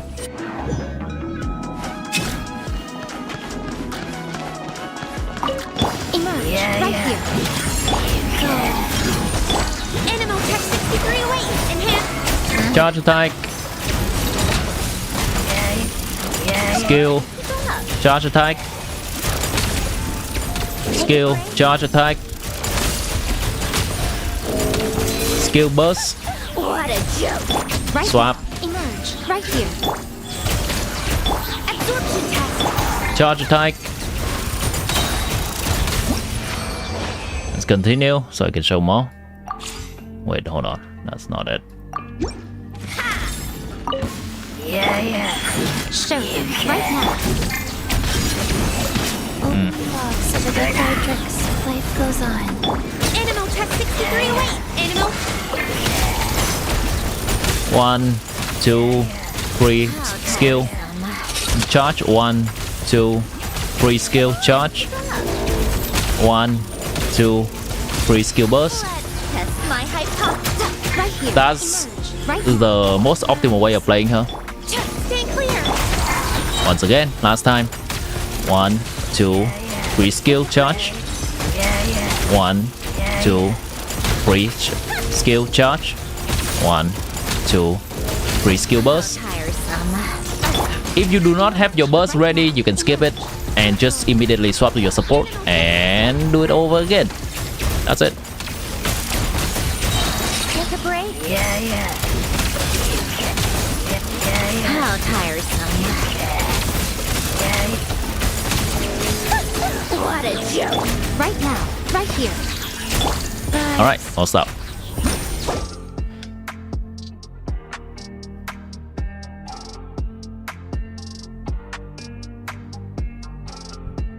Is the Favonius? Oh yeah, then use a different one. That is not good enough. You want a weapon that gives us offensive stats as well. So that's either attack or elemental mastery or crit. With Chi-Chi, we not Diona, this is correct. Chi-Chi is still a good character, even if you don't have Yamiko. Diona is nice.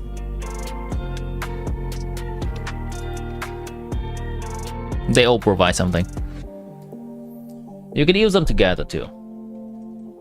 Just need at least one electro character so that you can enable the stellar conduct reaction, which needs cryo and electro, and add in characters that give meaningful buff. You should be good. Double check something. Also, make sure that your support characters have gone through the quest and received the buff. The new quest buff is important for them to effectively function in a stellar conduct team.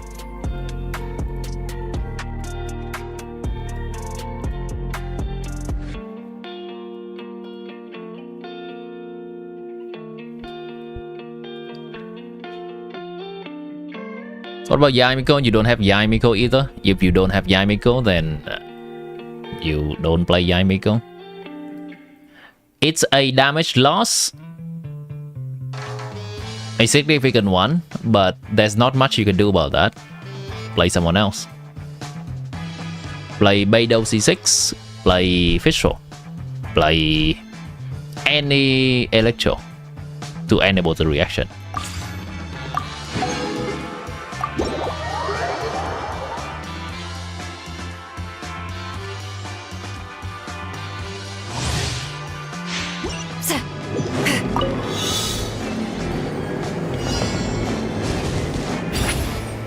Really? Alright.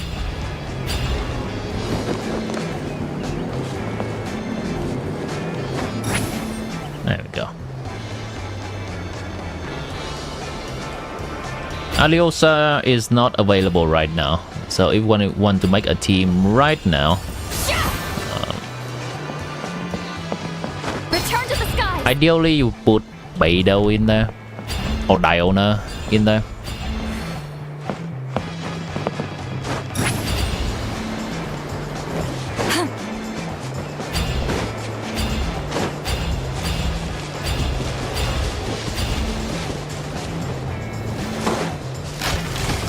It's such a weird team.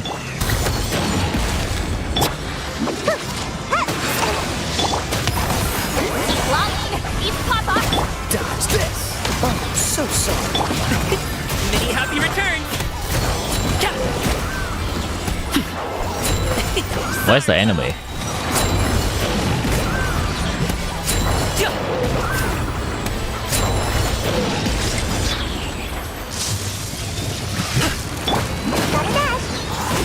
Show no mercy.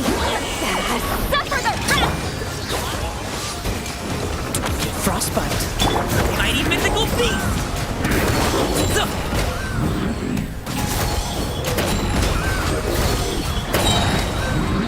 Congratulations. Come on now.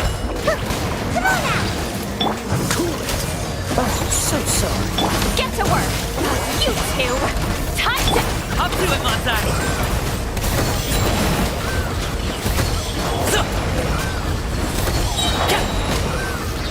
All right, we got done with that. We're done with that.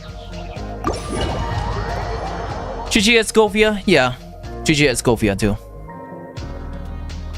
The Stygian co-op may be cooked on the first boss. Is the first boss the Sandroni boss? We may be able to do something with planes. May be able to do something with flames plus a random cryo, or Skirk plus a random electro, or we can just play Sandroni team.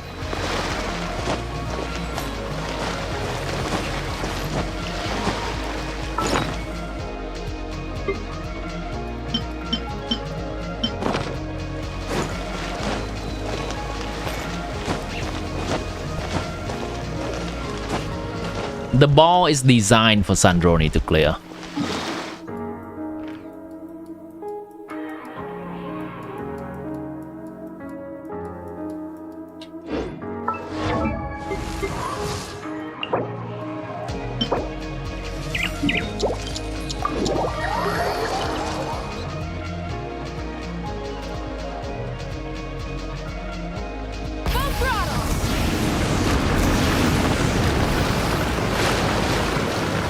Can't wait to watch Stygian. Oh yeah.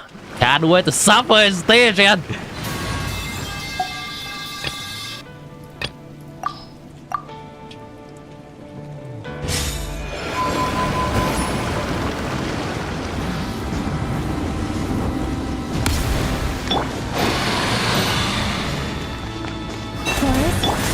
They're gonna jump away.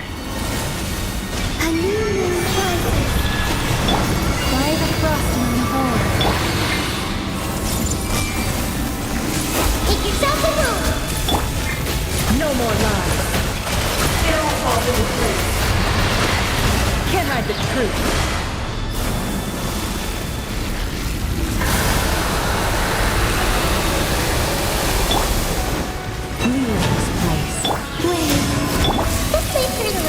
No more lies.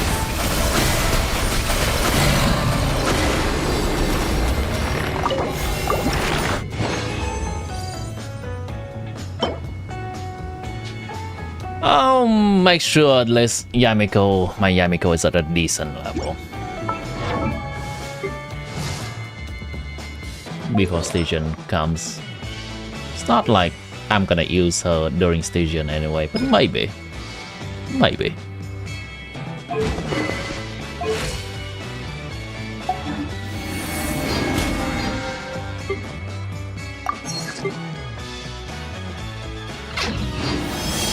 Alright gang, that's gonna be it for the stream today. That actually took an hour. Damn. All of that mini questing actually took an hour. I guess I could have done the theater and cleared. Oh well. Now I could do the theater in the future with slightly stronger characters and clear it regardless. So let's go with that option. Until next time, chat. Tomorrow we're gonna find our next victim to count on my sheet and see if we can dunk on Sandro anymore. Last question misses every time. What is the last question? Stellar Sword is not up right now. No. I could have.